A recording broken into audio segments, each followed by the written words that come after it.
Game of ಥ್ರೋನ್ಸ್ನ ಮೊದಲ ಸೀಸನ್ನಲ್ಲಿ ವೆಸ್ಟರೋಸ್ನ 7 ರಾಜ್ಯಗಳನ್ನು ಆಳುತ್ತಿರುವ ರಾಜ Robert ಬರಾಥಿಯನ್ ಪರಿಚಯವಾಗ್ತಾನೆ. ರಾಜನ ಹ್ಯಾಂಡ್ ಆಫ್ ದ ಕಿಂಗ್ ಆಗಿದ್ದ ಜಾನ್ ಆರಿನ್ ಸತ್ತ ನಂತರ ರಾಬರ್ಟ್ ತನ್ನ ಹಳೆಯ ಸ್ನೇಹಿತ ನೆಡ್ ಸ್ಟಾರ್ಕ್ನನ್ನು ನೋಡಲು ಉತ್ತರದ ರಾಜಧಾನಿ ವಿಂಟರ್ಫೆಲ್ಗೆ ಬರ್ತಾನೆ. ಬಹಳ ವರ್ಷಗಳ ಹಿಂದೆ ರಾಬರ್ಟ್ ಮತ್ತು ನೆಡ್ ಒಟ್ಟಿಗೆ ಹೋರಾಡಿದ ಯುದ್ಧವನ್ನು ರಾಬರ್ಟ್ನ ಬಂಡಾಯ ಎಂದು ಇತಿಹಾಸ ನೆನಪಿಸಿಕೊಳ್ಳುತ್ತದೆ. ಆ ಸಮಯದಲ್ಲಿ ವೆಸ್ಟರೋಸ್ನ ರಾಜ ಏರಿಸ್ ಟಾರ್ಗೇರಿಯನ್ ಅಹಂಕಾರದಿಂದ ಹುಚ್ಚನಂತೆ ವರ್ತಿಸಿ ವಿರೋಧಿಸಿದವರೆಲ್ಲರನ್ನು ನಿರ್ದಯವಾಗಿ ಕೊಲ್ಲುತ್ತಿದ್ದ. ಅದಕ್ಕೆ ಪ್ರತಿಯಾಗಿ ರಾಬರ್ಟ್, ನೆಡ್ ಮತ್ತು ಅವರ ಗುರು ಜಾನ್ ಆರಿನ್ ನಾಗರಿಕ ಯುದ್ಧ ನಡೆಸಿ ಮ್ಯಾಡ್ ಕಿಂಗ್ನನ್ನು ಕೊಂದರು. ನಿಷ್ಠೆಯ ಸಂಕೇತವಾಗಿ ನೆಡ್ ಕಿರೀಟವನ್ನು ತಿರಸ್ಕರಿಸಿ ಆಳ್ವಿಕೆಯನ್ನು ರಾಬರ್ಟ್ಗೆ ಒಪ್ಪಿಸಿದನು. ಹಲವು ವರ್ಷಗಳ ನಂತರ ರಾಬರ್ಟ್ ವಿಂಟರ್ಫೆಲ್ ಬಂದಾಗ ಅವನ ಜೊತೆ ಬಂದವರು ಪತ್ನಿ ಸರ್ಸಿ, ಅಹಂಕಾರಿ ಜಾಫ್ರಿ, ಕಿರಿಯ ಮಕ್ಕಳಾದ ಮಿರ್ಸೆಲಾ ಮತ್ತು ಟೊಮೆನ್, ಸರ್ಸಿಯ ಅವಳಿ ಸಹೋದರ ಹಾಗೂ ನುರಿತ ಯೋಧ ಜೈಮಿ ಲ್ಯಾನಿಸ್ಟರ್ ಮತ್ತು ಅವಳ ಕಿರಿಯ ಸಹೋದರ ಕುಬ್ಜಾ, ಆದರೆ ಬುದ್ಧಿವಂತ ಟಿರಿಯನ್ ಲ್ಯಾನಿಸ್ಟರ್. ವಿಂಟರ್ಫೆಲ್ಗೆ ಕಾಲಿಟ್ಟ ಕ್ಷಣವೇ ರಾಬರ್ಟ್ ಮತ್ತು ನೆಡ್ ಹಳೆಯ ಸ್ನೇಹಿತರಂತೆ ಅಪ್ಕೊಂಡ್ರು. ಅವ್ರ ನೆನಪುಗಳ ಉಷ್ಣತೆ ತುಂಬಿತ್ತು. ಆದರೆ ರಾಬರ್ಟ್ ಬಂದದ್ದು ಕೇವಲ ನೆನಪುಗಳಿಗೆಲ್ಲ ಅಲ್ಲ, ಅವನು ನೆಡ್ಗೆ ಹ್ಯಾಂಡ್ ಆಫ್ ದ ಕಿಂಗ್ ಹುದ್ದೆ ನೀಡಲು ಬಯಸಿದ್ದ. ಜೊತೆಗೆ ತನ್ನ ಮಗ ಜಾಫ್ರಿ ಮತ್ತು ನೆಡ್ನ ಮಗಳು ಸ್ಯಾನ್ಸಾಲ ಮದುವೆಯ ಮೂಲಕ ಮನೆತನಗಳನ್ನು ಒಂದಾಗಿಸಲು ಪ್ರಸ್ತಾಪಿಸಿದ. ನೆಡ್ ಗೊಂದಲಗೊಂಡ. ತನ್ನ ಮನೆ, ಜನ, ಕುಟುಂಬ ಬಿಟ್ಟು ಹೋಗುವುದು ಅವನಿಗೆ ಕಷ್ಟವಾಗುತ್ತಿತ್ತು. ಅವನ ಪತ್ನಿ ಕ್ಯಾಟ್ಲಿನ್ ಲ್ಯಾನಿಸ್ಟರ್ ಕುಟುಂಬ ಮತ್ತು ಅದರ ನಾಯಕ ಟೈವಿನ್ ಸಿಂಹಾಸನದ ವಿರುದ್ಧ ಕುತಂತ್ರ ನಡೆಸಿ ಜಾನ್ ಆರಿನ್ನ ಸಾವಿಗೆ ಕಾರಣರಾಗಿದ್ದಾರೆ ಎಂದು ಅನುಮಾನಿಸುತ್ತಾಳೆ. ಇದರಿಂದ ನೆಡ್ನ ನಿರ್ಧಾರ ಇನ್ನೂ ಗೊಂದಲವಾಗಿಬಿಟ್ಟಿತು. ಆದರೂ ಎಲ್ಲ ಸಂಶಯಗಳನ್ನು ಬದಿಗಿಟ್ಟು ನೆಡ್ ತನ್ನ ರಾಜನ ಇಚ್ಛೆಯನ್ನು ಗೌರವಿಸಲು ತೀರ್ಮಾನಿಸಿ. ಸ್ಟಾರ್ಕ್ ಕುಟುಂಬದಲ್ಲಿ ನೆಡ್ ಮತ್ತು ಕ್ಯಾಟ್ಲಿನ್ ಜೊತೆಗೆ ಹಿರಿಯ ಮಗ ರಾಬ್, ರಾಜಕುಮಾರಿಯಾಗಲು ಬಯಸುವ ಸಾನ್ಸಾ, ಅಲಂಕಾರಕ್ಕಿಂತ ಕತ್ತಿ, ಬಾಣ ಇಷ್ಟಪಡುವ ಆರ್ಯ, ಸಾಹಸ ಪ್ರಿಯ ಬ್ರಾನ್, ಕಿರಿಯ ರಿಕ್ಕನ್ ಮತ್ತು ನೆಡ್ನ ಅಕ್ರಮ ಪುತ್ರ ಜಾನ್ ಸ್ನೋ. ರಾಬರ್ಟ್ನ ಬಂಡಾಯದ ನಂತರ ನೆಡ್ ತನ್ನ ಪತ್ನಿ ಕ್ಯಾಟ್ಲಿನ್ ಬಳಿ ಬಂದು ಇವನು ನನ್ನ ವೇಶ್ಯೆಗೆ ಜನಿಸಿದ ಮಗು ಎಂದು ಪರಿಚಯಿಸುತ್ತಾನೆ. ಆ ದಿನದಿಂದ ಕ್ಯಾಟ್ಲಿನ್ ಆ ಹುಡುಗನನ್ನು ದ್ವೇಷಿಸುತ್ತಿದ್ದರು. ನೆಡ್ನ ನಿರ್ದೋಷಿ ಗೌರವಾನ್ವಿತ ಜೀವನದಲ್ಲಿ ಅವನು ಶಾಶ್ವತವಾಗಿ ಒಂದು ಕಪ್ಪು ಚುಕ್ಕೆಯಂತೆ ಉಳಿದಿದ್ದಾನೆ ಎಂದು ಅವಳು ಭಾವಿಸುತ್ತಿದ್ದರು. ಮತ್ತು ಪ್ರತಿಯೊಬ್ಬ ಸ್ಟಾರ್ಕ್ ಮಗುವಿಗೂ ತಮ್ಮದೇ ಆದ ಡೈರ್ವೋಲ್ಫ್ ಸಂಗಾತಿ ಇತ್ತು. ರಾಬರ್ಟ್ ರಾಜನಿಗೆ ಬ್ಯಾಲನ್ ಗ್ರೇಜಾಯ್ ನಿಷ್ಠೆಯಿಂದ ಇರಬೇಕೆಂಬ ಕಾರಣದಿಂದ ಥಿಯೋನನ್ನು ಬಾಲ್ಯದಲ್ಲೇ ನೆಡ್ ಬಳಿ ಒತ್ತೆಯಾಯಾಳಗೆ ಇರಿಸಲು ರಾಬರ್ಟ್ ಆದೇಶಿಸಿದ್ದ. ಆದರೆ ನೆಡ್ ಅವನನ್ನು ಕೈದಿಯಂತೆ ನೋಡದೆ ತನ್ನ ಕುಟುಂಬದ ಭಾಗವನ್ನಾಗಿ ಸ್ವೀಕರಿಸಿದ. ಇದರಿಂದ ಥಿಯೋನ್ ಮತ್ತು ರಾಬ್ ಹತ್ತಿರದ ಸ್ನೇಹಿತರಾದರು. ರಾಜನ ಪಡೆ ವಿಂಟರ್ಫೆಲ್ನಿಂದ ಹೊರಟು ಕಿಂಗ್ಸ್ ಲ್ಯಾಂಡಿಂಗ್ಗೆ ಹಿಂತಿರುಗುವ ಮುನ್ನ ಬ್ರಾನ್ ಸ್ಟಾರ್ಕ್ ಆಕಸ್ಮಿಕವಾಗಿ ರಾಣಿನಿ ಸರ್ಸಿ ಮತ್ತು ಅವಳ ಅವಳಿ ಸಹೋದರ ಜೈಮಿ ಲ್ಯಾನಿಸ್ಟರ್ ಲೈಂಗಿಕ ಸಂಬಂಧದಲ್ಲಿರುವುದನ್ನು ನೋಡಿಬಿಡ್ತಾನೆ. ತಮ್ಮ ಗುಪ್ತ ಪ್ರೀತಿಯನ್ನು ಕಾಪಾಡಿಕೊಳ್ಳೋಕೆ ಜೈಮಿ ಬ್ರಾನ್ನನ್ನು ಕಿಟಕಿಯಿಂದ ತಳ್ಳಿಕೊಳ್ಳೋಕೆ ಯತ್ನಿಸಿದರೂ ಬ್ರಾನ್ ಕೋಮಾಗೆ ಒಳಗಾಗ್ತಾನೆ. ನಂತರ ನೆಡ್ ತನ್ನ ಹೆಣ್ಣು ಮಕ್ಕಳಾದ ಸಾನ್ಸಾ ಮತ್ತು ಆರ್ಯ ಜೊತೆ ವಿಂಟರ್ಫೆಲ್ ಬಿಟ್ಟು ಹೊರಡ್ತಾನೆ. ಹೊರಡುವಾಗ ಜಾನ್ ಸ್ನೋ ಆರ್ಯಾಗೆ ಒಂದು ಕತ್ತಿ ನೀಡ್ತಾನೆ. ಅದಕ್ಕೆ ಅವಳು ನೀಡಲ್ ಎಂದು ಹೆಸರಿಡ್ತಾಳೆ.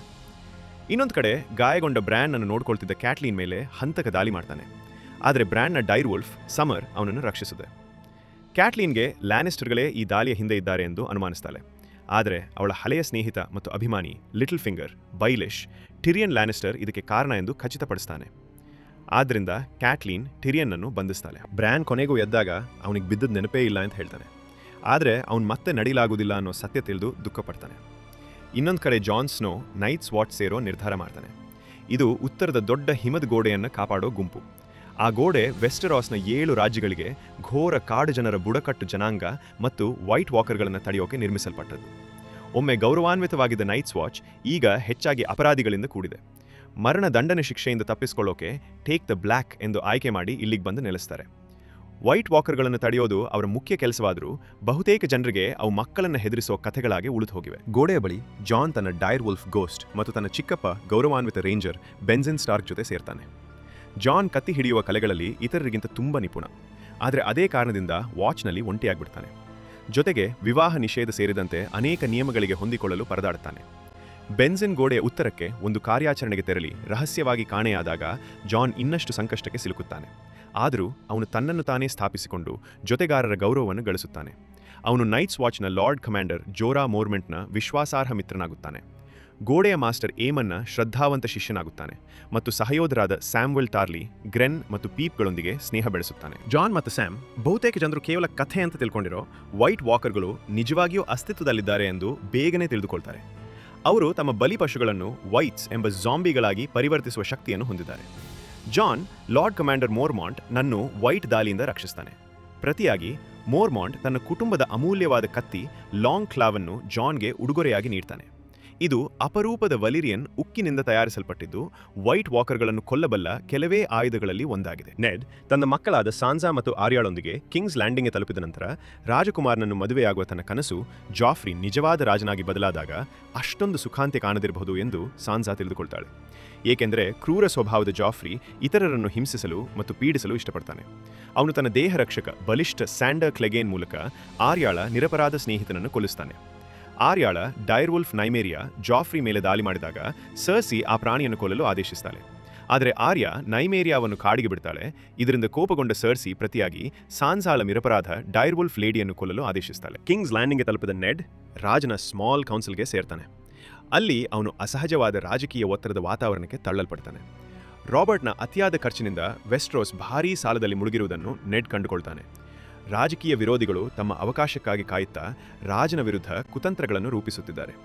ಸ್ಮಾಲ್ ಕೌನ್ಸಿಲ್ ಸದಸ್ಯರಾದ ಲಿಟಲ್ ಫಿಂಗರ್ ಮತ್ತು ವಾರಿಸ್ ತಮ್ಮ ಕುತಂತ್ರಿ ಸ್ವಭಾವದಿಂದ ಪರಸ್ಪರ ಶತ್ರುಗಳಾಗಿದ್ದಾರೆ. ಒಬ್ಬರನ್ನೊಬ್ಬರು ಎದುರಿಸುತ್ತಾ ಹಿಂಬದಿಯಲ್ಲಿ ಯೋಜನೆಗಳನ್ನು ಹಾಕುತ್ತಾ ಯಾರನ್ನಾದರೂ ಬಳಸಲು ಅಥವಾ ದ್ರೋಹ ಮಾಡುವುದಕ್ಕೂ ಹಿಂಜರಿಯುವುದಿಲ್ಲ. ರಾಬರ್ಟ್ನ ಕೌನ್ಸಿಲ್ನ ಅತ್ಯಂತ ಕ್ರೂರ ಯೋಜನೆಗಳಲ್ಲಿ ಒಂದು ಡೆನೆರಿಸ್ ಟಾರ್ಗೇರಿಯನ್ಗಳನ್ನು ಹತ್ಯೆ ಮಾಡುವುದು. ಎಸ್ಸೋಸ್ ಖಂಡದ ಕಿರಿದಾದ ಸಮುದ್ರದ ಆಚೆಗೆ ಓಡಿ ಹೋಗಿ ಬದುಕುತ್ತಿರುವವರು ಮ್ಯಾಡ್ ಕಿಂಗ್ನ ಉಳಿದ ಏಕೈಕ ವಾರಸುದಾರರಾದ ಸಹೋದರ ಸಹೋದರಿ ವಿಸೇರಿಸ್ ಮತ್ತು ಡೆನೇರಿಸ್ ಟಾರ್ಗೇರಿಯನ್.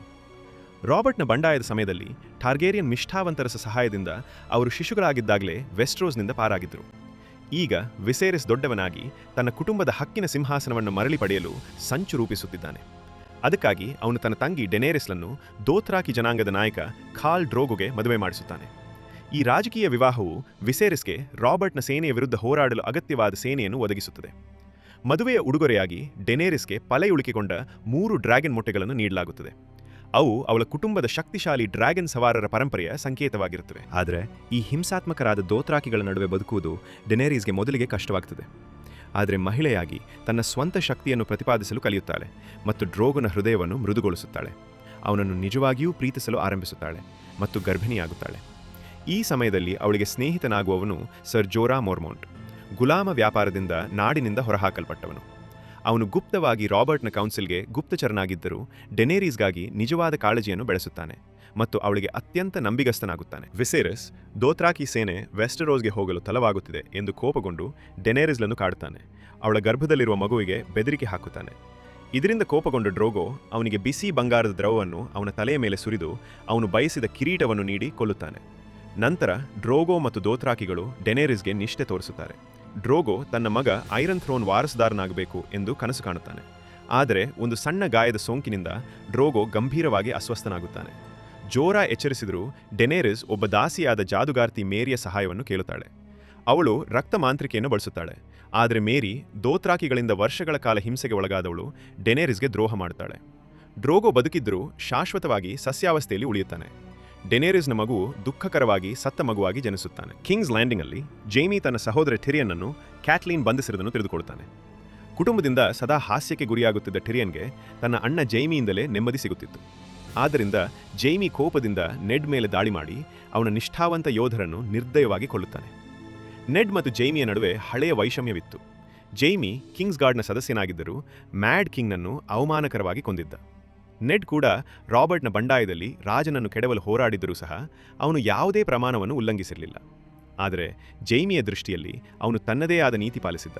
ಏಕೆಂದರೆ ಏರಿಸ್ ತನ್ನ ಜನರನ್ನೇ ನಾಶ ಮಾಡಲು ದೊಡ್ಡ ಪ್ರಮಾಣದ ವೈಲ್ಡ್ ಫೈರ್ ಸಂಗ್ರಹಿಸಿದ್ದನ್ನು ಕಂಡು ಅವನನ್ನು ಕೊಲ್ಲಬೇಕೆಂದು ನಿರ್ಧರಿಸಿದ್ದ. ಇದಕ್ಕೆ ನಡುವೆ ಟಿರಿಯನ್ ತನ್ನ ಬುದ್ಧಿವಂತಿಕೆಯಿಂದ ಪಾರಾಗಲು ಮಾರ್ಗ ಕಂಡುಕೊಳ್ತಾನೆ. ಅವನು ಟ್ರಯಲ್ ಬೈ ಕಾಂಬಾಟ್ ಕೇಳಿ ಸ್ಥಳೀಯ ಬಾಡಿಗೆ ಹೋರಾಟಗಾರ ಬ್ರ್ಯಾನ್ನನ್ನು ತನ್ನ ಪರ ಹೋರಾಡಲು ನೇಮಿಸ್ತಾನೆ. ಬ್ರ್ಯಾನ್ ಕ್ಯಾಟ್ಲಿನ್ ಆಯ್ದ ಯೋಧನನ್ನು ಸೋಲಿಸ್ತಾನೆ ಮತ್ತು ಟಿರಿಯನ್ ಬಿಡುಗಡೆಗೊಳ್ತಾನೆ. ಬ್ರ್ಯಾನ್ಗೆ ದೊಡ್ಡ ಬಹುಮಾನ ಸಿಗ್ತದೆ ಮತ್ತು ಇಬ್ಬರು ಅಸಾಧಾರಣ ಸ್ನೇಹಿತರಾಗಿ ಕಿಂಗ್ಸ್ ಲ್ಯಾಂಡಿಂಗ್ಗೆ ಮರಳ್ತಾರೆ. ವೆಸ್ಟರೋಸ್ನನ್ನು ಮತ್ತೆ ಹಳಿಗೆ ತರಲು ನೆಡ್ ರಾಬರ್ಟ್ಗೆ ಸಹಾಯ ಮಾಡಲು ಪ್ರಯತ್ನಿಸುತ್ತಿರುವಾಗ ಲಿಟಲ್ ಫಿಂಗರ್ನ ಸಹಾಯದಿಂದ ಜಾಫ್ರಿ, ಮಿರ್ಸೆಲ್ಲಾ ಮತ್ತು ಟೊಮೆನ್ರ ಪಿತೃತ್ವದ ಸತ್ಯವನ್ನು ಪತ್ತೆ ಹಚ್ಚುತ್ತಾನೆ. ರಾಬರ್ಟ್ ಅನೇಕ ಅಕ್ರಮ ಮಕ್ಕಳನ್ನು ಹೊಂದಿದ್ದನು. ಅವರಲ್ಲಿ ಗ್ಯಾಂಡ್ರಿ ಎಂಬ ಸಾಮಾನ್ಯ ಕಮ್ಮಾರನು ಒಬ್ಬ. ಎಲ್ಲರಿಗೂ ಬರಾಥಿಯನ್ರ ಕಪ್ಪು ಕೂದಲಿದ್ದರೆ ಸರ್ಸಿಯ ಮಕ್ಕಳಿಗೆ ಲ್ಯಾನಿಸ್ಟರ್ರ ಚಿನ್ನದ ಬಣ್ಣದ ಕೂದಲು. ಇದರಿಂದ ನೆಡ್ ಸರ್ಸಿಯ ಮಕ್ಕಳ ನಿಜವಾದ ತಂದೆ ಜೈಮಿ ಎಂದು ತಿಳಿದುಕೊಳ್ತಾನೆ. ಆದ್ದರಿಂದ ಸರ್ಸಿಯ ಮಕ್ಕಳಲ್ಲಿ ಯಾರೂ ಸಹ ಬರಾಥಿಯನ್ ಸಿಂಹಾಸನದ ವಾರಸುದಾರರಲ್ಲ ಎಂದು ತಿಳಿಯುತ್ತದೆ. ನೆಡ್ ಸರ್ಸಿಯ ಅಕ್ರಮ ಸಂಬಂಧದ ಬಗ್ಗೆ ಅವಳನ್ನು ಎದುರಿಸಲು ಹೋಗುತ್ತಿದ್ದಂತೆ ಸರ್ಸಿ ಕುತಂತ್ರ ಮಾಡಿ ರಾಬರ್ಟ್ನನ್ನು ಬೇಟೆಯ ಅಪಘಾತದಲ್ಲಿ ಗಂಭೀರವಾಗಿರುವಾಗಿ ಗಾಯಗೊಳಿಸುತ್ತಾಳೆ. ರಾಬರ್ಟ್ ಸಾಯೋ ಮುನ್ನ ಜಾಫ್ರಿ ದೊಡ್ಡವನಾಗುವವರೆಗೂ ನೆಡ್ನನ್ನು ರಾಜ್ಯದ ರಿಜೆಂಟ್ ಆಗಿ ನೇಮಿಸುತ್ತಾನೆ. ಆದರೆ ರಾಬರ್ಟ್ ಸತ್ತ ನಂತರ ನೆಡ್ ತನ್ನ ಪ್ರಾಮಾಣಿಕತೆಯಿಂದ ರಾಬರ್ಟ್ನ ಅಣ್ಣ ಸ್ಟ್ಯಾನಸ್ಗೆ ಪತ್ರ ಬರೆದು ಅವನು ಐರನ್ ಥ್ರೋನ್ನ ನಿಜವಾದ ವಾರಸುದಾರನೆಂದು ತಿಳಿಸುತ್ತಾನೆ. ಇದನ್ನು ತಡೆಯಲು ಸರ್ಸಿ ಲಿಟಲ್ ಫಿಂಗರ್ ಜೊತೆಗೂಡಿ ನೆಡ್ನನ್ನು ದೇಶದ್ರೋಹದ ಆರೋಪದಲ್ಲಿ ಬಂಧಿಸುತ್ತಾಳೆ. ವಿಂಟರ್ಫೆಲ್ಲಲ್ಲಿ ರಾಬ್ ಸ್ಟಾರ್ಕ್ ತನ್ನ ತಂದೆಯನ್ನು ತಪ್ಪಾಗಿ ಬಂಧಿಸಿರುವುದನ್ನು ತಿಳಿದು ಉತ್ತರದ ಯೋಧರನ್ನು ಸೇರಿಸಿ ಲ್ಯಾನಿಸ್ಟರ್ಗಳ ವಿರುದ್ಧ ಹೋರಾಟಕ್ಕೆ ಸಜ್ಜಾಗ್ತಾನೆ. ಅವನು ಥಿಯೋನ್, ಕ್ಯಾಟ್ಲಿನ್ ಮತ್ತು ಸೇನೆಯೊಂದಿಗೆ ದಕ್ಷಿಣಕ್ಕೆ ಹೊರಟಾಗ ಬ್ರ್ಯಾನ್ನನ್ನು ವಿಂಟರ್ಫೆಲ್ನ ಲಾರ್ಡ್ ಆಗಿ ನೇಮಿಸ್ತಾನೆ. ಅವನ ಜೊತೆ ರಿಕ್ಕನ್, ಅವರ ಡೈರ್ವುಲ್ಫ್ಗಳು ಬಲಿಷ್ಠ ಆದರೆ ಸರಳ ಮನಸ್ಸಿನ ಹೋರ್ಡರ್ ಮತ್ತು ಗೋಡೆಯಾಚೆಯಿಂದ ಬಂದಿದ್ದರೂ ಸ್ಟಾರ್ಕ್ಗಳಿಗೆ ನಿಷ್ಠಾವಂತಲಾದ ಕಾಡು ಜನಾಂಗದ ವಶ ಇರ್ತಾರೆ. ದಕ್ಷಿಣಕ್ಕೆ ಹೋಗುವ ಮಾರ್ಗದಲ್ಲಿ ಕ್ಯಾಟ್ಲಿನ್ ಉತ್ತರದ ಸೇನೆಗೆ ಲಾರ್ಡ್ ವಾಲ್ಡರ್ ಫ್ರೇಯೊಂದಿಗೆ ಒಪ್ಪಂದ ಮಾಡ್ತಾಳೆ. ಅದೇನೆಂದರೆ ಅವರ ಭೂಮಿಯ ಮೂಲಕ ಸೇನೆಗೆ ದಾಟಲು ಅವಕಾಶ ಕೊಟ್ಟರೆ ರಾಬ್ ವಾಲ್ಡರ್ನ ಹೆಣ್ಣು ಮಕ್ಕಳಲ್ಲಿ ಒಬ್ಬಳನ್ನು ಮದುವೆಯಾಗಬೇಕು. ಇದು ರಾಬ್ ಮನಸ್ಸಿಗೆ ಇಷ್ಟವಿಲ್ಲದಿದ್ದರೂ ಒಪ್ಪಿಕೊಳ್ತಾನೆ. ನಂತರ ಯುದ್ಧದಲ್ಲಿ ತನ್ನ ಶಕ್ತಿಯನ್ನು ತೋರಿಸಿ ಜೈಮಿ ಲ್ಯಾನಿಸ್ಟರ್ನನ್ನು ಬಂಧಿಸ್ತಾನೆ. ಮತ್ತೊಂದೆಡೆ ನೆಡ್ ಸ್ಟಾರ್ಕ್ ತನ್ನ ಹೆಣ್ಣು ಮಕ್ಕಳನ್ನು ಉಳಿಸಲು ಸತ್ಯವನ್ನು ಬಿಟ್ಟು ಜಾಫ್ರಿಯನ್ನು ರಾಬರ್ಟ್ನ ವಾರಸುದಾರನೆಂದು ಘೋಷಿಸ್ತಾನೆ. ಆದರೆ ಅಸ್ಥಿರ ಮನಸ್ಸಿನ ಜಾಫ್ರಿ ನೆಡ್ನನ್ನು ಕೊಲ್ಲುವಂತೆ ಆದೇಶಿಸ್ತಾನೆ. ಸಾನ್ಸಾ, ಆರ್ಯಾ ಮತ್ತು ಸರ್ಸಿಯು ಕೂಡ ಆಘಾತದಿಂದ ನೋಡ್ತಾರೆ. ಸಾನ್ಸಾ ತನ್ನ ತಂದೆಯ ಕೊಲೆಗಾರನೊಂದಿಗೆ ನಿಶ್ಚಿತಾರ್ಥವನ್ನು ಮುಂದುವರಿಸಲು ಒತ್ತಾಯಿಸಲ್ಪಡ್ತಾಳೆ. ಆರ್ಯಾಳನ್ನು ನೆಡ್ನ ಹಳೆಯ ಸ್ನೇಹಿತ ಯೋರೆನ್ ನಗರದಿಂದ ಹೊರಗೆ ಕರೆದೊಯ್ತಾನೆ. ನೆಡ್ನ ಸಾವಿನ ಸುದ್ದಿ ಕೇಳಿ ಜಾನ್ ದುಃಖದಿಂದ ನೈಟ್ಸ್ ವಾಚ್ ತೊರೆದು ರಾಬ್ ಜೊತೆ ಯುದ್ಧಕ್ಕೆ ಹೋಗಲು ಯತ್ನಿಸ್ತಾನೆ. ಆದರೆ ಅವನ ಹೊಸ ಸ್ನೇಹಿತರು ಅವನನ್ನು ಪ್ರಮಾಣ ಮುರಿಯದಂತೆ ತಡೆಯುತ್ತಾರೆ. ಬದಲಿಗೆ ಜಾನ್ ಲಾರ್ಡ್ ಕಮಾಂಡರ್ ಮೋರ್ಮೋಂಟ್ ಮತ್ತು ಸಣ್ಣ ತಂಡದೊಂದಿಗೆ ಗೋಡೆಯಾಚೆ ಕಾಣೆಯಾಗಿರುವ ಬೆಂಜೆನ್ನನ್ನು ಹುಡುಕಲು ಪ್ರಯಾಣಿಸ್ತಾನೆ. ಇದೇ ವೇಳೆ ಉತ್ತರದ ಜನರು 7 ರಾಜ್ಯಗಳಿಂದ ಬೇರ್ಪಟ್ಟು ರಾಬ್ ಸ್ಟಾರ್ಕ್ನನ್ನು ತಮ್ಮ ಹೊಸ ರಾಜನಾಗಿ ಘೋಷಿಸುತ್ತಾರೆ. ಆದರೆ ವೆಸ್ಟ್ರೋಸ್ನಲ್ಲಿ ಉದ್ವಿಗ್ನತೆ ಹೆಚ್ಚುತ್ತಾ ಹೋಗುತ್ತದೆ. ಎಸ್ಸೋಸ್ನಲ್ಲಿ ಡೆನೇರಿಸ್ ತನ್ನ ಪತಿಯ ದುಃಖವನ್ನು ಅಂತ್ಯಗೊಳಿಸಿ ಡ್ರೋಗೋ ಮತ್ತು ಮಗನಿಗೆ ಅಂತ್ಯಕ್ರಿಯೆ ನಡೆಸುತ್ತಾಳೆ. ಅವಳು ಡ್ರ್ಯಾಗನ್ ಮೊಟ್ಟೆಗಳನ್ನು ಬೆಂಕಿಯಲ್ಲಿ ಇಟ್ಟು ತಾನೂ ಬೆಂಕಿಯೊಳಗೆ ನಡೆಯುತ್ತಾಳೆ. ಆದರೆ ಆಶ್ಚರ್ಯಕರವಾಗಿ ಟಾರ್ಗೇರಿಯನ್ ಶಕ್ತಿಯನ್ನು ಸಾಬೀತುಪಡಿಸುವಂತೆ ಅವಳು ಬದುಕುಳಿದು ಪಳೆಯುಳಿಕೆಯಾಗಿದ್ದ ಮೊಟ್ಟೆಗಳು ಅದ್ಭುತವಾಗಿ ಒಡೆದು 3 ಡ್ರ್ಯಾಗನ್ ಮರಿಗಳು ಜನಿಸುತ್ತವೆ.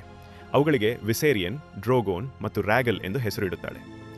ಈಗ ಡೆನೇರಿಸ್ ಬಳಿ 3 ಡ್ರ್ಯಾಗನ್ಗಳು ಮತ್ತು ಅವಳ ಯುದ್ಧಕ್ಕೆ ಹಿಂಬಾಲಿಸಲು ಸಿದ್ಧರಿರುವ ನಿಷ್ಠಾವಂತ ಸೈನ್ಯವನ್ನು ಹೊಂದಿದ್ದಾಳೆ. ಗೇಮ್ ಆಫ್ ಥ್ರೋನ್ಸ್ನ 2ನೇ ಸೀಸನ್ನಲ್ಲಿ ನೆಡ್ ಸ್ಟಾರ್ಕ್ನ ಸಾವಿನ ನಂತರ ವೆಸ್ಟ್ರೋಸ್ನಲ್ಲಿ ರಾಜಕೀಯ ಅಶಾಂತಿ ಹೆಚ್ಚಾಗುತ್ತದೆ. ಜಾಫ್ರಿ ಬರಾಥಿಯನ್ ಅಕ್ರಮ ಸಂತಾನ ಎಂಬ ವದಂತಿಗಳು ಅವನು ಐರನ್ ಥ್ರೋನ್ನ ನಿಜವಾದ ವಾರಸುದಾರನಲ್ಲ ಎಂಬ ಅನುಮಾನವನ್ನು ಹುಟ್ಟಿಸುತ್ತವೆ. ಲ್ಯಾನಿಸ್ಟರ್ ಕುಟುಂಬದ ನಾಯಕ ಟೈವಿನ್ ತನ್ನ ಕುಟುಂಬಕ್ಕಾಗಿ ರಾಜಕೀಯ ಮೈತ್ರಿ ಮಾಡಲು ಹೊರಟಾಗ ತಾನು ಅಸಹ್ಯ ಪಡುವ ಮಗ ಟಿರಿಯನ್ನನ್ನು ಹ್ಯಾಂಡ್ ಆಫ್ ದ ಕಿಂಗ್ ಆಗಿ ನೇಮಿಸುತ್ತಾನೆ. ಇದೇ ವೇಳೆ ಜಾಫ್ರಿ ಅವರ ಕಪ್ಪು ಕೂದಲಿನ ವಂಶದ ಸಾಕ್ಷ್ಯವನ್ನು ಅಳಿಸಲು ರಾಬರ್ಟ್ ಬರಾಥಿಯನ್ನ ಎಲ್ಲಾ ಅಕ್ರಮ ಮಕ್ಕಳನ್ನು ಕೊಲ್ಲಲು ಆದೇಶಿಸುತ್ತಾನೆ. ಈ ಹತ್ಯಾಕಾಂಡದಲ್ಲಿ ಗ್ಯಾಂಡ್ರಿ ಮಾತ್ರ ತಪ್ಪಿಸಿಕೊಂಡು ಆರ್ಯಾಳ ತಂಡಕ್ಕೆ ಸೇರಿ ನೈಟ್ಸ್ ವಾಚ್ ಕಡೆ ಪ್ರಯಾಣಿಸುತ್ತಾನೆ. ಆದರೆ ಲ್ಯಾನಿಸ್ಟರ್ ಸೇನೆ ದಾಳಿ ನಡೆಸಿ ಆರ್ಯಾಳ ಇತರ ಸ್ನೇಹಿತರನ್ನು ಕೊಲ್ಲುತ್ತದೆ. ಅವಳ ಪ್ರಿಯ ಕತ್ತಿ ನೀಡಲನ್ನು ಪೋಲಿವರ್ ಎಂಬ ಸೈನಿಕ ಕಸಿದುಕೊಳ್ಳುತ್ತಾನೆ. ಆರ್ಯಾ, ಗೇನ್ರಿ ಮತ್ತು ಹೊಸ ಸ್ನೇಹಿತ ಹಾಟ್ ಪೈ ಬಂಧಿತರಾಗಿ ಹಾರನ್ ಹಾಲ್ ಕೋಟೆಗೆ ಕರೆದೊಯ್ಯಲ್ಪಡ್ತಾರೆ. ಅಲ್ಲಿ ಆರ್ಯಾ ಜಾಕೆನ್ ಎಂಬ ರಹಸ್ಯ ಕೈದಿಯನ್ನು ಬಿಡುಗಡೆ ಮಾಡಲು ಸಹಾಯ ಮಾಡ್ತಾರೆ.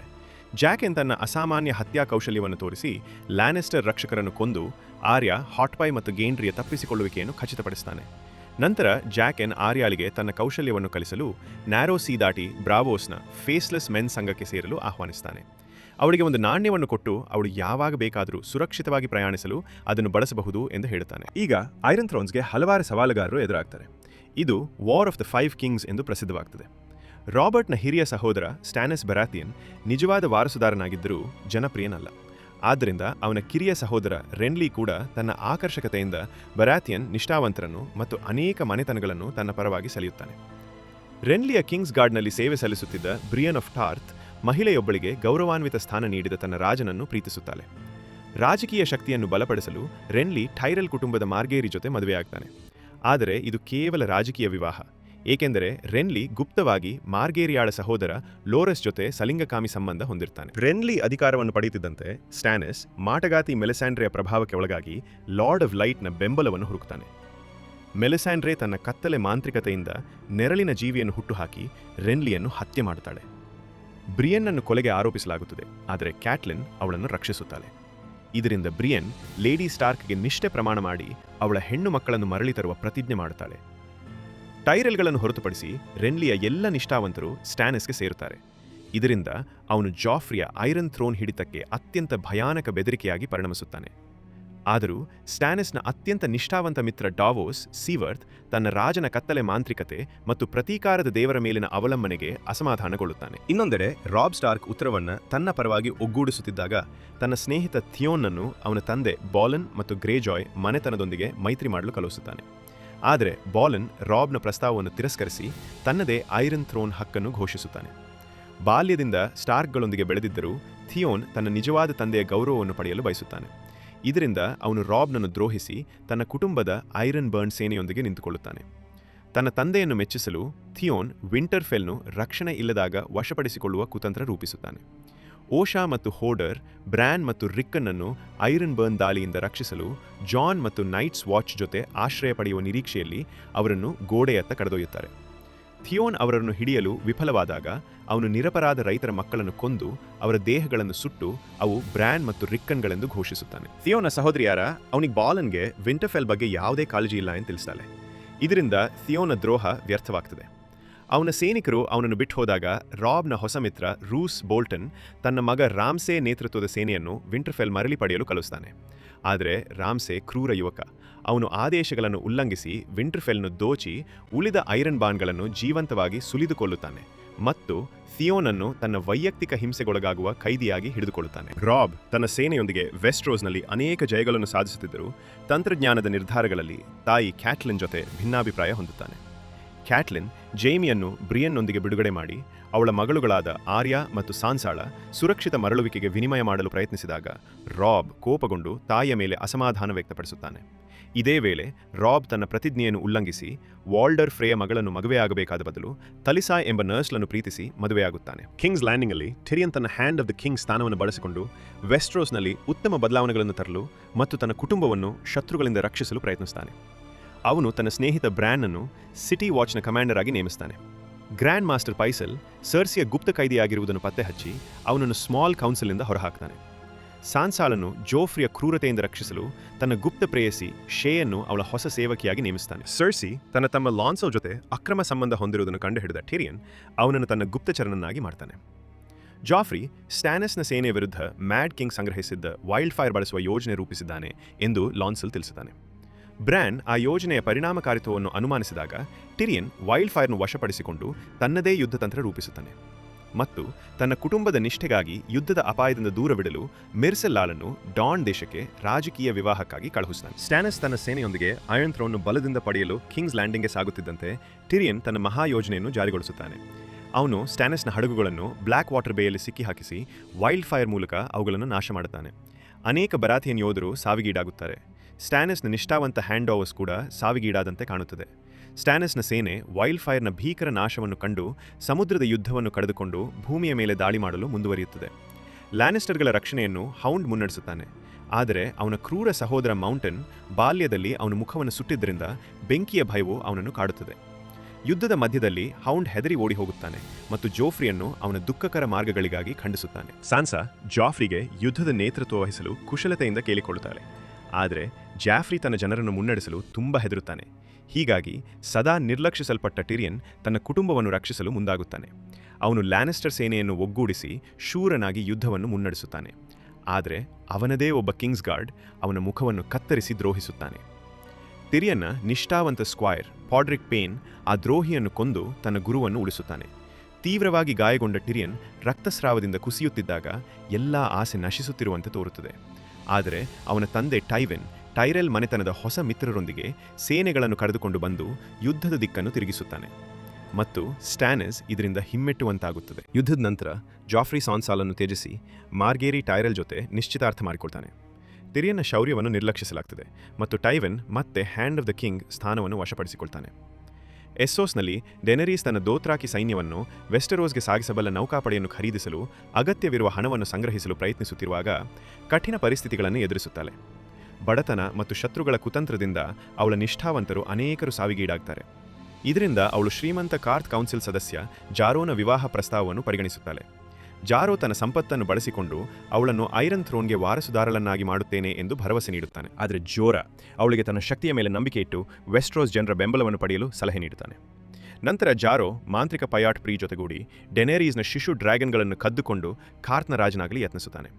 ಆದರೆ ಡೆನೇರೀಸ್ ತನ್ನ ಡ್ರ್ಯಾಗನ್ಗಳನ್ನು ಉಳಿಸಿಕೊಳ್ಳುವಲ್ಲಿ ಯಶಸ್ವಿಯಾಗುತ್ತಾಳೆ ಮತ್ತು ಪೈಯಾಟ್ ಪ್ರಿಯನ್ನು ಜೀವಂತವಾಗಿ ಸುಟ್ಟು ಹಾಕುತ್ತಾಳೆ. ನಂತರ ದ್ರೋಹಿ ಜಾರೋನನ್ನು ಅವನದೇ ಖಜಾನೆಯ ಕೋಣೆಯಲ್ಲಿ ಬೀಗ ಹಾಕಿ ಅವನ ಹಣವನ್ನು ಕಸಿದುಕೊಂಡು ಜೋರಾಗಿ ಹಡಗು ಖರೀದಿಸಲು ಆದೇಶಿಸುತ್ತಾಳೆ. ಇನ್ನೊಂದೆಡೆ ಲಾರ್ಡ್ ಕಮಾಂಡರ್ ಮೋರ್ಮೆಂಟ್ ನೈಟ್ಸ್ ವಾಚ್ನ ಯೋಧರೊಂದಿಗೆ ಗೋಡೆಯ ಉತ್ತರಕ್ಕೆ ಇನ್ನಷ್ಟು ದೂರ ಪ್ರಯಾಣಿಸ್ತಾನೆ. ಜಾನ್ ಜೊತೆ ಅವನ ಸ್ನೇಹಿತರು ಸ್ಯಾಮ್, ಗ್ರೆನ್ ಮತ್ತು ಎಡ್ ಕೂಡ ಇದ್ದಾರೆ. ಅವರು ಕ್ರಾಸ್ಟರ್ ಎಂಬುವನ ಮನೆಯಲ್ಲಿ ಆಶ್ರಯ ಪಡೆಯುವಾಗ ಅವನು ತನ್ನ ಎಲ್ಲ ಹೆಣ್ಣು ಮಕ್ಕಳನ್ನು ತಾನೇ ಮದುವೆಯಾಗುತ್ತಿರ್ತಾನೆ ಮತ್ತು ಅವನ ಸೈನ್ಯವನ್ನು ಬಲಪಡಿಸಲು ಹುಟ್ಟಿದ ಎಲ್ಲ ಗಂಡು ಮಕ್ಕಳನ್ನು ವೈಟ್ ವಾಕರ್ಗಳಿಗೆ ಬಲಿಯಾಗಿ ನೀಡುತ್ತಿರುವುದನ್ನು ಪತ್ತೆ ಹಚ್ಚುತ್ತಾರೆ.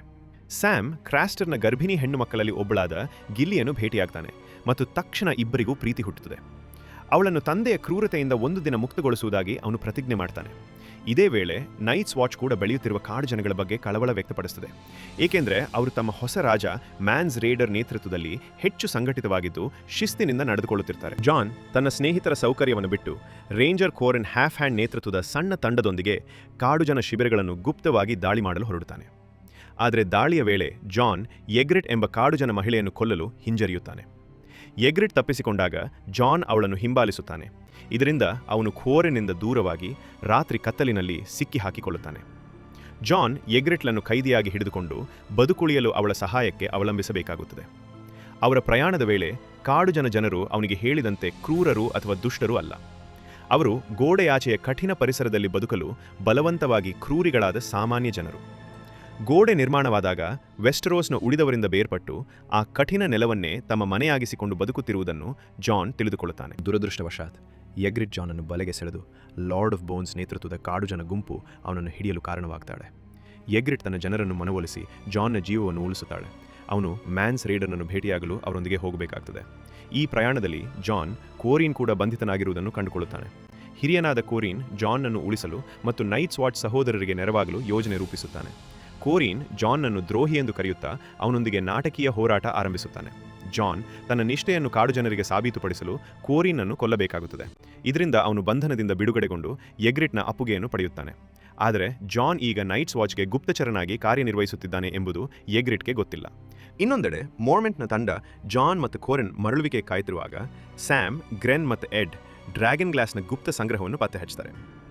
ವೊಲೆರಿಯನ್ ಉಕ್ಕಿನ ಹೊರತಾಗಿ ವೈಟ್ ವಾಕರ್ಗಳನ್ನು ಕೊಲ್ಲಬಲ್ಲ ಏಕೈಕ ವಸ್ತು ಅದು. ಈ ಆಯುಧಗಳು ಬಹುಮುಖ್ಯವಾಗ್ತವೆ, ಯಾಕೆಂದರೆ ವೈಟ್ ವಾಕರ್ಗಳು ಕೊನೆಗೂ ತಮ್ಮ ಸೇನೆಯೊಂದಿಗೆ ಗೋಡೆಯತ್ತ ಸಾಗುತ್ತಿರುವುದನ್ನು ಸ್ಯಾಮ್ ಭೀತಿಯಿಂದ ಕಾಣುತ್ತಾನೆ. ಗೇಮ್ ಆಫ್ ಥ್ರೋನ್ಸ್ನ 3ನೇ ಸೀಸನ್ನಲ್ಲಿ ಲ್ಯಾನಿಸ್ಟರ್ಗಳು ಕಿಂಗ್ಸ್ ಲ್ಯಾಂಡಿಂಗ್ ಒಳಗೂ ಹೊರಗೂ ರಾಜಕೀಯ ವಿರೋಧಿಗಳೊಂದಿಗೆ ಹೋರಾಡ್ತಾರೆ. ಟೈರೆಲ್ ಕುಟುಂಬವು ತಕ್ಷಣವೇ ಜನಪ್ರಿಯತೆಯನ್ನು ಗಳಿಸುತ್ತದೆ. ಮಾರ್ಗೇರಿ ಸಾಮಾನ್ಯ ಜನರ ನಡುವೆ ಬಹಳ ಜನಪ್ರಿಯಳಾಗಿ ಸರ್ಸಿಗೆ ಅಸೂಯೆ ಹುಟ್ಟಿಸ್ತಾಳೆ.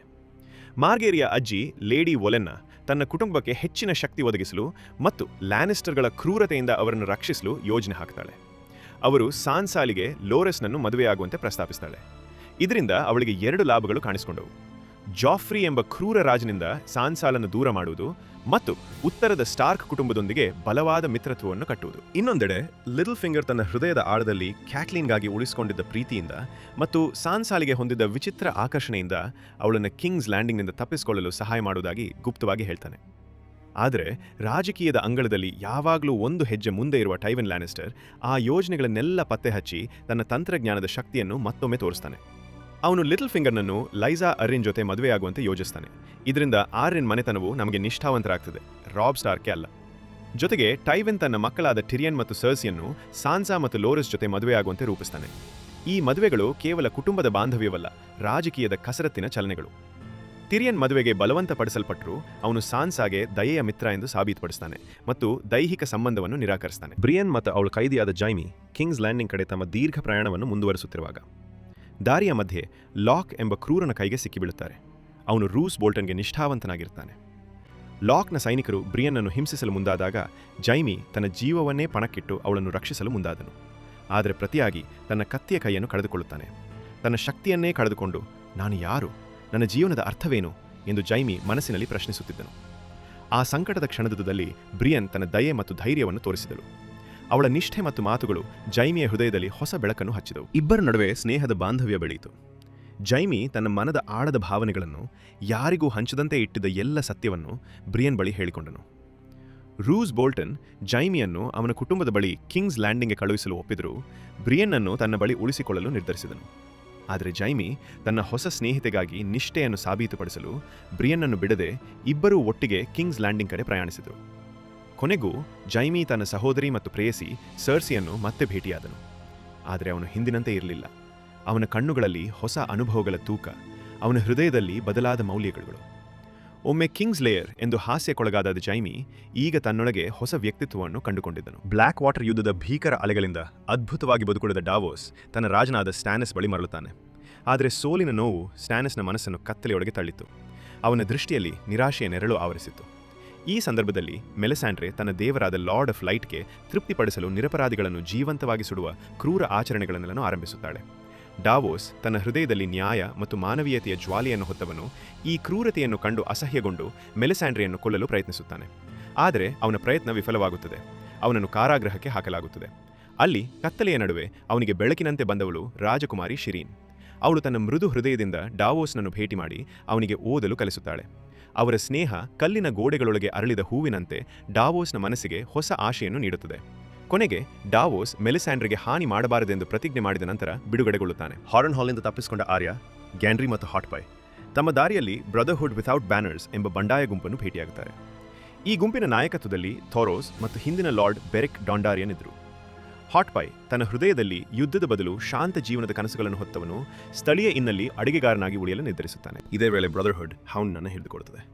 ಬೆರಿಕ್ ಲ್ಯಾನಿಸ್ಟರ್ಗಳ ಆಳ್ವಿಕೆಯಲ್ಲಿ ಹೌಂಡ್ ಮಾಡಿದ ಅನೇಕ ಅಪರಾಧಗಳಿಗೆ ತೀರ್ಪಾಗಿ ಅವನನ್ನು ಟ್ರಯಲ್ ಬೈ ಕಾಂಬ್ಯಾಟ್ ಯುದ್ಧಕ್ಕೆ ಒತ್ತಾಯಿಸುತ್ತಾನೆ. ಯುದ್ಧ ಭೀಕರವಾಗಿತ್ತು. ಕೊನೆಗೆ ಹೌಂಡ್ ಬೆರಿಕ್ನನ್ನು ಸೋಲಿಸಿ ಕೊಲ್ಲುತ್ತಾನೆ. ಆದರೆ ಮರಣವು ಬೆರಿಕ್ಗೆ ಅಂತ್ಯವಾಗಲಿಲ್ಲ. ಥೋರೋಸ್ ತನ್ನ ಮಾಂತ್ರಿಕ ಶಕ್ತಿಯಿಂದ ಲಾರ್ಡ್ ಆಫ್ ಲೈಟ್ನ ಕೃಪೆಯಿಂದ ಬೆರಿಕ್ಗೆ ಪುನರ್ಜನ್ಮ ನೀಡುತ್ತಾನೆ. ಇದು ಮೊದಲ ಬಾರಿಗೆ ಅಲ್ಲ, ಅವನು ಅನೇಕ ಬಾರಿ ಮರಣದಿಂದ ಹಿಂದಿರುಗಿದ್ದನು. ಮೆಲಿಸ್ಯಾಂಡ್ರೆ ಆಗಮಿಸಿ ಗ್ಯಾಂಡ್ರಿಯನ್ನು ಬ್ರದರ್ಹುಡ್ನಿಂದ ಖರೀದಿಸುತ್ತಾಳೆ. ಅವನ ತಂದೆ ರಾಬರ್ಟ್ನ ರಾಜರಕ್ತವನ್ನು ಬಳಸಿಕೊಂಡು ಸ್ಟ್ಯಾನಸ್ಗೆ ಸಹಾಯ ಮಾಡುವ ರಕ್ತ ಮಾಂತ್ರಿಕತೆಯನ್ನು ಮಾಡಲು ಅವಳು ಯೋಜಿಸುತ್ತಾಳೆ. ಆರ್ಯ ತನ್ನ ಸ್ನೇಹಿತನನ್ನು ಮಾರಾಟ ಮಾಡಿದ ಬ್ರದರ್ಹುಡ್ನ ದ್ರೋಹದಿಂದ ದುಃಖಗೊಂಡು ಅಲ್ಲಿಂದ ಓಡಿ ಹೋಗ್ತಾಳೆ. ಆದರೆ ಅವಳ ದಾರಿ ಸುಲಭವಾಗಿರಲಿಲ್ಲ. ಇತ್ತೀಚೆಗೆ ಬಿಡುಗಡೆಗೊಂಡ ಹೌಂಡ್ ಅವಳನ್ನು ಹಿಡಿದುಕೊಳ್ತಾನೆ. ಹೌಂಡ್ನನ್ನು ಆರ್ಯ ದ್ವೇಷಿಸುತ್ತಿದ್ದಳು. ಆದರೆ ಅವನು ಲ್ಯಾನಿಸ್ಟರ್ಗಳನ್ನು ತೊರೆದು ಅವಳನ್ನು ಸುರಕ್ಷಿತವಾಗಿ ರಾಬ್ ಸ್ಟಾರ್ಕ್ ಬಳಿ ಕರೆದೊಯ್ಯಲು ಬಯಸುತ್ತಿರುವುದನ್ನು ತಿಳಿದಾಗ ಆರ್ಯಾಳ ಹೃದಯದಲ್ಲಿ ಸ್ವಲ್ಪ ನೆಮ್ಮದಿ ಮೂಡಿತು. ಡ್ರ್ಯಾಗನ್ ಸ್ಟೋನ್ ಕೋಟೆಯಲ್ಲಿ ಸ್ಟ್ಯಾನಸ್ ಗೇನ್ರಿಯ ರಕ್ತವನ್ನು ಹೊಂದಿರುವ ಜಿಗಿಟೆಗಳನ್ನು ಸುಟ್ಟು ರಾಬ್, ಜಾಫ್ರಿ ಮತ್ತು ಬಾಲನ್ನನ್ನು ಶಪಿಸುತ್ತಾನೆ. ಮೆಲಿಸಾಂಡ್ರೆ ತನ್ನ ದೇವರ ನಂಬಿಕೆಯಿಂದ ಗೇನ್ರಿಯನ್ನು ಬಲಿಯಾಗಿ ಕೊಲ್ಲಲು ಯೋಜಿಸುತ್ತಾಳೆ. ಆದರೆ ಈ ಕ್ರೂರತೆಯನ್ನು ತಿಳಿದ ಡಾವೋಸ್ ಅವನನ್ನು ತಪ್ಪಿಸಿಕೊಳ್ಳಲು ಸಹಾಯ ಮಾಡುತ್ತಾನೆ. ತನ್ನ ನಿಷ್ಠಾವಂತ ಸಲಹೆಗಾರನ ದ್ರೋಹದಿಂದ ಕೋಪಗೊಂಡ ಸ್ಟ್ಯಾನಸ್ ಡಾವೋಸ್ನನ್ನು ಕೊಲ್ಲಲು ಯೋಚಿಸುತ್ತಾನೆ. ಆದರೆ ಮೆಲಿಸಾಂಡ್ರೆ ಅವನನ್ನು ಉಳಿಸಲು ಮನವೊಲಿಸುತ್ತಾಳೆ. ಡಾವೋಸ್ ಭವಿಷ್ಯದಲ್ಲಿ ವೈಟ್ ವಾಕರ್ಗಳ ವಿರುದ್ಧದ ಯುದ್ಧದಲ್ಲಿ ಉಪಯುಕ್ತನಾಗುತ್ತಾನೆ ಎಂದು ಭರವಸೆ ನೀಡುತ್ತಾಳೆ. ಗೋಡೆಯ ಉತ್ತರದಲ್ಲಿ ಸ್ಯಾಮ್, ಮೋರ್ಮೆಂಟ್ ಮತ್ತು ಉಳಿದ ನೈಟ್ಸ್ ವಾಚ್ ಯೋಧರು ವೈಟ್ ವಾಕರ್ಗಳ ಆಕ್ರಮಣದ ಭೀತಿಯನ್ನು 7 ರಾಜ್ಯಗಳಿಗೆ ತಿಳಿಸಲು ಕ್ರಾಸ್ಟರ್ನ ಮನೆ ತಲುಪುತ್ತಾರೆ. ಅಲ್ಲಿ ಸ್ಯಾಮ್ ಗಿಲ್ಲಿಯನ್ನು ಮತ್ತೆ ಭೇಟಿಯಾಗ್ತಾನೆ. ಅವಳು ಈಗ ಒಂದು ಗಂಡು ಮಗುವಿಗೆ ಜನ್ಮ ನೀಡಿರ್ತಾಳೆ. ಆದರೆ ನೈಟ್ಸ್ ವಾಚ್ನಲ್ಲಿದ್ದ ದ್ರೋಹಿಗಳು ತಮ್ಮ ಸಹೋದರರನ್ನು ದ್ರೋಹಿಸಿ ಕ್ರಾಸ್ಟರ್ ಮತ್ತು ಮಾರ್ಮೆಂಟ್ನನ್ನು ಕೊಂದು ಹಾಕ್ತಾರೆ. ಸ್ಯಾಮ್ ಗಿಲ್ಲಿ ಮತ್ತು ಅವಳ ಮಗುವಿನೊಂದಿಗೆ ತಪ್ಪಿಸಿಕೊಳ್ತಾನೆ. ನಂತರ ದಾರಿಯಲ್ಲಿ ಸ್ಯಾಮ್ ಶೂರನಾಗಿ ನಿಂತು ದಾಳಿಯ ವೇಳೆ ಡ್ರ್ಯಾಗನ್ ಗ್ಲಾಸ್ ಕತ್ತಿಯಿಂದ ಒಬ್ಬ ವೈಟ್ ವಾಕರ್ನನ್ನು ಕೊಲ್ಲುತ್ತಾನೆ. ಗೋಡೆಯಾಚೆ ಜಾನ್ ಸ್ನೋನನ್ನು ಕಾಡು ಜನರ ರಾಜ ಮ್ಯಾನ್ಸ್ ರೇಡರ್ ಬಳಿ ಕರೆದೊಯ್ಯಲಾಗುತ್ತದೆ. ಜಾನ್ ತನ್ನ ನೈಟ್ಸ್ ವಾಚ್ ಪ್ರಮಾಣವನ್ನು ದ್ರೋಹಿಸಿದ್ದೇನೆ ಎಂದು ಸುಳ್ಳು ಹೇಳಿದಾಗ ಮ್ಯಾನ್ಸ್ ಅವನನ್ನು ನಂಬುತ್ತಾನೆ. ವೈಟ್ ವಾಕರ್ಗಳ ಸೇನೆ ಉತ್ತರ ದಿಕ್ಕನ್ನು ಅಪಾಯಕಾರಿ ಮಾಡುತ್ತಿದ್ದುದರಿಂದ ಕಾಡು ಜನರ ಬದುಕುಳಿಯಲು ಗೋಡೆಯನ್ನು ಹತ್ತುವುದು ಅವಶ್ಯಕವಾಗಿತ್ತು. ಜಾನ್ನನ್ನು ಟಾರ್ಮೆಂಟ್ ಜೈನ್ಸ್ ಬೇನ್ ಮುನ್ನಡೆಸುವ ಗುಂಪಿನೊಂದಿಗೆ ಕಳುಹಿಸಲಾಯಿತು. ಈ ಯಾತ್ರೆಯಲ್ಲಿ ಜಾನ್ ಜೊತೆ ಎಗ್ರಿಟ್ ಕೂಡ ಇದ್ದಳು. ಅವರ ಪ್ರಯಾಣದ ವೇಳೆ ಜಾನ್ ಮತ್ತು ಎಗ್ರೆಟ್ ನಿಜವಾದ ಪ್ರೀತಿಯಲ್ಲಿ ಬೀಳುತ್ತಾರೆ. ಜಾನ್ ತನ್ನ ನೈಟ್ಸ್ ವಾಚ್ ಪ್ರಮಾಣವನ್ನು ಉಲ್ಲಂಘಿಸಿ ಎಗ್ರೆಟ್ ಜೊತೆ ಶಾರೀರಿಕ ಸಂಬಂಧ ಹೊಂದುತ್ತಾನೆ. ಇನ್ನೊಂದೆಡೆ ಬ್ರ್ಯಾನ್, ರಿಕೆನ್, ಹೋಡರ್ ಮತ್ತು ಓಷಾ ಗೋಡೆಯತ್ತ ತಮ್ಮ ದೀರ್ಘ ಪ್ರಯಾಣವನ್ನು ಮುಂದುವರಿಸುತ್ತಿದ್ದರು. ದಾರಿಯ ಮಧ್ಯೆ ಬ್ರ್ಯಾನ್ ತನ್ನೊಳಗಿನ ಅಸಾಧಾರಣ ಶಕ್ತಿಯನ್ನು ಕಂಡುಕೊಂಡನು. ಅವನು ವಾರ್ಗ್. ತನ್ನ ಮನಸ್ಸನ್ನು ಇತರ ಜೀವಿಗಳಲ್ಲಿ ಸಾಗಿಸಿ ಅವರ ಕಣ್ಣುಗಳಿಂದ ಲೋಕವನ್ನು ನೋಡುವ ಸಾಮರ್ಥ್ಯ ಅವನಿಗೆ ಇತ್ತು. ಆದರೆ ಅದಷ್ಟೇ ಅಲ್ಲ, ಬ್ರ್ಯಾನ್ ಸೀರ್ ಅಂದರೆ ಕಾಲಜ್ಞಾನಿ ಕೂಡ ಹೌದು. ಅವನು ಭೂತಕಾಲ ಮತ್ತು ಭವಿಷ್ಯದ ದೃಶ್ಯಗಳನ್ನು ಕಾಣಬಲ್ಲನು. ಈ ಪ್ರಯಾಣದಲ್ಲಿ ಅವರ ತಂಡಕ್ಕೆ ನೆಡ್ ಸ್ಟಾರ್ಕ್ನ ಹಳೆಯ ಸ್ನೇಹಿತನ ಮಕ್ಕಳು ಜೋಜನ್ ಮತ್ತು ಮೀರೆ ರೀಡ್ ಕೂಡ ಸೇರಿಕೊಳ್ಳುತ್ತಾರೆ. ಜೋಜನ್ ಕೂಡ ಸೀರ್ ತನ್ನದೇ ಆದ ದೃಷ್ಟಿಗಳ ಮೂಲಕ ಬ್ರ್ಯಾನ್ನ ಶಕ್ತಿಯನ್ನು ಅರಿತುಕೊಂಡು ಬ್ರ್ಯಾನ್ಗೆ ಮಾರ್ಗದರ್ಶನ ನೀಡಲು ಬಂದಿದ್ದನು. ಜೋಜನ್ ತನ್ನ ಕನಸುಗಳಲ್ಲಿ ಬ್ರ್ಯಾನ್ ಎಷ್ಟು ಮುಖ್ಯ ಎಂದು ಕಂಡಿದ್ದರಿಂದ ಅವನು ಮತ್ತು ಅವನ ತಂಗಿ ಮೀರೆ ಬ್ರ್ಯಾನ್ಗೆ ನಿಷ್ಠೆ ಪ್ರಮಾಣ ಮಾಡುತ್ತಾರೆ.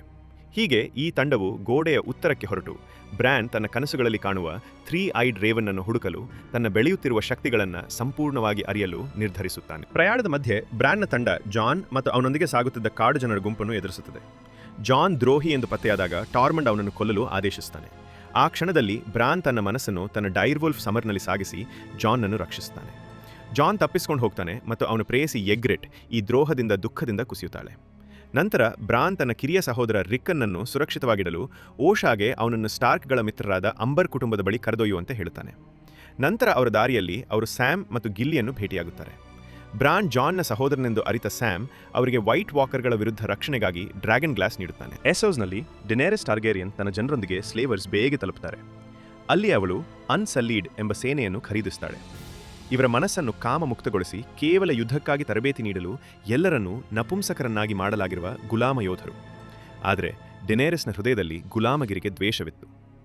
ಅನ್ಸಲ್ಲೀಡ್ಗಳನ್ನು ಪಡೆದ ನಂತರ ಅವಳು ತನ್ನ ಡ್ರ್ಯಾಗನ್ಗಳ ಬೆಂಕಿಯೊಂದಿಗೆ ದಾಸ ವ್ಯಾಪಾರಿಗಳನ್ನು ಕೊಂದು ಬಂಧಿತರಾದ ಗುಲಾಮರನ್ನು ಬಿಡುಗಡೆ ಮಾಡುತ್ತಾಳೆ. ಸ್ಲೇವರ್ಸ್ ಬೇ ಗುಲಾಮಗಿರಿಯಿಂದ ಮುಕ್ತವಾಗುತ್ತಿದ್ದಂತೆ ಡಿನೇರಿಸ್ ಅನ್ಸಲ್ಲೀಡ್ಗಳಿಗೆ ಸ್ವಾತಂತ್ರ್ಯ ನೀಡುತ್ತಾಳೆ. ಅವರು ಎಲ್ಲರೂ ಸ್ವಯಂ ಪ್ರೇರಿತವಾಗಿ ಅವಳನ್ನು ಅನುಸರಿಸಲು ಒಪ್ಪುತ್ತಾರೆ. ಅವಳ ಹೊಸ ಮಿತ್ರರಲ್ಲಿ ಅನ್ಸಲ್ಲೀಡ್ ನಾಯಕ ಗ್ರೇ ವಾರ್ಮ್ ಇದ್ದನು. ಜೊತೆಗೆ ಹಿಂದಿನ ಗುಲಾಮಿ ಮತ್ತು ಭಾಷಾಂತರಕಾರ್ತಿ ಮಿಸ್ ಸ್ಯಾಂಡೈ ಶೀಘ್ರದಲ್ಲೇ ಡಿನೇರಿಸ್ನ ಅತ್ಯಂತ ಆಪ್ತ ಸ್ನೇಹಿತೆಯಾಗುತ್ತಾಳೆ. ವೆಸ್ಟ್ರೋಸ್ನ ಕಿಂಗ್ಸ್ ಗಾರ್ಡ್ನ ಗೌರವಾನ್ವಿತ ಸದಸ್ಯ ಬೆರೆಸ್ಟನ್ ಸೆಲ್ಮಿ ಕೂಡ ಅವಳ ಬಳಿಗೆ ಸೇರ್ತಾನೆ. ಒಮ್ಮೆ ಅವನು ಡಿನೇರಿಸ್ನ ತಂದೆಗೆ ನಿಷ್ಠೆಯಿಂದ ಸೇವೆ ಸಲ್ಲಿಸಿದ್ದ, ಆದರೆ ಜಾಫ್ರಿ ಅವನನ್ನು ಅವಮಾನಕರವಾಗಿ ವಜಾಗೊಳಿಸಿದ್ದ. ಈಗ ಅವನು ಡಿನೇರಿಸ್ಗೆ ತನ್ನ ಕುಟುಂಬದ ಸಿಂಹಾಸನವನ್ನು ಮರಳಿ ಪಡೆಯಲು ಸಹಾಯ ಮಾಡುತ್ತೇನೆ ಎಂದು ಪ್ರಮಾಣ ಮಾಡ್ತಾನೆ. ಡೆನೇರಿಸ್ ತನ್ನ ಗುಲಾಮಗಿರಿ ಮುಕ್ತಗೊಳಿಸುವ ಅಭಿಯಾನವನ್ನು ಮುಂದುವರಿಸುತ್ತಿದ್ದಂತೆ ಯುಂಕೈ ನಗರದ ನಾಯಕರು ಸೆಕೆಂಡ್ ಸನ್ಸ್ ಎಂಬ ಬಾಡಗಿ ಗುಂಪನ್ನು ಅವಳನ್ನು ಕೊಲ್ಲಲು ನೇಮಿಸುತ್ತಾರೆ. ಆದರೆ ಅವರ ಸದಸ್ಯ ದಾರಿಯೋ ನಹಾರಿಸ್ ತನ್ನ ಸಹಚರರನ್ನು ದ್ರೋಹಿಸಿ ಕೊಂದು ಡೆನೇರಿಸ್ಗೆ ನಿಷ್ಠೆ ಪ್ರಮಾಣ ಮಾಡ್ತಾನೆ. ದಾರಿಯೋ ಜೋರಾ ಮತ್ತು ಗ್ರೇ ವಾರ್ಮ್ ಜೊತೆ ಸೇರಿ ಯುಂಕೈ ಗುಲಾಮ ವ್ಯಾಪಾರಿಗಳನ್ನು ಸೋಲಿಸಿ ನಗರವನ್ನು ಮುಕ್ತಗೊಳಿಸುತ್ತಾನೆ. ಹೊಸದಾಗಿ ಮುಕ್ತರಾದ ಜನರು ಡೆನೇರಿಸ್ ಟಾರ್ಗೇರಿಯನ್ ಅನ್ನು ತಮ್ಮ ರಕ್ಷಕಿಯಾಗಿ ಪೂಜಿಸುತ್ತಾರೆ. ವೆಸ್ಟ್ರೋಸ್ನ ಉತ್ತರದಲ್ಲಿ ರಾಬ್ ಸ್ಟಾರ್ಕ್ ತನ್ನ ಯುದ್ಧವನ್ನು ತಾತ್ಕಾಲಿಕವಾಗಿ ನಿಲ್ಲಿಸಿ ತಾಯಿ ಕ್ಯಾಟ್ಲಿನ್ ಜೊತೆ ಅವಳ ತಂದೆಯ ಅಂತ್ಯಕ್ರಿಯೆಗೆ ತೆರಳುತ್ತಾನೆ. ಅಲ್ಲಿ ಅವನು ತನ್ನ ಸಹೋದರ ಎಡ್ಮ್ಯೂರ್ ಟಲ್ಲಿ ಮತ್ತು ಅಂಕಲ್ ಬ್ಲ್ಯಾಕ್ ಫಿಶ್ ಟಲ್ಲಿಯನ್ನು ಮತ್ತೆ ಭೇಟಿಯಾಗ್ತಾನೆ. ಆದರೆ ರಾಬ್ ತನ್ನ ಪ್ರತಿಜ್ಞೆಯನ್ನು ಮುರಿದು ವಾಲ್ಡರ್ ಫ್ರೇಯ ಮಗಳನ್ನು ಮದುವೆಯಾಗಬೇಕಾದ ಬದಲಿಗೆ ತಲಿಸಾ ಜೊತೆ ಮದುವೆಯಾಗಿದ್ದರಿಂದ ಅವಳು ಈಗ ಗರ್ಭಿಣಿಯಾಗಿದ್ದಳು. ಇದರಿಂದ ಅವನ ನಿಷ್ಠಾವಂತರು ಅವನ ನಿರ್ಧಾರಗಳನ್ನು ಅನುಮಾನಿಸತೊಡಗಿದರು. ರಾಬ್ ವಾಲ್ಡರ್ ಫ್ರೇಗೆ ಕ್ಷಮೆ ಯಾಚಿಸಿ ತನ್ನ ಪ್ರತಿಜ್ಞೆಯನ್ನು ಮುರಿದಿದ್ದಕ್ಕಾಗಿ ವೈಯಕ್ತಿಕವಾಗಿ ಕ್ಷಮೆ ಕೇಳ್ತಾನೆ. ಅವನು ತನ್ನ ಸಹೋದರ ಎಡ್ಮ್ಯೂರ್ನನ್ನು ವಾಲ್ಡರ್ನ ಮಗಳನ್ನು ಮದುವೆಯಾಗಲು ಒಪ್ಪಿಸ್ತಾನೆ. ಹೀಗೆ ಎಡ್ಮ್ಯೂರ್ ಮತ್ತು ರೋಸ್ಲಿನ್ರ ಮದುವೆ ನಡೆಯುತ್ತದೆ. ಆದರೆ ಆ ಮದುವೆಯೇ ರೆಡ್ ವೆಡ್ಡಿಂಗ್ ಎಂಬ ದ್ರೋಹದ ವೇದಿಕೆಯಾಗಿ ಪರಿಣಮಿಸುತ್ತದೆ. ಮದುವೆಯ ಮಧ್ಯೆ ರೂಸ್ ಬೋಲ್ಟನ್ ತನ್ನ ನಿಜವಾದ ಮುಖವನ್ನು ತೋರಿಸುತ್ತಾನೆ. ಅವನು ವಾಲ್ಡರ್ ಫ್ರೇ ಮತ್ತು ಟೈವಿನ್ ಲ್ಯಾನಿಸ್ಟರ್ ಜೊತೆಗೂಡಿ ಕುತಂತ್ರ ರೂಪಿಸಿದ್ದನು. ರಾಬ್ನ ನಿರಪರಾಧ ಸೇನೆ ನಿರ್ದಯವಾಗಿ ಹತ್ಯೆಗೀಡಾಗುತ್ತದೆ. ತಲಿಸಾ ಮತ್ತು ಕ್ಯಾಟ್ಲಿನ್ ಫ್ರೇರಿಂದ ಕೊಲ್ಲಲ್ಪಡುತ್ತಾರೆ ಮತ್ತು ರಾಬ್ ತನ್ನ ಹಳೆಯ ಮಿತ್ರನಾದರೂ ದ್ರೋಹಿಯಾದ ರೂಸ್ ಬೋಲ್ಟನ್ನ ಕೈಯಲ್ಲಿ ಸಾವನ್ನಪ್ಪುತ್ತಾನೆ. ಈ ಕ್ರೂರ ಕೃತ್ಯಗಳಿಗೆ ಪ್ರತಿಯಾಗಿ ಲ್ಯಾನಿಸ್ಟರ್ಗಳು ವಾಲ್ಡರ್ ಫ್ರೇಗೆ ಟಲ್ಲಿ ಮನೆತನದ ರಿವರನ್ ಕೋಟೆಯನ್ನು ಬಹುಮಾನವಾಗಿ ನೀಡುತ್ತಾರೆ. ರೂಸ್ ಬೋಲ್ಟನ್ ಉತ್ತರದ ಹೊಸ ವಾರ್ಡನ್ ಆಗಿ ನೇಮಿಸಲ್ಪಡ್ತಾನೆ. ಇದೇ ವೇಳೆ ಅವನ ಮಗ ರ್ಯಾಮ್ಸೆ ಥಿಯೋನ್ ಗ್ರೇಜಾಯ್ನ ಜನನಾಂಗವನ್ನು ಕತ್ತರಿಸಿ ನಿರಂತರವಾಗಿ ಹಿಂಸಿಸುತ್ತಾನೆ. ಥಿಯೋನ್ ಈಗ ಸಂಪೂರ್ಣವಾಗಿ ಹತಾಶನಾದ ವ್ಯಕ್ತಿ. ತನ್ನ ಸ್ಟಾರ್ಕ್ ಕುಟುಂಬದ ದ್ರೋಹಕ್ಕಾಗಿ ಆಳವಾದ ಪಶ್ಚಾತ್ತಾಪವನ್ನು ಅನುಭವಿಸುತ್ತಾನೆ. ಅವನು ನೆಡ್ ಸ್ಟಾರ್ಕ್ ತನ್ನ ನಿಜವಾದ ತಂದೆ ಬಾಲನ್ಗಿಂತ ಹೆಚ್ಚು ನಿಷ್ಠಾವಂತ ತಂದೆಯಾಗಿದ್ದನೆಂದು ಒಪ್ಪಿಕೊಳ್ಳುತ್ತಾನೆ. ಆರ್ಯ ಮತ್ತು ಹೌಂಡ್ ಕೊನೆಗೂ ರಾಬ್ ಮತ್ತು ಕ್ಯಾಟ್ಲಿನ್ ಅನ್ನು ಸೇರಲು ಬಂದಾಗ ಅವರು ಸ್ಟಾರ್ಕ್ ಕುಟುಂಬದ ಹತ್ಯಾಕಾಂಡದ ಭೀಕರ ಪರಿಣಾಮವನ್ನು ಮಾತ್ರ ಕಂಡುಕೊಳ್ತಾರೆ. ದುಃಖದಿಂದ ಕುಸಿದ ಆರ್ಯ ಹೌಂಡ್ ಜೊತೆಗೂಡಿ ತಮ್ಮ ದುರಂತವನ್ನು ಹೆಮ್ಮೆಪಟ್ಟು ಹೇಳುತ್ತಿದ್ದ ಕೆಲವು ಫ್ರೇರನ್ನು ಕೊಲ್ಲುತ್ತಾರೆ. ಕಿಂಗ್ಸ್ ಲ್ಯಾಂಡಿಂಗ್ನಲ್ಲಿ ದುಃಖಿತ ಟೈರಿಯನ್ ತನ್ನ ತಂದೆ ಟೈವೆನ್ಗೆ ಉತ್ತರದ ಜನರು ಲ್ಯಾನಿಸ್ಟರ್ಗಳ ರೆಡ್ ವೆಡ್ಡಿಂಗ್ ದ್ರೋಹವನ್ನು ಎಂದಿಗೂ ಮರೆಯುವುದಿಲ್ಲ ಎಂದು ಎಚ್ಚರಿಸುತ್ತಾನೆ. ಗೇಮ್ ಆಫ್ ಥ್ರೋನ್ಸ್ನ 4ನೇ ಸೀಸನ್ನಲ್ಲಿ ವೆಸ್ಟ್ರೋಸ್ನ ಶಕ್ತಿಶಾಲಿ ಮನೆತನಗಳ ಪ್ರತಿನಿಧಿಗಳು ಕಿಂಗ್ಸ್ ಲ್ಯಾಂಡಿಂಗ್ಗೆ ಜಾಫ್ರಿ ಮತ್ತು ಮಾರ್ಗೇರಿಯ ಮದುವೆಗೆ ಆಗಮಿಸುತ್ತಾರೆ. ಆ ಅತಿಥಿಗಳಲ್ಲಿ ಒಬ್ಬ ಶಕ್ತಿಶಾಲಿ ಅತಿಥಿ ಎಂದರೆ ಡಾನ್ ರಾಜಕುಮಾರ ಆಬೆರಿನ್ ಮಾರ್ಟೆಲ್. ಅವನ ಸಂಗಾತಿ ಎಲ್ಲಾರಿಯ ಸ್ಯಾಂಡ್ ಜೊತೆ ಬಂದಿದ್ದಾನೆ. ಆದರೆ ಆಬೆರಿನ್ ಮನಸ್ಸಿನಲ್ಲಿ ಒಂದು ರಹಸ್ಯ ಉದ್ದೇಶವಿದೆ. ಅವನಿಗೆ ಮೌಂಟೇನ್ ಮೇಲೆ ಪ್ರತೀಕಾರ ಬೇಕು. ಏಕೆಂದರೆ ಟೈವಿನ್ ಲ್ಯಾನಿಸ್ಟರ್ನ ಆದೇಶದಂತೆ ಮೌಂಟೇನ್ ಅವನ ತಂಗಿ ಎಲಿಯಾಡನ್ನ ರಾಬರ್ಟ್ನ ಬಂಡಾಯದ ಸಮಯದಲ್ಲಿ ಬಲಾತ್ಕಾರ ಮಾಡಿ ಕೊಂದಿದ್ದನು. ಟೈವಿನ್ ನೆಡ್ ಸ್ಟಾರ್ಕ್ನ ಪಾರಂಪರಿಕ ವಲೇರಿಯನ್ ಉಕ್ಕಿನ ಕತ್ತಿಯನ್ನು ಕರಗಿಸಿ 2 ಹೊಸ ಕತ್ತಿಗಳನ್ನು ತಯಾರಿಸ್ತಾನೆ. ಒಂದನ್ನು ಜೈಮಿಗೆ ಉಡುಗೊರೆಯಾಗಿ ನೀಡ್ತಾನೆ, ಮತ್ತೊಂದನ್ನು ಜೋಫ್ರಿಗೆ ಮದುವೆಯ ಉಡುಗೊರೆಯಾಗಿ ನೀಡ್ತಾನೆ. ಆದರೆ ಅದ್ಧೂರಿ ಮದುವೆ ಸಮಾರಂಭದ ಮಧ್ಯದಲ್ಲಿ ಜಾಫ್ರಿ ಆಘಾತಕರವಾಗಿ ವಿಷಪ್ರಯೋಗದಿಂದ ಸಾವನ್ನಪ್ತಾನೆ. ದುಃಖಿತ ಸರ್ಸಿ ತನ್ನ ಸಹೋದರ ಟಿರಿಯನ್ ಅನ್ನು ಆರೋಪಿಸಿ ಬಂಧಿಸ್ತಾಳೆ. ತನ್ನ ಬಂಧನವು ತನ್ನ ಮಿತ್ರರಿಗೆ ಅಪಾಯ ತರುತ್ತದೆ ಎಂದು ಅರಿತ ಟಿರಿಯನ್ ಪೋಡ್ರಿಕ್ನನ್ನು ನಗರದಿಂದ ತಪ್ಪಿಸಿಕೊಳ್ಳಲು ಹೇಳ್ತಾನೆ ಮತ್ತು ಶೇಯ್ಲನ್ನು ಕ್ರೂರವಾಗಿ ದೂರವಿಟ್ಟು ಅವಳನ್ನು ಎಸೋಸ್ಗೆ ಹಿಂತಿರುಗಲು ಒತ್ತಾಯಿಸ್ತಾನೆ. ಈ ಗೊಂದಲದ ನಡುವೆ ಲಿಟಲ್ ಫಿಂಗರ್ ಸಾನ್ಸಾಳನ್ನ ಕಿಂಗ್ಸ್ ಲ್ಯಾಂಡಿಂಗ್ನಿಂದ ಗುಪ್ತವಾಗಿ ಹೊರಗೆ ಕರೆದೊಯ್ತಾನೆ. ಲ್ಯಾನಿಸ್ಟರ್ಗಳು ಸಾನ್ಸಾಳನ್ನ ಹುಡುಕುತ್ತಿದ್ದಂತೆ ಜೈಮಿ ಬ್ರಿಯನ್ಲನ್ನ ಅವಳನ್ನು ರಕ್ಷಿಸಲು ಕಳುಹಿಸುತ್ತಾನೆ. ಇದರಿಂದ ಅವಳು ಕ್ಯಾಟ್ಲಿನ್ಗೆ ನೀಡಿದ ಪ್ರತಿಜ್ಞೆಯನ್ನು ಉಳಿಸಿಕೊಳ್ಳಬಹುದು. ಜೈಮಿ ಪೋಡ್ರಿಕ್ನನ್ನ ಬ್ರಿಯನ್ನ ಹೊಸ ಸ್ಕ್ವೈರ್ ಆಗಿ ಕಳುಹಿಸಿ ತನ್ನ ವೆಲೀರಿಯನ್ ಉಕ್ಕಿನ ಕತ್ತಿಯನ್ನು ಅವಳಿಗೆ ನೀಡುತ್ತಾನೆ. ಬ್ರಿಯನ್ ಅದಕ್ಕೆ ಓತ್ ಕೀಪರ್ ಎಂದು ಸೂಕ್ತವಾಗಿ ಹೆಸರು ಇಡುತ್ತಾಳೆ. ಇನ್ನೊಂದೆಡೆ ಹೌಂಡ್ ಆರ್ಯಾಳ್ನ ಅವಳ ಚಿಕ್ಕಮ್ಮ ಲೈಸಾ ಅರಿನ್ ಬಳಿ ಬಿಡಲು ಯೋಚಿಸ್ತಾನೆ. ಅವ್ರ ಪ್ರಯಾಣದ ವೇಳೆ ಆರ್ಯ ಮತ್ತು ಹೌಂಡ್ ನಡುವೆ ಒಂದು ವಿಚಿತ್ರ ಬಾಂಧವ್ಯ ಬೆಳೆದುಕೊಳ್ತದೆ. ಆದರೆ ಲ್ಯಾನಿಸ್ಟರ್ಗಳ ಆಳ್ವಿಕೆಯಲ್ಲಿ ಅವನ ಕ್ರೂರ ಕೃತ್ಯಗಳಿಗಾಗಿ ಆರ್ಯಾಳ ದ್ವೇಷ ಇನ್ನೂ ಜೀವಂತವಾಗಿದೆ. ಈ ಪ್ರಯಾಣದಲ್ಲಿ ಆರ್ಯ ಲ್ಯಾನಿಸ್ಟರ್ ಸೈನಿಕ ಪೋಲಿವರ್ನನ್ನು ಕೊಂದು ತನ್ನ ಬಹುಕಾಲದ ಕತ್ತಿ ನೀಡಲನ್ನು ಮರಳಿ ಪಡೆಯುತ್ತಾಳೆ. ಪೋಲಿವರ್ ಆರ್ಯಾಳ ಹತ್ಯಾಪಟ್ಟಿಯಲ್ಲಿದ್ದ ಅನೇಕ ಹೆಸರುಗಳಲ್ಲಿ ಒಬ್ಬನು. ಆ ಪಟ್ಟಿಯಲ್ಲಿ ಹೌಂಡ್ ಕೂಡ ಇನ್ನೂ ಉಳಿದಿದ್ದಾನೆ. ಲಿಟಲ್ ಫಿಂಗರ್ ಮತ್ತು ಸಾನ್ಸಾ ವೇಲ್ನ ಅರಿನ್ ಮನೆಗೆ ತಲುಪ್ತಾರೆ. ಅಲ್ಲಿ ಸಾನ್ಸಾ ಲಿಟಲ್ ಫಿಂಗರ್ನ ಸೋದರ ಸೊಸೆ ಎಂದು ಸಾರ್ವಜನಿಕವಾಗಿ ವೇಷ ಧರಿಸ್ತಾಳೆ. ನಂತರ ಲಿಟಲ್ ಫಿಂಗರ್ನ ಮೇಲೆ ಬಹಳ ಹಿಂದಿನಿಂದಲೂ ಮೋಹವನ್ನು ಹೊಂದಿದ್ದ ಲೈಸಾ ಜೊತೆ ಮದುವೆಯಾಗ್ತಾನೆ ಮತ್ತು ಲಿಟಲ್ ಫಿಂಗರ್ನ ಆಜ್ಞೆಯ ಮೇರೆಗೆ ತನ್ನ ಪತಿ ಜಾನ್ ಆರಿನ್ನ ಸಾವಿಗೆ ತಾನೇ ಕಾರಣ ಎಂದು ಅವಳು ಬಹಿರಂಗಪಡಿಸ್ತಾಳೆ. ಆದರೆ ವಾಸ್ತವವಾಗಿ ಜಾನ್ ಆರಿನ್ನ ಸಾವಿಗೆ ಲಿಟಲ್ ಫಿಂಗರ್ನ ಕೈವಾಡವಿತ್ತು. ಅವನು ಲೇಡಿ ಒಲೆನ್ನಾ ಟೈರಲ್ ಜೊತೆಗೂಡಿ ಮಾಡಿದ ಕುತಂತ್ರವೇ ಜಾಫ್ರಿಯ ಸಾವಿಗೆ ನಿಜವಾದ ಕಾರಣ. ವೇಲನ್ನು ಒಟ್ಟಿಗೆ ಆಳುವಾಗ ಲೈಸಾ ಲಿಟಲ್ ಫಿಂಗರ್ಗಾಗಿ ಅತಿಯಾದ ಸ್ವಾಮಿತ್ವವನ್ನು ತೋರಿಸ್ತಾಳೆ ಮತ್ತು ಸಾನ್ಸಾಲ ಮೇಲೆ ಅಪಾಯಕಾರಿ ಅಸೂಯೆ ಬೆಳೆಸ್ಕೊಳ್ತಾರೆ. ತನ್ನ ಜೀವಮಾನದ ಪೂರ್ತಿ ಪ್ರೀತಿ ಅವಳ ತಾಯಿ ಕ್ಯಾಟ್ಲಿನ್ಗಾಗಿ ಮಾತ್ರ ಎಂದು ಹೇಳುತ್ತಾ ಸಾನ್ಸಾ ವಿರೋಧಿಸಿದರೂ ಲಿಟಲ್ ಫಿಂಗರ್ ಅವಳನ್ನು ಚುಂಬಿಸ್ತಾನೆ. ಈ ದೃಶ್ಯವನ್ನು ಕಂಡ ಲೈಸಾ ಲಿಟಲ್ ಫಿಂಗರ್ನನ್ನು ಪ್ರಶ್ನಿಸ್ತಾಳೆ. ಲಿಟಲ್ ಫಿಂಗರ್ ತಾನು ಲೈಸಾವನ್ನು ಎಂದಿಗೂ ಪ್ರೀತಿಸಿಲ್ಲ. ತನ್ನ ಪ್ರೀತಿ ಸದಾ ಕ್ಯಾಟ್ಲಿನ್ಗಾಗಿ ಮಾತ್ರ ಎಂದು ಒಪ್ಪಿಕೊಂಡು ಲೈಸಾಳನ್ನು ಕೊಂದು ವೇಲ್ನ ಸಂಪೂರ್ಣ ನಿಯಂತ್ರಣವನ್ನು ತನ್ನದಾಗಿಸಿಕೊಂಡು ಬಿಡ್ತಾನೆ. ಆರ್ಯ ಮತ್ತು ಹೌಂಡ್ ವೇಲ್ಗೆ ತಲುಪಿದಾಗ ಅವರು ಲೈಸಾ ಸತ್ತಿರೋದನ್ನು ತಿಳ್ಕೊಳ್ತಾರೆ. ತನ್ನ ಸಹೋದರಿ ಸಾನ್ಸಾ ಕೂಡ ಅಲ್ಲಿ ಗುಪ್ತವಾಗಿ ಇದ್ದಾಳೆ ಎಂಬುದನ್ನು ಅರಿಯದೆ ಆರ್ಯ ಮತ್ತೆ ತನ್ನ ಕುಟುಂಬವನ್ನು ಸೇರಲು ಮತ್ತೆ ತಡವಾಗಿ ಬಂದೆ ಎಂದು ಅಸಹಾಯಕವಾಗಿ ನಗುತ್ತಾಳೆ. ಹೊರಡುವಾಗ ಅವರು ಬ್ರಿಯನ್ ಮತ್ತು ಪಾಡ್ರಿಕ್ನನ್ನು ಭೇಟಿಯಾಗ್ತಾರೆ. ಬ್ರಿಯನ್ ತಾನು ಕ್ಯಾಟ್ಲಿನ್ನ ಆದೇಶದ ಮೇರೆಗೆ ಕೆಲಸ ಮಾಡುತ್ತಿದ್ದೇನೆ ಎಂದು ಹೇಳಿದ್ರೂ ಲ್ಯಾನಿಸ್ಟರ್ ಕತ್ತಿ ಓತ್ ಕೀಪರ್ ಹಿಡಿದಿರುವುದರಿಂದ ಆರ್ಯ ಅವಳನ್ನು ನಂಬುವುದಿಲ್ಲ. ಹೌಂಡ್ ಮತ್ತು ಬ್ರಿಯನ್ ಆರ್ಯಾಳಿಗಾಗಿ ಹೋರಾಡ್ತಾರೆ. ಬ್ರಿಯನ್ ಹೌಂಡ್ನನ್ನು ಸೋಲಿಸಿ ಅವನನ್ನು ಬಂಡೆಯಿಂದ ಕೆಳಗೆ ತಳ್ಳುತ್ತಾಳೆ. ಹೋರಾಟದ ನಂತರ ಬ್ರಿಯನ್ ಮತ್ತು ಪಾಡ್ರಿಕ್ ಅವಳನ್ನು ಹುಡುಕುತ್ತಿರುವಾಗ ಆರ್ಯ ಅಡಗಿಕೊಳ್ತಾಳೆ. ಅವ್ರು ಹೊರಟ ನಂತರ ಗಂಭೀರವಾಗಿ ಗಾಯಗೊಂಡ ಹೌಂಡ್ ಬಳಿ ಬರ್ತಾಳೆ. ಅವನನ್ನು ಕೊಂದು ಅವನ ನೋವಿಗೆ ಮುಕ್ತಿ ನೀಡಲು ನಿರಾಕರಿಸಿ ಅವನ ಹಣವನ್ನು ಕಸಿದುಕೊಂಡು ಜಾಕೆನ್ ನೀಡಿದ್ದ ನಾಣ್ಯವನ್ನು ಬಳಸಿಕೊಂಡು ಬ್ರಾವೋಸ್ಗೆ ಹಡಗಿನಲ್ಲಿ ಪ್ರಯಾಣಿಸುತ್ತಾಳೆ. ಅಲ್ಲಿ ಅವಳು ಫೇಸ್ಲೆಸ್ ಮೆನ್ ಜೊತೆ ತರಬೇತಿ ಪಡೆಯಲು ನಿರ್ಧರಿಸುತ್ತಾಳೆ. ಇನ್ನೊಂದೆಡೆ ರೂಸ್ ಬೋಲ್ಟನ್ ತನ್ನ ಮಗ ರಾಮ್ಸೆಗೆ ಥಿಯೋನ್ನನ್ನು ಕ್ರೂರವಾಗಿ ಹಿಂಸಿಸಿರುವುದಕ್ಕಾಗಿ ಅವನನ್ನು ತರಾಟೆಗೆ ತೆಗೆದುಕೊಳ್ತಾನೆ. ನಂತರ ಥಿಯೋನ್, ಬ್ರ್ಯಾನ್ ಮತ್ತು ರಿಕ್ಕನ್ ಇನ್ನೂ ಜೀವಂತವಾಗಿದ್ದಾರೆ ಎಂದು ಒಪ್ಪಿಕೊಳ್ತಾನೆ. ಇದು ರೂಸ್ನ ಉತ್ತರದ ವಾರ್ಡನ್ ಸ್ಥಾನಕ್ಕೆ ಬೆದರಿಕೆಯಾಗಿ ಪರಿಣಮಿಸುತ್ತದೆ. ಆದ್ದರಿಂದ ರೂಸ್ ಲಾಕ್ನನ್ನು ಅವರನ್ನು ಹುಡುಕಲು ಕಳುಹಿಸುತ್ತಾನೆ. ರಾಮ್ಸೆ ತನ್ನ ತಂದೆಯ ಆದೇಶದ ಮೇರೆಗೆ ಐರನ್ ಐಲ್ಯಾಂಡರ್ಗಳು ಹಿಡಿದಿದ್ದ ಭೂಮಿಯನ್ನು ಮರಳಿ ಪಡೆಯಲು ಹೊರಡುತ್ತಾನೆ. ಅವನೊಂದಿಗೆ ಸಂಪೂರ್ಣವಾಗಿ ಭಗ್ನಗೊಂಡ ಥಿಯೋನ್ ಈಗ ಅವನ ನಿಷ್ಠಾವಂತ ನಾಯಿಯಂತೆ ನಡೆದುಕೊಳ್ಳುತ್ತಾನೆ. ಥಿಯೋನ ಸಹೋದರಿಯಾರ ಸಣ್ಣ ಸೇನೆಯೊಂದಿಗೆ ಅವನನ್ನು ರಕ್ಷಿಸಲು ಬರ್ತಾಳೆ. ಆದರೆ ರಾಮ್ಸೇನ ಕ್ರೂರತೆಯಿಂದ ಸಂಪೂರ್ಣವಾಗಿ ಭಗ್ನಗೊಂಡ ಥಿಯೋನ್ ಸ್ವಾತಂತ್ರ್ಯವು ಇನ್ನಷ್ಟು ಹಿಂಸೆಗೆ ಕಾರಣವಾಗ್ತದೆ ಎಂಬ ಭಯದಿಂದ ಅವಳ ಸಹಾಯವನ್ನು ನಿರಾಕರಿಸ್ತಾನೆ. ಇದನ್ನು ನೋಡಿದ್ಯಾರ ತನ್ನ ಸಹೋದರನನ್ನು ಶಾಶ್ವತವಾಗಿ ತ್ಯಜಿಸಿ ಹೊರಟು ಹೋಗ್ತಾರೆ. ಯೆಜೋಸ್ನಲ್ಲಿ ಡೆನೇರಿಸ್ ತನ್ನ ಸೇನೆಯೊಂದಿಗೆ ಕೊನೆಯ ಗುಲಾಮ ನಗರವಾದ ಮೀರೆನ್ನನ್ನು ಮುಕ್ತಗೊಳಿಸ್ತಾಳೆ.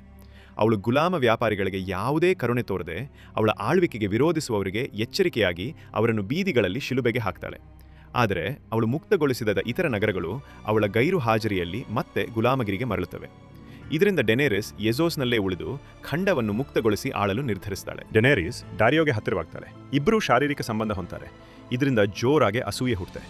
ಇದೇ ವೇಳೆ ಗ್ರೇ ವಾರ್ಮ್ ಮತ್ತು ಮಿಸ್ ಸ್ಯಾಂಡೈ ಪರಸ್ಪರ ಭಾವನೆಗಳನ್ನು ಬೆಳೆಸಿಕೊಳ್ತಾರೆ. ಆದರೆ ಅನ್ಸಲ್ಲಿಡ್ಗಳು ಎಲ್ಲರೂ ನಪುಂಸಕರಾಗಿರುವುದರಿಂದ ಅವರ ಸಂಬಂಧ ಅರ್ಥವಿಲ್ಲದಂತಾಗಿದೆ. ಬರಿಸ್ಟನ್ ಸೆಲ್ಮಿ ಜೋರ ಮೂಲತಃ ರಾಬರ್ಟ್ ಬರಾಥಿಯನ್ಗಾಗಿ ಡೆನೇರೀಸ್ಲನ್ನು ಗುಪ್ತಚರನಾಗಿ ಕಳುಹಿಸಲ್ಪಟ್ಟಿದ್ದನೆಂದು ಪತ್ತೆ ಹಚ್ಚುತ್ತಾನೆ. ಜೋರ ಡೆನೇರೀಸ್ಲನ್ನು ಭೇಟಿಯಾದ ನಂತರ ಅವನು ಅವಳನ್ನು ಪ್ರೀತಿಸುತ್ತಿದ್ದನು ಮತ್ತು ಅವಳ ಕಾರ್ಯಕ್ಕೆ ಸೇರಿಕೊಂಡ ನಂತರ ನಿಷ್ಠೆ ಮತ್ತು ಭಕ್ತಿಯನ್ನು ಮಾತ್ರ ತೋರಿಸಿದ್ದೇನೆ ಎಂದು ವಿವರಿಸುತ್ತಾನೆ. ಆದರೆ ಡೆನೇರೀಸ್ ಜೋರ ನೀಡಿದ ಕ್ಷಮೆಯಾಚನೆಯನ್ನು ತಿರಸ್ಕರಿಸಿ ಅವನನ್ನು ಗಡಿಪಾರು ಮಾಡ್ತಾಳೆ. ಇದೇ ವೇಳೆ ಅವಳ ಡ್ರ್ಯಾಗನ್ ಡ್ರೋಗನ್ ಆಕ್ರಮಣಕಾರಿ ಸ್ವಭಾವ ತೋರಿಸಿ ಒಂದು ಮುಗ್ಧ ಮಗುವನ್ನು ಕೊಂದು ಹಾಕುತ್ತದೆ. ಇದರಿಂದ ಡೆನೇರೀಸ್ ತನ್ನ ಇತರ ಡ್ರ್ಯಾಗನ್ಗಳನ್ನು ಸರಪಳಿಯಿಂದ ಬಂಧಿಸುವ ಕಠಿಣ ನಿರ್ಧಾರ ತೆಗೆದುಕೊಳ್ಳಬೇಕಾಗುತ್ತದೆ. ಉತ್ತರದಲ್ಲಿ ಕಾಡು ಜನರ ಸೇನೆ ಗೋಡೆಯತ್ತ ಸಾಗುತ್ತಾ ಅನೇಕ ಮುಗ್ಧ ಜನರನ್ನು ಕೊಲ್ಲುತ್ತಾರೆ. ಒಂದು ದಾಳಿಯಲ್ಲಿ ಎಗ್ರೆಟ್ ಓಲಿ ಎಂಬ ಬಾಲಕನ ತಂದೆಯನ್ನು ಕೊಲ್ಲುತ್ತಾಳೆ. ಅದರಿಂದ ಹೆದರಿದ ಓಲಿ ಕ್ಯಾಸಲ್ ಬ್ಲ್ಯಾಕ್ ಕಡೆಗೆ ಓಡಿ ಹೋಗುತ್ತಾನೆ. ಇನ್ನೊಂದೆಡೆ ಜಾನ್ ಸ್ನೋ ಕೂಡ ಕ್ಯಾಸಲ್ ಬ್ಲ್ಯಾಕ್ಗೆ ಮರಳಿ ತನ್ನ ನೈಟ್ಸ್ ವಾಚ್ ಸಹೋದರರಿಗೆ ಶೀಘ್ರದಲ್ಲೇ 1,00,000 ಕಾಡುಜನ ಸೇನೆ ಅವರ ದುರ್ಬಲವಾಗಿ ರಕ್ಷಿಸಲ್ಪಟ್ಟ ಜನರಿಲ್ಲದ ಕೋಟೆಯ ಮೇಲೆ ದಾಳಿ ಮಾಡಲು ಬರುತ್ತಿದೆ ಎಂದು ಎಚ್ಚರಿಸುತ್ತಾನೆ. ಸ್ಯಾಮ್ ಜಾನ್ಗೆ ವೆಸ್ಟ್ರೋಸ್ನ ಎಲ್ಲಾ ಮಹಾನ್ ಮನೆತನಗಳಿಗೆ ಪತ್ರಗಳನ್ನು ಕಳುಹಿಸಲು ಸಹಾಯ ಮಾಡುತ್ತಾನೆ. ಒಳಬರುವ ಕಾಡು ಜನಗಳ ಆಕ್ರಮಣದ ವಿರುದ್ಧ ರಕ್ಷಿಸಲು ಸಹಾಯಕ್ಕಾಗಿ ಬೇಡಿಕೊಳ್ಳುತ್ತಾರೆ. ಡ್ರ್ಯಾಗನ್ ಸ್ಟೋನ್ನಲ್ಲಿ ಮೆಲಿಸ್ಯಾಂಡ್ರೆ ಲಾರ್ಡ್ ಆಫ್ ಲೈಟ್ಗೆ ತೃಪ್ತಿಪಡಿಸಲು ನಿರಪರಾಧಿಗಳನ್ನು ಬಲಿಯಾಗಿ ಕೊಲ್ಲುತ್ತಾಳೆ. ಡಾವೋಸ್ ಮತ್ತು ರಾಜಕುಮಾರಿ ಶಿರೀನ್ ಇದನ್ನು ಭೀತಿಯಿಂದ ನೋಡ್ತಾರೆ. ಡಾವೋಸ್ ಮಾನವ ಬಲಿ ಇಲ್ಲದೆ ಸ್ಟ್ಯಾನಿಸ್ಗೆ ಪ್ರಬಲ ಮಿತ್ರ ರಾಷ್ಟ್ರಗಳನ್ನು ಪಡೆಯುವ ಮಾರ್ಗಗಳನ್ನು ಹುಡುಕಲು ಪ್ರಾರಂಭಿಸುತ್ತಾನೆ. ಅವನು ಸ್ಟ್ಯಾನಿಸ್ಗೆ ಬ್ರಾವೋಸ್ನ ಐರನ್ ಬ್ಯಾಂಕ್ನಿಂದ ಸಾಲ ಪಡೆಯಲು ಸಹಾಯ ಮಾಡ್ತಾನೆ. ಇದು ಬಾಡಗಿ ಯೋಧರನ್ನು ನೇಮಿಸಲು ಹಣ ಒದಗಿಸುತ್ತದೆ. ಕಿಂಗ್ಸ್ ಲ್ಯಾಂಡಿಂಗ್ ಅಲ್ಲಿ ಟೈವಿನ್ ಲ್ಯಾನಿಸ್ಟರ್ಗಳು ಐರನ್ ಬ್ಯಾಂಕಿಗೆ ಭಾರೀ ಸಾಲದಲ್ಲಿದ್ದಾರೆ ಎಂದು ಸರ್ಸಿಗೆ ತಿಳಿಸ್ತಾನೆ. ಆದ್ದರಿಂದ ಅವರು ತಮ್ಮ ಮನೆತನವನ್ನು ಶ್ರೀಮಂತ ಟೈರಲ್ಗಳೊಂದಿಗೆ ಮದುವೆಯಿಂದ ಜೋಡಿಸಬೇಕಾಗಿದೆ. ಇದರಿಂದ ಸರ್ಸಿ ಲೋರಸ್ ಜೊತೆ ಮದುವೆಯಾಗಬೇಕಾಗ್ತದೆ ಮತ್ತು ಹೊಸದಾಗಿ ರಾಜನಾದ ಬಾಲಕ ಟೊಮೆನ್ 2 ಬಾರಿ ವಿಧವೆಯಾದ ಮಾರ್ಗೇರಿ ಟೈರಲ್ ಜೊತೆ ಮದುವೆಯಾಗಬೇಕಾಗ್ತದೆ. ಜಾಫ್ರಿಯ ಹತ್ಯೆಗೆ ಸಂಬಂಧಿಸಿದ ಟಿರಿಯನ್ನ ವಿಚಾರಣೆಯಲ್ಲಿ ಟಿರಿಯನ್ನ ಶಿಕ್ಷೆಯನ್ನು ಖಚಿತಪಡಿಸಿಕೊಳ್ಳಲು ಟೈವಿನ್ ಸಾಕ್ಷಿಗಳನ್ನು ಸುಳ್ಳು ಹೇಳುವಂತೆ ಮಾಡಿದ್ದಾನೆ ಎಂದು ಅವನು ಮತ್ತು ಜೈಮಿ ಅರಿತುಕೊಳ್ಳುತ್ತಾರೆ. ಆ ಸಾಕ್ಷಿಗಳಲ್ಲಿ ಒಬ್ಬಳು ಶೇ. ಟಿರಿಯನ್ ಅವಳನ್ನು ದೂರ ಕಳುಹಿಸಿದ್ದರಿಂದ ತನಗೆ ದ್ರೋಹ ಬಗೆದಿದ್ದಾನೆಂದು ಭಾವಿಸಿ ಟೈವಿನ್ನ ಕುತಂತ್ರದಲ್ಲಿ ಪಾಲ್ಗೊಳ್ಳುತ್ತಾಳೆ. ತೀರ್ಪುಗಾರರಿಂದ ತನಗೆ ಎಂದಿಗೂ ನ್ಯಾಯಯುತ ವಿಚಾರಣೆ ಸಿಗುವುದಿಲ್ಲ ಎಂದು ಅರಿತ ಟಿರಿಯನ್ trial by combat ಬೇಡ್ತಾನೆ. Sirsi mountain ಅನ್ನು ತನ್ನ ಚಾಂಪಿಯನ್ ಆಗಿ ಆಯ್ಕೆ ಮಾಡ್ತಾಳೆ. ಟಿರಿಯನ್ಗೆ ತನ್ನ ಪರವಾಗಿ ಹೋರಾಡಲು ಹೆಚ್ಚು ಆಯ್ಕೆಗಳು ಇರುವುದಿಲ್ಲ. ಜೈಮಿ ಎಡಗೈಯಿಂದ ಕತ್ತಿ ಹಿಡಿಯುವ ತರಬೇತಿ ಪಡೆದಿದ್ದರೂ ತನ್ನ ಸಹೋದರನ ಪರವಾಗಿ ಹೋರಾಡಲು ಸಾಕಷ್ಟು ನಿಪುಣನಾಗಿಲ್ಲ. ಬ್ರ್ಯಾನ್ ಸರ್ಸಿ ಅವನಿಗೆ ಪದವಿ ಮತ್ತು ಉನ್ನತ ವರ್ಗದ ವಧುವನ್ನು ಭರವಸೆ ನೀಡಿರುವುದರಿಂದ ಟಿರಿಯನ್ಗೆ ಸಹಾಯ ಮಾಡಲು ನಿರಾಕರಿಸುತ್ತಾನೆ. ಅದೃಷ್ಟವಶಾತ್ ಒಬ್ರೆನ್ ಮಾರ್ಟೆಲ್ ಟಿರಿಯನ್ನ ಚಾಂಪಿಯನ್ ಆಗಲು ಒಪ್ತಾನೆ. ಅವನು ವರ್ಷಗಳಿಂದ ಮೌಂಟನ್ ಅನ್ನು ಎದುರಿಸಿ ತನ್ನ ಸಹೋದರಿ ಎಲಿಯಾಳ ಪ್ರತೀಕಾರ ಪಡೆಯಲು ಕಾಯ್ತಿದ್ದನು. ಯುದ್ಧದಲ್ಲಿ ಒಬ್ರೆನ್ ಶೀಘ್ರವಾಗಿ ಮೇಲುಗೈ ಸಾಧಿಸಿ ಮೌಂಟನ್ ಅನ್ನು ವಿಷದ ಕತ್ತಿಯಿಂದ ಗಂಭೀರವಾಗಿ ಗಾಯಗೊಳಿಸ್ತಾನೆ. ಆದರೆ ಕೊಲ್ಲುವ ಮೊದಲು ಅವನು ಮೌಂಟನ್ ಅನ್ನು ಎಲಿಯಾಳ ಹತ್ಯೆಯನ್ನು ಒಪ್ಪಿಕೊಳ್ಳಲು ಒತ್ತಾಯಿಸ್ತಾನೆ. ಈ ಅವಕಾಶವನ್ನು ಬಳಸಿಕೊಂಡು ಮೌಂಟನ್ ಒಬರೆನ್ನನ್ನು ಹಿಡಿದು ಅವನ ತಲೆಯನ್ನು ನುಚ್ಚು ನೂರಾಗಿಸ್ತಾನೆ. ನಂತರ ಎಲಿಯಾಳ ಹತ್ಯೆಯನ್ನು ಒಪ್ಪಿಕೊಂಡು ಕ್ರೂರವಾಗಿ ಅವನನ್ನು ಕೊಲ್ಲುತ್ತಾನೆ. ಮೌಂಟನ್ ಜೈ ಸಾಧಿಸಿದ ನಂತರ ಟೈವಿನ್ ಟಿರಿಯನ್ಗೆ ಮರಣದಂಡನೆ ವಿಧಿಸುತ್ತಾನೆ. ನಂತರ ಸರ್ಸಿ ಅನೇಕ ಕರಾಳ ಮತ್ತು ಅನೈತಿಕ ಮಾನವ ಪ್ರಯೋಗಗಳಿಂದ ಹೊರಹಾಕಲ್ಪಟ್ಟ ಮಾಜಿ ಮೇಸ್ಟರ್ ಕ್ವೈಬರ್ನ ಸಹಾಯವನ್ನು ಪಡೆದು ಮೌಂಟನ್ನ ಜೀವವನ್ನು ಉಳಿಸುತ್ತಾಳೆ. ಟಿರಿಯನ್ ತನ್ನ ಮರಣದ ನಿರೀಕ್ಷೆಯಲ್ಲಿ ಇದ್ದಾಗ ಜೈಮಿ ಅವನನ್ನು ಭೇಟಿಯಾಗಿ ತಪ್ಪಿಸಿಕೊಳ್ಳಲು ಸಹಾಯ ಮಾಡ್ತಾನೆ. ಕಿಂಗ್ಸ್ ಲ್ಯಾಂಡಿಂಗ್ನಿಂದ ತಪ್ಪಿಸಿಕೊಂಡ ಟಿರಿಯನ್ ಮೊದಲು ತನ್ನ ತಂದೆಯ ವಿರುದ್ಧ ಪ್ರತೀಕಾರ ತೀರಿಸಲು ನಿಲ್ಲುತ್ತಾನೆ. ಟೈವಿನ್ನ ಕೊಠಡಿಯಲ್ಲಿ ಅವನು ಶೇನ್ನು ಹಾಸಿಗೆಯಲ್ಲಿ ಕಂಡು ದ್ರೋಹ ಮತ್ತು ಕೋಪದಿಂದ ಅವಳನ್ನು ಕೊಲ್ಲುತ್ತಾನೆ. ನಂತರ ಟೈವಿನ್ ಶೌಚಾಲಯದಲ್ಲಿ ಕುಳಿತಿರುವಾಗ ಅವನನ್ನು ಬಾಣದಿಂದ ಹೊಡೆದುಕೊಳ್ಳುತ್ತಾನೆ. ನಂತರ ವೇರಿಸ್ ಟಿರಿಯನ್ ಎಸೋಸ್ಗೆ ಹಡಗನ್ನು ಹತ್ತಲು ಸಹಾಯ ಮಾಡ್ತಾನೆ. ತನ್ನ ರಾಜಕೀಯ ಪ್ರತಿಸ್ಪರ್ಧಿ ಲಿಟಲ್ ಫಿಂಗರ್ಗಿಂತ ಭಿನ್ನವಾಗಿ ರಾಜ್ಯದ ಹಿತಾಸಕ್ತಿಗಳನ್ನು ಮನಸ್ಸಿನಲ್ಲಿಟ್ಟುಕೊಂಡಿದ್ದೇನೆ ಎಂದು ಸಾಬೀತುಪಡಿಸುತ್ತಾನೆ. ಲಾಕ್ ನೈಟ್ಸ್ ವಾಚ್ ಸೈನಿಕನಂತೆ ವೇಷ ಧರಿಸಿ ಬ್ರ್ಯಾನ್ ಮತ್ತು ರಿಕ್ಕನನ್ನು ಹುಡುಕಲು ಜಾನನನ್ನು ಗುಪ್ತವಾಗಿ ಹಿಂಬಾಲಿಸುತ್ತಾನೆ. ಅವನು ಜಾನ್ ಮತ್ತು ನೈಟ್ಸ್ ವಾಚ್ ಯೋಧರ ಗುಂಪಿನೊಂದಿಗೆ ಕ್ರಾಸ್ಟನ್ನ ಮನೆಯನ್ನು ತಲುಪಿ ದ್ರೋಹಿಗಳನ್ನು ಕೊಲ್ಲಲು ಹೊರಡುತ್ತಾನೆ. ಆದರೆ ಜಾನ್ಗೆ ತಿಳಿಯದೆ ಬ್ರ್ಯಾನ್, ಹೋಡರ್, ಜೋಸೆನ್ ಮತ್ತು ಮೀರೆ ಈಗಾಗಲೇ ದ್ರೋಹಿಗಳ ಕೈಗೆ ಸಿಕ್ಕಿ ಹಾಕಿಕೊಂಡಿದ್ದಾರೆ. ಜಾನ್ನ ಗುಂಪು ದ್ರೋಹಿಗಳನ್ನು ಕೊಲ್ಲುವ ಯುದ್ಧದಲ್ಲಿ ಲಾಕ್ ಕೂಡ ಸಾವಿಗೀಡಾಗುತ್ತಾನೆ. ಜೋಸೆನ್ ಬ್ರ್ಯಾನ್ಗೆ ತನ್ನ ಕುಟುಂಬವನ್ನು ಸೇರಬಾರದೆಂದು ತನ್ನ ಗುರಿಯನ್ನು ಮುಂದುವರಿಸಬೇಕೆಂದು ಹೇಳುತ್ತಾನೆ. ಹೀಗಾಗಿ ಬ್ರ್ಯಾನ್ ಮತ್ತು ಅವನ ಮಿತ್ರರು ಉತ್ತರದತ್ತ ತಮ್ಮ ಪ್ರಯಾಣವನ್ನು ಮುಂದುವರಿಸುತ್ತಾರೆ. ಅವರು ಕೊನೆಗೂ 3 ಐಡ್ ರೇವನ್ನ ಮನೆ ಹಾರ್ಟ್ರಿಗೆ ತಲುಪ್ತಾರೆ. ಅಲ್ಲಿ ಅವರನ್ನು ಅಸ್ಥಿ ಪಂಜರದ ಯೋಧರು ದಾಳಿ ಮಾಡ್ತಾರೆ. ಜೋಜೆನ್ ಸಾವನ್ನಪ್ತಾನೆ. ಆದರೆ ಉಳಿದವರು ಚಿಲ್ಡ್ರನ್ ಆಫ್ ದ ಫಾರೆಸ್ಟಿಂದ ರಕ್ಷಿಸಲ್ಪಡ್ತಾರೆ. ಅವರು ಬ್ರ್ಯಾನ್ನನ್ನು ಹಾರ್ಟ್ರಿ ಒಳಗೆ ಕರೆದೊಯ್ದು ಕೊನೆಗೂ 3 ಐಡ್ ರೇವನನ್ನು ಭೇಟಿಯಾಗಲು ಅವಕಾಶ ಮಾಡಿಕೊಡ್ತಾರೆ. ಮತ್ತೊಂದು ಕಡೆ ಕಾಡು ಜನರು ಕ್ಯಾಸಲ್ ಬ್ಲ್ಯಾಕ್ ಮೇಲೆ ಎಲ್ಲ ದಿಕ್ಕಿನಿಂದ ದಾಳಿ ನಡೆಸ್ತಾರೆ. ಗ್ರೆನ್ ದೈತ್ಯರ ದಾಳಿಯಿಂದ ಗೋಡೆಯ ಒಳಗಿನ ಬಾಗಿಲನ್ನು ರಕ್ಷಿಸಲು ತನ್ನ ಜೀವವನ್ನು ತ್ಯಜಿಸ್ತಾನೆ. ಪಿಪ್ ಎಗ್ರಿಟ್ನ ಬಾಣದಿಂದ ಸಾವನ್ನಪ್ತಾನೆ. ಅನೇಕರು ಸಾವಿಗೀಡಾದರೂ ಜಾನ್ ತನ್ನ ಸಹೋದರರನ್ನು ಒಗ್ಗೂಡಿಸಿ ಕಾಡು ಜನರ ವಿರುದ್ಧ ಹೋರಾಡುತ್ತಾನೆ. ಎಗ್ರಿಟ್ ತನ್ನ ಹಳೆಯ ಪ್ರೇಮಿಯನ್ನು ಕೊಲ್ಲಲು ಅವಕಾಶ ಪಡೆದಾಗ ಕ್ಷಣ ಮಾತ್ರ ಹಿಂಜರಿಯುತ್ತಾಳೆ. ಆ ಸಮಯದಲ್ಲಿ ಓಲ್ಲಿ ಬಾಣದಿಂದ ಅವಳನ್ನು ಹೊಡೆದುಕೊಳ್ಳುತ್ತಾನೆ. ಎಗ್ರಿಟ್ ಹೃದಯ ಭಂಗಗೊಂಡ ಜಾನ್ನ ಅಪ್ಪುಗೆಯಲ್ಲಿ ಸಾವನ್ನಪ್ತಾಳೆ. ಕೊನೆಗೂ ನೈಟ್ಸ್ ವಾಚ್ ಕಾಡು ಜನರ ಸೇನೆಯನ್ನು ಸೋಲಿಸಿ ಅವರನ್ನು ಹಿಂತಿರುಗಲು ಬಾಧ್ಯಗೊಳಿಸುತ್ತದೆ. ಟಾರ್ಮೆಂಟ್ ಕೊನೆಯವರೆಗೂ ಹೋರಾಡಿ ಸಾಯಲು ಬಯಸುತ್ತಾನೆ. ಆದರೆ ಜಾನ್ ಅವನ ಜೀವವನ್ನು ಉಳಿಸಿ ಕೈದಿಯಾಗಿ ಬಂಧಿಸಲು ನಿರ್ಧರಿಸುತ್ತಾನೆ. ಯುದ್ಧದ ನಂತರ ಜಾನ್ ಒಬ್ಬನೇ ಕಾಡು ಜನರ ಮಹಾಸೇನೆಯ ಶಿಬಿರಕ್ಕೆ ತೆರಳಿ ರಾಜನನ್ನು ಕೊಲ್ಲುವ ಗುಪ್ತ ಯೋಜನೆಯೊಂದಿಗೆ ಮ್ಯಾನ್ಸ್ ರೇಡನನ್ನು ಭೇಟಿಯಾಗುತ್ತಾನೆ. ಆದರೆ ಸಭೆಯ ಮಧ್ಯದಲ್ಲಿ ಸ್ಟ್ಯಾನಿಸ್ನ ಸೇನೆ ಆಗಮಿಸಿ ಕಾಡು ಜನರ ಸೇನೆಯನ್ನು ಸಂಪೂರ್ಣವಾಗಿ ಸೋಲಿಸುತ್ತದೆ. ವೆಸ್ಟರೋಸ್ನ ಎಲ್ಲಾ ಮನೆತನಗಳಲ್ಲಿ ನೈಟ್ಸ್ ವಾಚ್ನ ಕರೆಗೆ ಸ್ಪಂದಿಸಿದ ಏಕೈಕ ರಾಜ ಸ್ಟ್ಯಾನಿಸ್. ಮೆಲಿಸ್ಯಾಂಡ್ರೆ ತನ್ನ ದೃಷ್ಟಿಗಳಲ್ಲಿ ವೈಟ್ ವಾಕರ್ಗಳ ಭಯಾನಕ ಆಕ್ರಮಣವನ್ನು ಕಂಡಿದ್ದರಿಂದ ಸ್ಟ್ಯಾನಿಸ್ ಗೋಡೆಯ ರಕ್ಷಣೆಯನ್ನು ಗಂಭೀರವಾಗಿ ತೆಗೆದುಕೊಂಡಿದ್ದನು. ಈ ಶೌರ್ಯಮಯ ಕಾರ್ಯದಿಂದ ಸ್ಟ್ಯಾನಿಸ್ ನೈಟ್ಸ್ ವಾಚ್ನ ಗೌರವವನ್ನು ಗಳಿಸುತ್ತಾನೆ ಮತ್ತು ಜಾನ್ ಸ್ನೋ ಜೊತೆಗೂಡಿ ಅವನು ಕಾಡು ಜನರ ರಾಜ ಮ್ಯಾನ್ಸ್ ರೇಡನನ್ನು ಬಂಧಿಸುತ್ತಾನೆ. ಗೇಮ್ ಆಫ್ ಥ್ರೋನ್ಸ್ನ 5ನೇ ಸೀಸನ್ನಲ್ಲಿ ರಾಜ ಟೊಮೊಮೆನ್ ಅಧಿಕೃತವಾಗಿ ಮಾರ್ಗೇರಿ ಟೈರಲ್ನ ಮದುವೆಯಾಗ್ತಾನೆ. ತನ್ನ ಬಾಲ್ಯ ಪ್ರಾಯದ ಪತಿಯನ್ನು ಸುಲಭವಾಗಿ ಪ್ರಭಾವಗೊಳಿಸುವ ಮಾರ್ಗೇರಿ ಕಿಂಗ್ಸ್ ಲ್ಯಾಂಡಿಂಗ್ನಲ್ಲಿ ಜನಪ್ರಿಯಳಾಗ್ತಾನೆ. ತನ್ನ ಶಕ್ತಿಯನ್ನು ಕರೆದುಕೊಳ್ಳುತ್ತಿರುವುದರಿಂದ ಬೆದರಿದ ಸರ್ಸಿ ಸ್ಮಾಲ್ ಕೌನ್ಸಿಲ್ನ ನಿಯಂತ್ರಣವನ್ನು ಮರಳಿ ಪಡೆಯಲು ಕುತಂತ್ರ ರೂಪಿಸ್ತಾಳೆ. ಈ ಸಮಯದಲ್ಲಿ ಸ್ಪ್ಯಾರೋಸ್ ಎಂಬ ಧಾರ್ಮಿಕ ಚಳವಳಿ ಜನರಲ್ಲಿ ಹೆಚ್ಚು ಜನಪ್ರಿಯವಾಗುತ್ತದೆ. ಲಾನ್ಸೆಲ್ ಲ್ಯಾನಿಸ್ಟರ್ ಕೂಡ ಈ ಚಳವಳಿಗೆ ಸೇರುತ್ತಾನೆ. ಸರ್ಸಿ ಹೈ ಸ್ಪ್ಯಾರೋಗೆ ನಂಬಿಕೆಯ ಕಾನೂನುಗಳನ್ನು ಜಾರಿಗೊಳಿಸಲು ಫೇತ್ ಮಿಲಿಟೆಂಟ್ ಎಂಬ ಧಾರ್ಮಿಕ ಸೇನೆಯನ್ನು ರಚಿಸಲು ಅಧಿಕಾರ ನೀಡುತ್ತಾಳೆ. ಅವರು ಲೋರಸ್ನನ್ನು ಅವನ ಸಲಿಂಗಕಾಮಿತ್ವಕ್ಕಾಗಿ ಬಂಧಿಸ್ತಾರೆ. ಇದರಿಂದ ಮಾರ್ಗೇರಿ ತುಂಬ ದುಃಖಿತಲಾಗುತ್ತಾಳೆ. ಸಂದರ್ಭವನ್ನು ಉಪಯೋಗಿಸಿಕೊಂಡು ಸೆರ್ಸಿ ತನ್ನನ್ನು ಮದುವೆಯಾಗುವಂತೆ ಬಲವಂತಪಡಿಸುವುದನ್ನು ತಪ್ಪಿಸಿಕೊಳ್ಳುತ್ತಾಳೆ.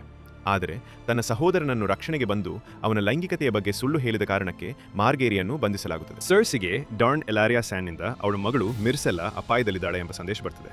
ಜೈಮಿ ತನ್ನ ಮಗಳನ್ನು ರಕ್ಷಿಸಲು ಡಾರ್ನ್ಗೆ ತೆರಳಲು ಒಪ್ಪುತ್ತಾನೆ. ಅವನು ಬ್ರ್ಯಾನ್ಗೆ ದೊಡ್ಡ ಕೋಟೆಯೊಂದಿಗೆ ಹೊಸ ವಧುವನ್ನು ಕೊಡುವುದಾಗಿ ಭರವಸೆ ನೀಡಿ ಜೊತೆಗೆ ಕರೆದುಕೊಂಡು ಹೋಗ್ತಾನೆ. ಡಾರ್ನ್ನಲ್ಲಿ ಎಲಾರಿಯಾ ಒಬೆರಿನ್ನ ಸಾವಿಗೆ ಕೋಪಗೊಂಡು ಮಿರ್ಸೆಲ್ಲಾಳನ್ನು ಕೊಲ್ಲಲು ಬಯಸ್ತಾಳೆ. ಆದರೆ ಒಬೆರಿನ ಸಹೋದರ ಪ್ರಿನ್ಸ್ ಡೋರನ್ ಪ್ರತೀಕಾರವನ್ನು ನಿರಾಕರಿಸ್ತಾನೆ. ಅವನು ಮಿರ್ಸೆಲ್ಲಾ ಸುರಕ್ಷಿತವಾಗಿರಬೇಕು ಮತ್ತು ಅವಳು ತನ್ನ ಮಗ ಟ್ರಿಸ್ಟೇನ್ಗೆ ನಿಶ್ಚಿತಾರ್ಥವಾಗಿರಬೇಕು ಎಂದು ಭರವಸೆ ನೀಡಿದ್ದನು. ಇದರಿಂದ ಎಲಾರಿಯಾ ಮತ್ತು ಅವಳ ಮಕ್ಕಳು ಸ್ಯಾಂಡ್ ಸ್ನೇಕ್ಸ್ ತಮ್ಮದೇ ಪ್ರತೀಕಾರವನ್ನು ರೂಪಿಸ್ತಾರೆ. ಜೈಮಿ ಮತ್ತು ಬ್ರ್ಯಾನ್ ಮಿರ್ಸೆಲ್ಲಾಳನ್ನು ರಕ್ಷಿಸುವಲ್ಲಿ ಯಶಸ್ವಿಯಾಗ್ತಾರೆ. ಆದರೆ ಕಿಂಗ್ಸ್ ಲ್ಯಾಂಡಿಂಗ್ಗೆ ಹಿಂತಿರುಗುವ ಹಡಗಿನಲ್ಲಿ ಮಿರ್ಸೆಲ್ಲಾ ತನ್ನ ತಂದೆಯ ಅಪ್ಪುಗೆಯಲ್ಲಿ ಸಾವನ್ನಪ್ತಾಳೆ. ಯಾಕೆಂದರೆ ಅವಳಿಗೆ ಎಲಾರಿಯಾ ಗುಪ್ತವಾಗಿ ವಿಷಪ್ರಯೋಗ ಮಾಡಿದಳು. ಇತ್ತ ಸೆರ್ಸಿ ರೂಪಿಸಿದ ಯೋಜನೆ ಹಿಂತಿರುಗಿ ಅವಳಿಗೆ ಹೊಡೆತ ನೀಡುತ್ತದೆ. ಹೈ ಸ್ಪ್ಯಾರೋ ತುಂಬ ಶಕ್ತಿಶಾಲಿಯಾಗಿ ಬೆಳೆದು ಅವನು ಯಾರಿಗೂ ನಿಷ್ಠಾವಂತರಾಗದೆ ತನ್ನ ದೇವರಿಗೆ ಮಾತ್ರ ಸೇವೆ ಸಲ್ಲಿಸ್ತಾನೆ. ಅವನು ಸೆರ್ಸಿಯನ್ನು ಅನೈತಿಕ ಸಂಬಂಧ ಮತ್ತು ಅವಳ ಗಂಡ ರಾಬರ್ಟ್ ಬರಾಥಿಯಾನ್ನ ಕೊಲೆಗೆ ಕಾರಣವೆಂದು ಬಂಧಿಸ್ತಾನೆ. ವಿಚಾರಣೆಗೆ ಕಾಯುತ್ತಿರುವ ಅವಳಿಗೆ ಸಾರ್ವಜನಿಕ ಅವಮಾನಕ್ಕೆ ಒಳಪಡಿಸಲಾಗ್ತದೆ. ಶಕ್ತಿಯನ್ನು ಕಳೆದುಕೊಂಡ ಸೆರ್ಸಿ ಕ್ವೈಬರ್ನ್ ಮತ್ತು ಅವನ ಪುನರ್ಜೀವಿತ ಮೌಂಟನ್ನಲ್ಲಿ ಬೆಂಬಲವನ್ನು ಕಂಡುಕೊಳ್ತಾಳೆ. ಅವನು ಈಗ ಶಕ್ತಿಶಾಲಿ ಮತ್ತು ಬುದ್ಧಿಹೀನ ಜಾಂಬಿಯಾಗಿದ್ದಾನೆ. ಇವನನ್ನು ಸೆರ್ಸಿ ತನ್ನ ಪ್ರತೀಕಾರಕ್ಕೆ ಶಸ್ತ್ರದಂತೆ ಬಳಸಬಹುದು. ಬ್ರಾವೋಸ್ನಲ್ಲಿ ಆರ್ಯಾ ಫೇಸ್ಲೆಸ್ ಮೆನ್ ದೇವಾಲಯಕ್ಕೆ ತಲುಪ್ತಾಳೆ. ಅಲ್ಲಿ ಜಾಕೆನ್ ಅವಳಿಗೆ ಯಾರ ಮುಖವನ್ನಾದರೂ ತಾಳುವ ಹಂತಕಲಾಗಬೇಕಾದ್ರೆ ಮೊದಲು ತನ್ನನ್ನು ಯಾರೂ ಅಲ್ಲ ಎಂದು ಒಪ್ಪಿಕೊಳ್ಳಬೇಕು ಎಂದು ಬೋಧಿಸ್ತಾನೆ. ನಂತರ ಜಾಕೆನ್ ಅವಳಿಗೆ ತನ್ನ ಎಲ್ಲಾ ವೈಯಕ್ತಿಕ ವಸ್ತುಗಳನ್ನು ನಾಶ ಮಾಡುವಂತೆ ಹೇಳುತ್ತಾನೆ. ಆದರೆ ಗುಪ್ತವಾಗಿ ಆರ್ಯಾ ತನ್ನ ಕತ್ತಿ ನೀಡಲನ್ನು ಅಡಗಿಸಿಕೊಂಡಿರ್ತಾಳೆ. ಬ್ರಾವೋಸ್ನಲ್ಲಿ ಆರ್ಯಾ ತನ್ನ ತರಬೇತಿಯನ್ನು ಮುಂದುವರಿಸುತ್ತಿದ್ದಂತೆ ಜಾಕೆನ್ನ ಗೌರವವನ್ನು ಪಡೆಯಲು ಪ್ರಯತ್ನಿಸುತ್ತಿದ್ದ ಮತ್ತೊಬ್ಬ ಶಿಷ್ಯೆ ವೇಫ್ ಜೊತೆ ಪೈಪೋಟಿಯನ್ನು ಬೆಳೆಸಿಕೊಳ್ಳುತ್ತಾಳೆ. ಆದರೆ ತನ್ನ ಸೇಡಿನ ಪಟ್ಟಿಯಲ್ಲಿರುವ ಮೆರೀನ್ ಟ್ರ್ಯಾಂಟ್ ಎಂಬ ಇನ್ನೊಂದು ಹೆಸರನ್ನು ಕಂಡಾಗ ಅವಳ ಗಮನ ತರಬೇತಿಯಿಂದ ತಪ್ಪುತ್ತದೆ. ಲ್ಯಾನಿಸ್ಟರ್ ಕಿಂಗ್ಸ್ ಗಾರ್ಡ್ನ ಸದಸ್ಯನಾದ ಮೆರೀನ್ ನೆಡ್ನ ಬಂಧನ ಮತ್ತು ಕೊಲೆಯ ನಂತರ ಆರ್ಯಾಳ ಕತ್ತಿ ಶಿಕ್ಷಕನನ್ನು ಕೊಂದಿದ್ದನು. ಆರ್ಯಾ ತನ್ನ ಪ್ರತೀಕಾರವನ್ನು ತೀರಿಸಿ ಮೆರೀನ್ನು ಕೊಲ್ಲುತ್ತಾಳೆ. ಆದರೆ ಫೇಸ್ಲೆಸ್ ಮೆನ್ ನಿಯಮಗಳನ್ನು ಉಲ್ಲಂಘಿಸಿದ್ದಕ್ಕಾಗಿ ಅವಳ ದೃಷ್ಟಿಯನ್ನು ಕಳೆದುಕೊಳ್ಳುವ ಶಿಕ್ಷೆಗೆ ಒಳಗಾಗುತ್ತಾಳೆ. ಉತ್ತರದಲ್ಲಿ ಮ್ಯಾನ್ಸ್ ರೇಡರ್ ತನಗೆ ಪ್ರಮಾಣ ವಚನ ಸ್ವೀಕರಿಸಬೇಕು ಮತ್ತು ಕಾಡು ಸೈನ್ಯವನ್ನು ತನ್ನ ಉದ್ದೇಶಕ್ಕೆ ಒಗ್ಗೂಡಿಸಬೇಕು ಎಂದು ಸ್ಟ್ಯಾನಸ್ ಒತ್ತಾಯಿಸುತ್ತಾನೆ. ಮ್ಯಾನ್ಸ್ ಆ ಪ್ರಸ್ತಾಪವನ್ನು ನಿರಾಕರಿಸಿದಾಗ ಅವನನ್ನು ಬೆಂಕಿಯಲ್ಲಿ ಸಜೀವವಾಗಿ ಸುಡಲಾಗುತ್ತದೆ. ನಂತರ ಉತ್ತರದ ಮನೆತನಗಳನ್ನು ತನ್ನ ಪರವಾಗಿ ಒಗ್ಗೂಡಿಸಲು ಸ್ಟ್ಯಾನಸ್ ಬಾಸ್ಟರ್ಡ್ ಜಾನ್ನನ್ನು ನಿಜವಾದ ಸ್ಟಾರ್ಕ್ ಎಂದು ಕಾನೂನುಬದ್ಧಗೊಳಿಸಲು ಮುಂದಾಗುತ್ತಾನೆ. ಆದರೆ ಜಾನ್ ತನ್ನ ನೈಟ್ ಸ್ವಾಚ್ ಪ್ರಮಾಣವಚನಕ್ಕೆ ನಿಷ್ಠನಾಗಿ ಉಳಿಯಲು ಆರಿಸಿಕೊಳ್ಳುತ್ತಾನೆ. ಹೀಗಾಗಿ ಸ್ಟ್ಯಾನಸ್ ಯಾವುದೇ ಬೆಂಬಲವಿಲ್ಲದೆ ವಿಂಟರ್ಫೆಲ್ ಕಡೆಗೆ ಬೋಲ್ಟನ್ಗಳನ್ನು ನಾಶ ಮಾಡಲು ತನ್ನ ಸೇನೆಯೊಂದಿಗೆ ಹೊರಡುತ್ತಾನೆ. ಇನ್ನೊಂದೆಡೆ ಬ್ರಿಯನ್ ಮತ್ತು ಪೋಡ್ರಿಕ್ ಕೊನೆಗೂ ಸಾನ್ಸಾಲನ್ನ ಲಿಟಲ್ ಫಿಂಗರ್ನ ಆರೈಕೆಯಲ್ಲಿ ಕಂಡುಕೊಳ್ತಾರೆ. ಆದರೆ ಸಾನ್ಸಾ ಬ್ರಿಯನ್ನ ಸಹಾಯವನ್ನು ನಿರಾಕರಿಸ್ತಾಳೆ. ಲಿಟಲ್ ಫಿಂಗರ್ನ ಕುತಂತ್ರವನ್ನು ನಂಬದ ಬ್ರಿಯನ್ ಅವಳನ್ನು ಗುಪ್ತವಾಗಿ ಹಿಂಬಾಲಿಸ್ತಾಳೆ. ಸಾನ್ಸಾಗೆ ಎಂದಾದರೂ ರಕ್ಷಕನ ಅಗತ್ಯವಿದ್ದರೆ ತಕ್ಷಣ ಮಧ್ಯಪ್ರವೇಶಿಸಲು ಸಿದ್ಧಲಾಗಿರ್ತಾಳೆ. ಬ್ರಿಯನ್ನ ಅನುಮಾನಗಳು ಸತ್ಯವಾಗ್ತವೆ, ಏಕೆಂದರೆ ತನ್ನ ವೇಲ್ ಸೇನೆಯನ್ನ ಉತ್ತರದ ಬೋಲ್ಟನ್ಗಳೊಂದಿಗೆ ಜೋಡಿಸಲು ಲಿಟಲ್ ಫಿಂಗರ್ ಸಾನ್ಸಾಲನ್ನ ರಾಮ್ಸೆ ಜೊತೆ ಮದುವೆಯಾಗುವಂತೆ ಸಂಚು ರೂಪಿಸಿದ್ದನು. ಆದರೆ ಅವನಿಗೆ ರಾಮ್ಸೆಯ ಕ್ರೂರತೆಯ ಬಗ್ಗೆ ತಿಳಿದಿರಲಿಲ್ಲ. ರಾಮ್ಸೆ ತನ್ನ ಹೊಸ ವಧುವನ್ನು ಹಿಂಸಿಸುತ್ತಿದ್ದಂತೆ ಥಿಯೋನ್ ಅಂತಿಮವಾಗಿ ತನ್ನ ಹಿಂದಿನ ಸ್ವಭಾವದ ಭಾವನೆಗಳನ್ನು ಅನುಭವಿಸಲು ಪ್ರಾರಂಭಿಸುತ್ತಾನೆ. ತಾನು ಯಾವಾಗಲೂ ಸಹೋದರಿ ಎಂದು ಪರಿಗಣಿಸುತ್ತಿದ್ದ ಸಾನ್ಸಾಳ ಮೇಲೆ ನಡೆಯುತ್ತಿರುವ ಕ್ರೂರತೆಯನ್ನು ಕಂಡು ಭಯಭೀತನಾಗಿರ್ತಾನೆ. ಥಿಯೋನ್ ಗುಪ್ತವಾಗಿ ಬ್ರ್ಯಾನ್ ಮತ್ತು ರಿಕನ್ ಇನ್ನೂ ಜೀವಂತವಾಗಿದ್ದಾರೆ ಎಂದು ಸಾನ್ಸಾಳಿಗೆ ಹೇಳುತ್ತಾನೆ. ಆದರೆ ಸಾನ್ಸಾಳನ್ನು ರಾಮ್ಸೆಗೆ ಮದುವೆಯಾಗಿಸುವುದು ಲಿಟಲ್ ಫಿಂಗರ್ನ ದೊಡ್ಡ ಯೋಜನೆಯ ಒಂದು ಭಾಗ ಮಾತ್ರ. ಸ್ಟ್ಯಾನಸ್ನ ಸೇನೆ ವಿಂಟರ್ಫೆಲ್ನಿಂದ ಬೋಲ್ಟನ್ಗಳನ್ನು ತೊಲಗಿಸಲು ಸಾಗುತ್ತಿತ್ತು. ಅಂತಹ ಸಂದರ್ಭದಲ್ಲಿ ಬರಾಥಿಯನ್ ಸೇನೆ ಸಾನ್ಸಾಳನ್ನು ವಾರ್ಡನೆಸ್ ಆಫ್ ದ ನಾರ್ತ್ ಎಂದು ಘೋಷಿಸಬೇಕಾಗುತ್ತದೆ. ಇದರಿಂದ ಉತ್ತರದ ಮನೆತನಗಳು ಅವಳ ಸುತ್ತ ಒಗ್ಗೂಡುತ್ತವೆ. ಹೀಗಾಗಿ ಬರಾಥಿಯನ್ಗಳು ಗೆದ್ದರು ಅಥವಾ ಬೋಲ್ಟನ್ಗಳು ಗೆದ್ದರು, ಸಾನ್ಸಾ ಮತ್ತು ಲಿಟಲ್ ಫಿಂಗರ್ ಯಾವಾಗಲೂ ಮೇಲ್ಮೈಯಲ್ಲಿ ಜಯಶಾಲಿಗಳಾಗುತ್ತಿದ್ದರು. ಸ್ಟ್ಯಾನಸ್ನ ಸೇನೆ ವಿಂಟರ್ಫೆಲ್ ಕಡೆಗೆ ಸಾಗುತ್ತಿದ್ದಂತೆ ಭೀಕರ ಹಿಮಪಾತದಲ್ಲಿ ಸಿಲುಕಿಕೊಳ್ತಾ ಇರ್ತಾರೆ. ಅದು ಅವರ ಯುದ್ಧವನ್ನು ಸಂಪೂರ್ಣವಾಗಿ ಹಾಳು ಮಾಡುವಂತೆ ಬೆದರಿಸುತ್ತದೆ. ಮೆಲಿಸ್ಯಾಂಡ್ರೆ ಲಾರ್ಡ್ ಆಫ್ ಲೈಟ್ನ ಅನುಗ್ರಹ ಪಡೆಯಲು ರಾಜಕುಮಾರಿ ಶಿರೀನ್ನು ಬಲಿಯಾಗಿ ಕೊಲ್ಲಲು ಒತ್ತಾಯಿಸುತ್ತಾಳೆ. ಆರಂಭದಲ್ಲಿ ಸ್ಟ್ಯಾನಸ್ ತನ್ನ ಮಗಳನ್ನು ಕೊಲ್ಲಲು ನಿರಾಕರಿಸುತ್ತಾನೆ. ಆದರೆ ಪರಿಸ್ಥಿತಿ ಹದಗೆಟ್ಟಂತೆ ಯುದ್ಧ ಆರಂಭವಾಗುವ ಮುನ್ನವೇ ತಾನು ಸೋಲಿನ ಹತ್ತಿರವಾಗಿದ್ದೇನೆ ಎಂದು ಸ್ಟ್ಯಾನಸ್ ಅರಿತುಕೊಂಡಾಗ ಅವನು ಡಾವೋಸ್ನನ್ನು ಗೋಡೆಯತ್ತ ಕಳುಹಿಸಿ ನೈಟ್ಸ್ ವಾಚ್ನಿಂದ ಸಹಾಯ ಕೇಳಲು ಹೇಳುತ್ತಾನೆ. ಕೊನೆಗೆ ಮನಸ್ಸಿಲ್ಲದೆ ತನ್ನ ಮಗಳನ್ನು ಬಲಿಯಾಗಿ ಕೊಲ್ಲಲು ಒಪ್ಪುತ್ತಾನೆ. ಈ ಹೇಯ ಕ್ರೂರ ಕೃತ್ಯದಿಂದ ಅವನ ಸೇನೆಯ ಅರ್ಧ ಭಾಗ ಅವನನ್ನು ತೊರೆದು ಹೋಗುತ್ತದೆ. ಆದರೂ ಸ್ಟ್ಯಾನಸ್ ಉಳಿದ ಸೇನೆಯೊಂದಿಗೆ ವಿಂಟರ್ಫೆಲ್ ಕಡೆಗೆ ಸಾಗುತ್ತಾನೆ ಮತ್ತು ಬೋಲ್ಟನ್ಗಳ ಕೈಯಲ್ಲಿ ಸೋಲುತ್ತಾನೆ. ಗಂಭೀರವಾಗಿ ಗಾಯಗೊಂಡ ಸ್ಟ್ಯಾನಸ್ ಬದುಕಿದ್ದರೂ ಅವನನ್ನು ಬ್ರಿಯನ್ ಕಂಡುಹಿಡಿದು ತನ್ನ ಸಹೋದರ ರೆನ್ಲಿ ಹತ್ಯೆಗೆ ಪ್ರತೀಕಾರವಾಗಿ ಕೊಲ್ಲುತ್ತಾಳೆ. ಯುದ್ಧದ ಗೊಂದಲದಲ್ಲಿ ಥಿಯೋನ್ ಕೊನೆಗೂ ರಾಮ್ಸೇನನ ನಿಯಂತ್ರಣದಿಂದ ಮುಕ್ತನಾಗಿ ಸಾನ್ಸಾಳನ್ನು ತನ್ನ ಕ್ರೂರ ಪತಿಯಿಂದ ಮತ್ತು ವಿಂಟರ್ಫೆಲ್ನ ಬಂಧನದಿಂದ ತಪ್ಪಿಸಿಕೊಳ್ಳಲು ಸಹಾಯ ಮಾಡುತ್ತಾನೆ. ಎಸೋಸ್ನಲ್ಲಿ ವೇರೆಸ್ ತನ್ನ ರಹಸ್ಯವನ್ನು ಟಿರಿಯನ್ಗೆ ಹೇಳುತ್ತಾನೆ. ಅವನು ಹಲವು ವರ್ಷಗಳಿಂದ ಡೆನೇರಿಸ್ಲನ್ನು ಮತ್ತೆ ವೆಸ್ಟರೋಸ್ಗೆ ಕರೆದುಕೊಂಡು ಹೋಗಿ ಅವಳಿಗೆ ಐರನ್ ಥ್ರೋನ್ ಪಡೆಯಲು ಸಹಾಯ ಮಾಡುವ ಯೋಜನೆ ರೂಪಿಸಿದ್ದಾನೆ. ಟಿರಿಯನ್ನನ್ನು ಟಾರ್ಗೆರಿಯನ್ ಪಾಳೆಯಕ್ಕೆ ಸೆಳೆಯುವ ಆಶಯದಿಂದ ವೇರೆಸ್ ಅವನ ಸ್ನೇಹಿತನನ್ನು ತನ್ನ ಜೊತೆ ಖಲೀಸಿಯನ್ನು ಭೇಟಿಯಾಗಲು ಆಹ್ವಾನಿಸುತ್ತಾನೆ. ಆದರೆ ಟಿರಿಯನ್ನನ್ನು ಜೋರ ಮೋರಮೌಂಟ್ ಅಪಹರಿಸ್ತಾನೆ. ಒಬ್ಬ ಲ್ಯಾನಿಸ್ಟನನ್ನು ಡೆನೇರಿಸ್ಗೆ ಒಪ್ಪಿಸುವುದರಿಂದ ತನ್ನ ಸ್ಥಾನವನ್ನು ಮರಳಿ ಪಡೆಯಬಹುದು ಎಂದು ಅವನು ಭಾವಿಸ್ತಾನೆ. ಅವರ ಪ್ರಯಾಣದ ವೇಳೆ ಇಬ್ಬರು ಸ್ಟೋನ್ ಮೆನ್ ದಾಳಿಗೆ ಒಳಗಾಗ್ತಾರೆ. ಜೋರ ಮಾರಕ ಗ್ರೇಸ್ಕೇಲ್ ರೋಗದಿಂದ ಸೋಂಕಿತನಾಗ್ತಾನೆ. ಎಸೋಸ್ನ ಇನ್ನೊಂದು ಭಾಗದಲ್ಲಿ ಮಾಜಿ ಗುಲಾಮ ಯಜಮಾನರು ಡೆನೇರಿಸ್ಲನ್ನು ಉರುಳಿಸಲು ಮತ್ತು ಅವರ ನಗರಗಳನ್ನು ತಮ್ಮ ಹಳೆಯ ಗುಲಾಮ ವ್ಯಾಪಾರ ಮಾರ್ಗಗಳಿಗೆ ಹಿಂದಿರುಗಿಸಲು ಸನ್ಸ್ ಆಫ್ ದ ಹಾರ್ಪಿ ಎಂದು ಕರೆಯಲ್ಪಡುವ ದಂಗೆಕೋರ ಗುಂಪನ್ನು ರಚಿಸುತ್ತಾರೆ. ಹೊಸದಾಗಿ ಬಿಡುಗಡೆಯಾದ ನಗರಗಳ ಜನರು ಬಲವಂತದ ಗುಲಾಮರ ಯುದ್ಧಗಳು ಅನಾಗರಿಕವೆಂದು ಕಂಡುಕೊಂಡ ನಂತರ ಡೆನೇರಿಸ್ ಮುಚ್ಚಿದ ಫೈಟಿಂಗ್ ಪೀಟ್ಸ್ ಅನ್ನು ಮತ್ತೆ ತೆರೆಯಬೇಕೆಂದು ಒತ್ತಾಯಿಸಲು ಪ್ರಾರಂಭಿಸುತ್ತಾರೆ. ಡೆನೇರಿಸ್ ಅನ್ನು ಉರುಳಿಸುವ ಅವರ ಪ್ರಯತ್ನದಲ್ಲಿ Sons of the Harpy Grey Worm ಮೇಲೆ ದಾಳಿ ಮಾಡಿ ಗಂಭೀರವಾಗಿ ಗಾಯಗೊಳಿಸುತ್ತಾರೆ ಮತ್ತು ಬರಿಸ್ಟನ್ ಸೆಲ್ಮಿ ದುಃಖಕರವಾಗಿ ಸಾವಿಗೀಡಾಗ್ತಾನೆ. ನಂತರ ಡೆನರೀಸ್ ತನ್ನ ಸರಪಳಿಯಲ್ಲಿ ಬಂಧಿಸಲ್ಪಟ್ಟ ಡ್ರ್ಯಾಗನ್ಗಳು ತನ್ನ ಬಗ್ಗೆ ಅಸಮಾಧಾನ ಮತ್ತು ಆಕ್ರಮಣಕಾರಿಯಾಗಿ ಬೆಳೆದಿವೆ ಎಂದು ಕಂಡುಕೊಳ್ಳುತ್ತಾಳೆ. ಇದರಿಂದಾಗಿ ಅವಳು ಸೋತಂತೆ ಭಾಸವಾಗ್ತದೆ. ಆದ್ದರಿಂದ ಡೆನರೀಸ್ ಇಷ್ಟವಿಲ್ಲದೆ ಫೈಟಿಂಗ್ ಪೀಟ್ಸ್ ಅನ್ನು ಮತ್ತೆ ತೆರೆಯಲು ನಿರ್ಧರಿಸುತ್ತಾಳೆ ಮತ್ತು ಸನ್ಸ್ ಆಫ್ ದ ಹಾರ್ಪಿಯನ್ನು ಶಾಂತಗೊಳಿಸುವ ಭರವಸೆಯಲ್ಲಿ ಪ್ರಬಲ ಮಾಜಿ ಗುಲಾಮ ವ್ಯಾಪಾರಿ ಹಿಜ್ದಾರ್ ಜೋ ಲೋರಕ್ ಅವರನ್ನು ಮದುವೆಯಾಗುವ ತನ್ನ ಉದ್ದೇಶವನ್ನು ಘೋಷಿಸುತ್ತಾಳೆ. ಮೀರನ್ನಲ್ಲಿ ಫೈಟಿಂಗ್ ಪೀಟ್ಸ್ಗಳನ್ನು ಪುನಃ ತೆರೆಯುವ ಸಂದರ್ಭದಲ್ಲಿ ಜೋರಾ ತನ್ನನ್ನು ಹೋರಾಟಗಾರ ಎಂದು ಬಹಿರಂಗಪಡಿಸುತ್ತಾನೆ ಮತ್ತು ಜನಸಮೂಹದ ಮಧ್ಯೆ ಡೆನರೀಸ್ಗೆ ಅವನು ಟಿರಿಯನ್ ಲ್ಯಾನಿಸ್ಟನನ್ನು ಉಡುಗೊರೆಯಾಗಿ ತಂದಿದ್ದಾನೆಂದು ಘೋಷಿಸುತ್ತಾನೆ. ಆದರೆ ಅವನ ಯೋಜನೆ ವಿಫಲವಾಗುತ್ತದೆ. ಟಿರಿಯನ್ ಶೀಘ್ರದಲ್ಲೇ ಡೆನರೀಸ್ನ ವಿಶ್ವಾಸವನ್ನು ಗಳಿಸಿ ಅವಳ ಅತ್ಯಂತ ನಂಬಿಗಸ್ತ ರಾಜಕೀಯ ಸಲಹೆಗಾರನಾಗುತ್ತಾನೆ. ಮತ್ತೊಂದು ಅಖಾಡದ ಸ್ಪರ್ಧೆಯಲ್ಲಿ ಸನ್ಸ್ ಆಫ್ ದ ಹಾರ್ಪಿ ಹಂತಕರು ಡೆನೇರಿಸ್ ಮಾಡಿದ ಶಾಂತಿಯ ಪ್ರಯತ್ನಗಳನ್ನು ಲೆಕ್ಕಿಸದೆ ಅವಳ ಮೇಲೆ ದಾಳಿ ಮಾಡ್ತಾರೆ. ಅಲ್ಲಿ ಇನ್ನೂ ಹೋರಾಟದಲ್ಲಿದ್ದ ಜೋರ ತನ್ನ ರಾಣಿಯನ್ನು ರಕ್ಷಿಸಲು ಧೈರ್ಯದಿಂದ ಮುಂದೆ ಬರ್ತಾನೆ. ಅವನ ಜೊತೆ ಬಹಳ ಕಾಲದಿಂದ ಕಾಣೆಯಾಗಿದ್ದ ಅವಳ ಡ್ರ್ಯಾಗನ್ ಕೂಡ ಬರ್ತಾನೆ. ಡ್ರ್ಯಾಗನ್ ಈಗ ತುಂಬ ದೊಡ್ಡವನಾಗಿದ್ದಾನೆ. ಡೆನೇರಿಸ್ ಅವನ ಮೇಲೆ ಮೊದಲ ಬಾರಿಗೆ ಏರಿ ಯುದ್ಧ ಮೈದಾನದಿಂದ ಹೊರಗೆ ಹಾರ್ತಾಳೆ.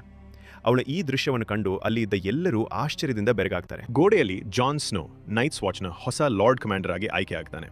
ಹಿರಿಯ ಸದಸ್ಯರಾದ ಆಲಿಸರ್ ಥೋರ್ನ್ ಮತ್ತು ಜಾನೋಸ್ ಸ್ಲಿಂಟ್ ತಮ್ಮ ಸೋಲಿನಿಂದ ಕೋಪಗೊಂಡು ಜಾನ್ನನ್ನು ವಿರೋಧಿಸುತ್ತಾರೆ.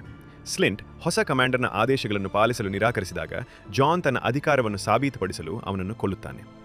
ಸ್ಟ್ಯಾನಸ್ನ ಸೇನೆ ಈಗ ಇಲ್ಲದಿರುವುದರಿಂದ ನೈಟ್ಸ್ ವಾಚ್ ವೈಟ್ ವಾಕರ್ಗಳ ಆಕ್ರಮಣವನ್ನು ಎದುರಿಸಲು ಸಾಧ್ಯವಿಲ್ಲ ಎಂದು ಜಾನ್ ಅರಿಯುತ್ತಾನೆ.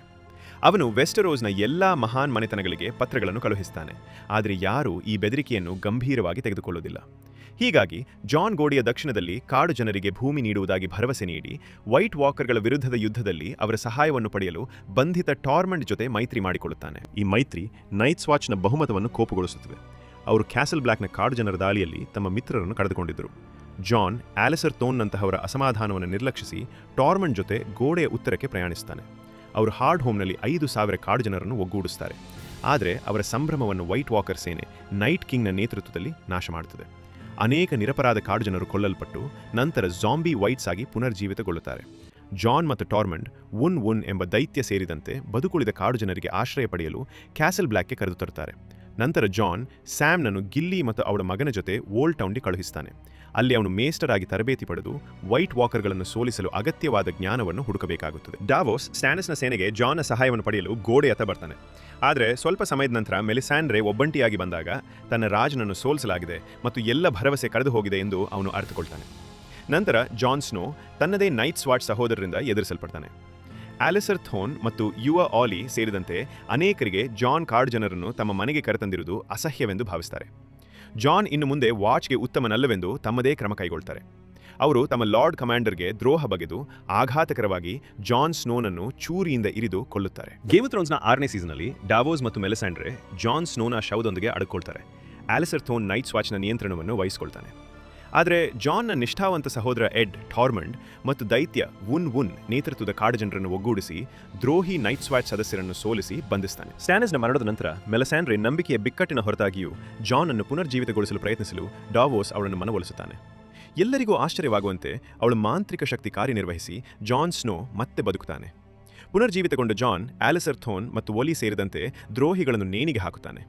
ಮೆಲಿಸ್ಯಾಂಡ್ರೆ ತನ್ನ ದೃಷ್ಟಿಯಲ್ಲಿ ಲೋಕವನ್ನು ಉಳಿಸುವ ಶೂರ ರಾಜಕುಮಾರನನ್ನು ಕಂಡಿದ್ದೆ, ಅದು ಸ್ಟ್ಯಾನಿಸ್ ಎಂದು ಭಾವಿಸಿದ್ದೆ. ಆದರೆ ಜಾನ್ ಪುನರ್ಜೀವಿತಗೊಂಡ ನಂತರ ಅವಳ ನಂಬಿಕೆ ಈಗ ಅವನ ಮೇಲೆ ಇದೆ ಎಂದು ಒಪ್ಪಿಕೊಳ್ಳುತ್ತಾಳೆ. ಬೋರ್ಟನ್ಸ್ ಮತ್ತು ಲಿಟಲ್ ಫಿಂಗರ್ ಈಗ ಕಾಣೆಯಾದ ಸಾಸಾನ್ಸಾ ಮತ್ತು ಥಿಯೋನ್ಗಾಗಿ ಹುಡುಕ್ತಿದ್ದಾರೆ. ಯಾಕಂದರೆ ಎರಡೂ ಕರೆಯವರಿಗೆ ಉತ್ತರದವರನ್ನ ತಮ್ಮ ಹಿಂದೆ ಒಟ್ಟುಗೂಡಿಸಲು ತಮ್ಮದೇ ಆದ ಕುತಂತ್ರಗಳಿಗಾಗಿ ಯುವ ಸ್ಟಾರ್ಕ್ ಅಗತ್ಯವಿದೆ. ಆದರೆ ಬ್ರಿಯನ್ ಮತ್ತು ಪೋಡ್ರಿಕ್ ಸಾನ್ಸಾ ಮತ್ತು ಥಿಯೋನನ್ನು ಬೋಲ್ಟನ್ ಸೈನಿಕರಿಂದ ರಕ್ಷಿಸುತ್ತಾರೆ. ಸಾನ್ಸಾ ಕೊನೆಗೂ ಬ್ರಿಯನ್ನನ್ನು ತನ್ನ ಪ್ರಮಾಣಿತ ರಕ್ಷಕಿಯಾಗಿ ಒಪ್ಪಿಕೊಳ್ಳುತ್ತಾಳೆ. ಥಿಯೋನ್ ಸಾನ್ಸಾಳಿಗೆ ವಿದಾಯ ಹೇಳಿ ಐರನ್ ಐಲ್ಯಾಂಡ್ಸ್ಗೆ ಹಿಂತಿರುಗುತ್ತಾನೆ. ರಾಮ್ಸೆ ತನ್ನ ತಂದೆಗೆ ನೈಟ್ ಸ್ವಾಚ್ ಮೇಲೆ ದಾಳಿ ಮಾಡಲು ಸಲಹೆ ನೀಡ್ತಾನೆ. ಆದರೆ ರೂಸ್ ನೈಟ್ ಸ್ವಾಚ್ ಮೇಲೆ ದಾಳಿ ಮಾಡೋದ್ರಿಂದ ಇಡೀ ಸಾಮ್ರಾಜ್ಯವೇ ತಮ್ಮ ವಿರುದ್ಧ ತಿರುಗಿಸುತ್ತದೆ ಎಂದು ತಿಳಿದು ನಿರಾಕರಿಸುತ್ತಾನೆ. ನಂತರ ತನ್ನ ತಂದೆಯ ಹೊಸ ಪತ್ನಿ ಗಂಡು ಮಗುವಿಗೆ ಜನ್ಮ ನೀಡಿದ್ದಾಳೆ ಮತ್ತು ಅವನು ಬದಲಿ ಉತ್ತರಾಧಿಕಾರಿಯಾಗುತ್ತಾನೆ ಎಂದು ರಾಮ್ಸೆ ಕಂಡುಕೊಂಡಾಗ ರಾಮ್ಸೆ ತನ್ನ ತಂದೆ, ಮಲತಾಯಿ ಮತ್ತು ಶಿಶುವನ್ನು ಕೊಂದು ಉತ್ತರದ ಸಂಪೂರ್ಣ ನಿಯಂತ್ರಣವನ್ನು ತೆಗೆದುಕೊಳ್ಳುತ್ತಾನೆ. ಈಗ ರಾಮ್ಸೆಯೊಂದಿಗೆ ಮೈತ್ರಿ ಮಾಡಿಕೊಂಡಿರುವ ಮನೆಗಳಲ್ಲಿ ಹೌಸ್ ಉಂಬರ್ ಕೂಡ ಒಂದು. ಅವರು ರಿಕ್ಕನ್ನನ್ನು ಕೈದಿಯಾಗಿ ಒಪ್ಪಿಸಿ ಅವನ ರಕ್ಷಕಿ ಓಶಾಳನ್ನು ರಾಮ್ಸೆ ಕೊಲ್ಲಲು ಅವಕಾಶ ಮಾಡಿಕೊಡ್ತಾರೆ. ಬ್ರಿಯನ್ ಮತ್ತು ಪೋಡ್ರಿಕ್ ಸಾನ್ಸಾಲನ್ನು ಸುರಕ್ಷಿತವಾಗಿ ಕ್ಯಾಸಲ್ ಬ್ಲ್ಯಾಕ್ಗೆ ತಲುಪಿಸ್ತಾರೆ. ಅಲ್ಲಿ ಜಾನ್ ಮತ್ತು ಸಾನ್ಸಾ ವರ್ಷಗಳ ನಂತರ ಮತ್ತೆ ಒಂದಾಗ್ತಾರೆ. ಸಾನ್ಸಾ ತಮ್ಮ ಕುಟುಂಬದ ಮನೆ ವಿಂಟರ್ಫೆಲ್ನು ರಾಮ್ಸೆ ಬೋಲ್ಟನ್ನಿಂದ ಮರಳಿ ಪಡೆಯಲು ಬಯಸ್ತಾಳೆ. ಜಾನ್ ತನ್ನ ನೈಟ್ ಸ್ವಾಚ್ ಪ್ರಮಾಣವನ್ನು ಸ್ವೀಕರಿಸಿದ್ರಿಂದ ಆರಂಭದಲ್ಲಿ ಹಿಂಜರಿಯುತ್ತಾನೆ. ಆದರೆ ರಾಮ್ಸೆ ರಿಕ್ಕನ್ನನ್ನು ಕೈದಿಯಾಗಿ ಹಿಡಿದಿದ್ದಾನೆ ಎಂಬುದನ್ನು ತಿಳಿದಾಗ ಅವನು ಸಾನ್ಸಾಲ ಜೊತೆ ಹೋರಾಡಲು ಹೋಗ್ತಾನೆ. ಜಾನ್ ಮತ್ತು ಸಾನ್ಸಾ ಉತ್ತರದ ಮನೆತನಗಳನ್ನು ತಮ್ಮ ಪರವಾಗಿ ಒಗ್ಗೂಡಿಸಲು ಪ್ರಯತ್ನಿಸುತ್ತಾರೆ.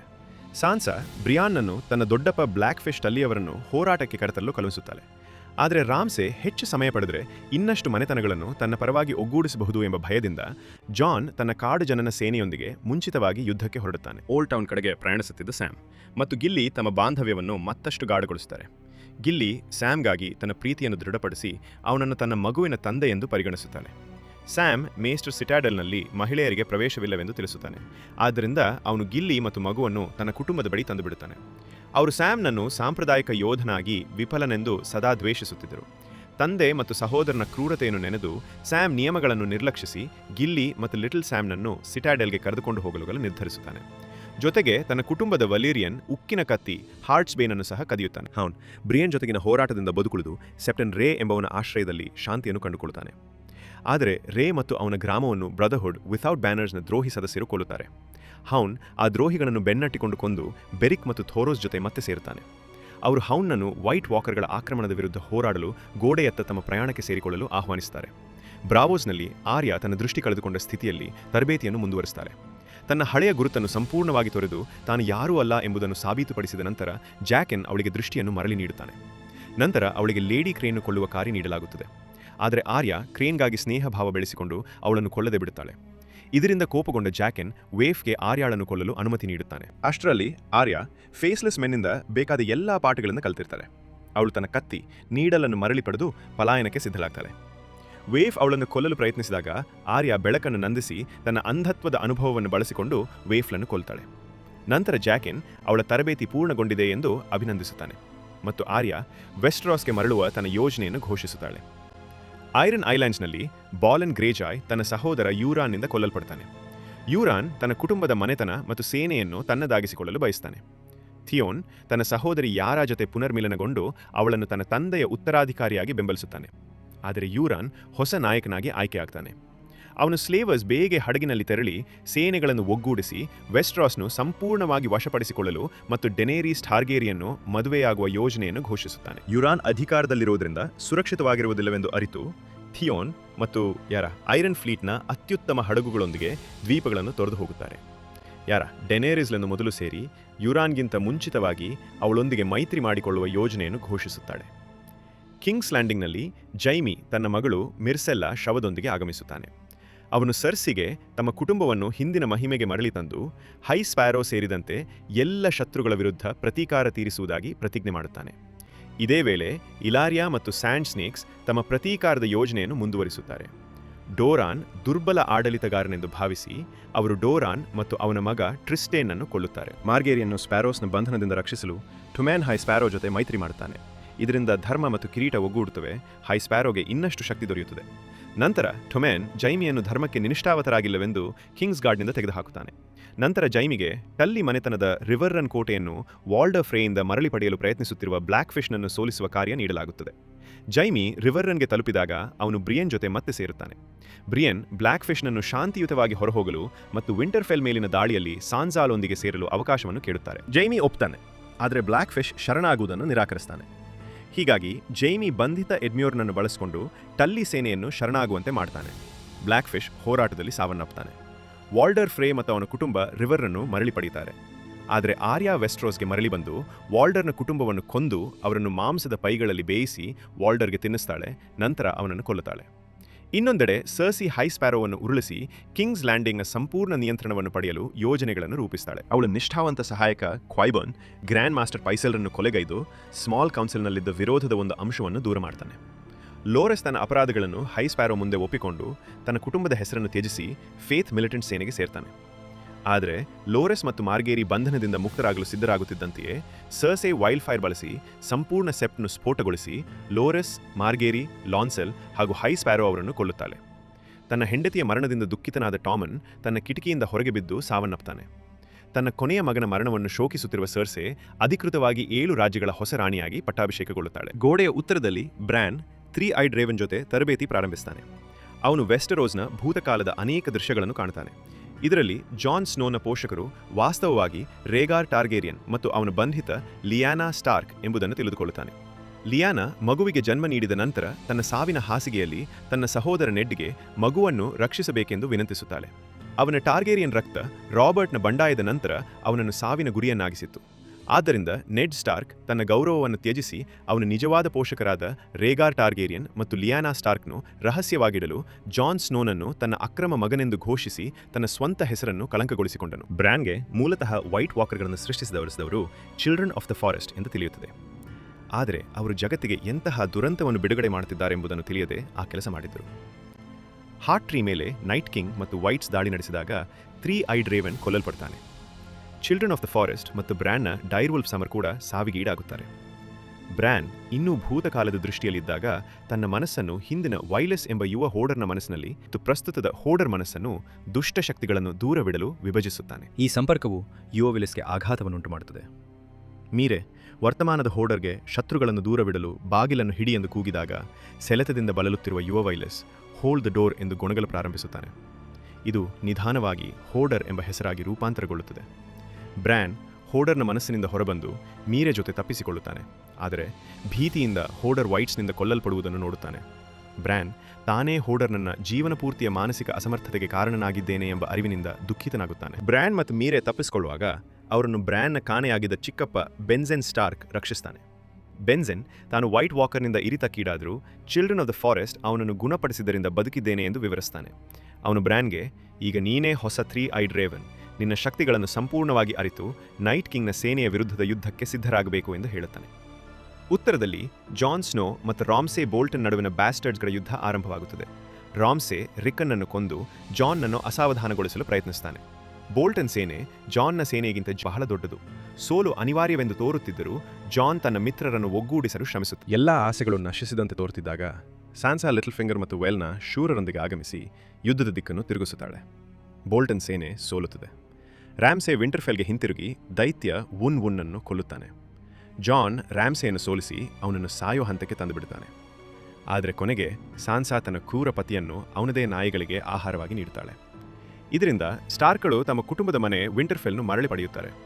ಜಾನ್ ಮತ್ತು ದಾವೋಸ್ ಶಿರೀನ್ಲ ದುರಂತ ಸಾವು ಸೇರಿದಂತೆ ಅವಳ ಇನ್ನು ಹಲವಾರು ಮಾನವರ ಬಲಿಗಳಿಗಾಗಿ ಮೆಲಿಸ್ಯಾಂಡ್ರೆಯನ್ನು ಉತ್ತರದಿಂದ ಹೊರಹಾಕುತ್ತಾರೆ. ಲಿಟಲ್ ಫಿಂಗರ್ ಸಾನ್ಸಾಳಿಗೆ ಐರನ್ ಥ್ರೋನ್ ಮೇಲೆ ತಾನ್ಕೊಳ್ಬೇಕು ಮತ್ತು ನನ್ನ ಪಕ್ಕದಲ್ಲಿ ನೀನು ರಾಣಿಯಾಗಿರಬೇಕು ಎಂದು ತನ್ನ ಅಂತಿಮ ಆಸೆಯನ್ನು ಬಹಿರಂಗಪಡಿಸ್ತಾನೆ. ಆದರೆ ಸಾನ್ಸಾ ಅವನ ಪ್ರಸ್ತಾಪವನ್ನು ತಿರಸ್ಕರಿಸಿ ಉತ್ತರದ ಮನೆತನಗಳೊಂದಿಗೆ ಕೈಜೋಡಿಸಿ ಜಾನ್ ಸ್ನೋನನ್ನು ಕಿಂಗ್ ಇನ್ ದ ನಾರ್ತ್ ಎಂದು ಘೋಷಿಸಲು ಆಯ್ಕೆ ಮಾಡ್ತಾಳೆ. ಯೆಸೋಸ್ನಲ್ಲಿ ಡೆನೇರಿಸ್ ಖಾಲ್ ಮೊರೋ ನೇತೃತ್ವದ ದೋತ್ರಾಕಿ ಕುಲದಿಂದ ಬಂಧಿಸಲ್ಪಡ್ತಾಳೆ. ಮೊರೋ ಅವಳನ್ನು ಮೀರನ್ಗೆ ಹಿಂತಿರುಗಲು ನಿರಾಕರಿಸಿ ಖಾಲ್ಗಳ ವಿಧವೆಯರು ತಮ್ಮ ಜೀವನವನ್ನು ಪವಿತ್ರ ನಗರ ವಾಯ್ಸ್ ದೋತ್ರಾಕ್ನಲ್ಲಿ ಕಳೆದೇ ತೀರಬೇಕು ಎಂದು ಒತ್ತಾಯಿಸ್ತಾನೆ. ಅಲ್ಲಿ ಜೋರಾ ಮತ್ತು ದಾರಿಯೋ ಅವಳನ್ನು ಕಂಡು ಖಾಲ್ಗಳನ್ನು ಸೋಲಿಸಲು ಸಹಾಯ ಮಾಡ್ತಾರೆ. ಡೆನೇರಿಸ್ ಅವರನ್ನು ಬೆಂಕಿಯಲ್ಲಿ ಸುಟ್ಟುಕೊಳ್ಳುತ್ತಾಳೆ.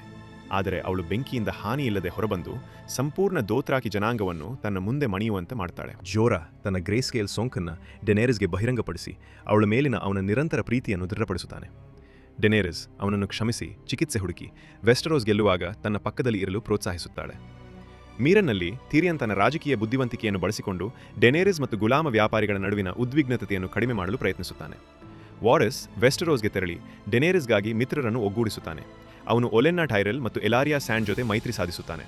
ಆದರೆ ಟಿರಿಯನ್ನ ಪ್ರಯತ್ನಗಳಿದ್ದರೂ ಹಿಂದಿನ ಗುಲಾಮ ಮಾಲೀಕರು ಶತ್ರುತೆಯನ್ನು ಮುಂದುವರಿಸಿ ಮೀರನ್ನಲ್ಲಿ ದೊಡ್ಡ ಬಂಡಾಯವನ್ನು ನಡೆಸುತ್ತಾರೆ. ದಾರಿಯೋ ಮತ್ತು ಗ್ರೇ ವಾರ್ಮ್ ದೋತ್ರಾಕಿ ಮತ್ತು ಅನ್ಸಲೀಡ್ ಸೇನೆಗಳನ್ನು ಭೂಮಿಯ ಮೇಲೆ ಮುನ್ನಡೆಸ್ತಾರೆ. ಡೆನೇರಿಸ್ ತನ್ನ ಡ್ರ್ಯಾಗನ್ಗಳೊಂದಿಗೆ ಆಕಾಶದಲ್ಲಿ ಹಾರ್ತಾಳೆ.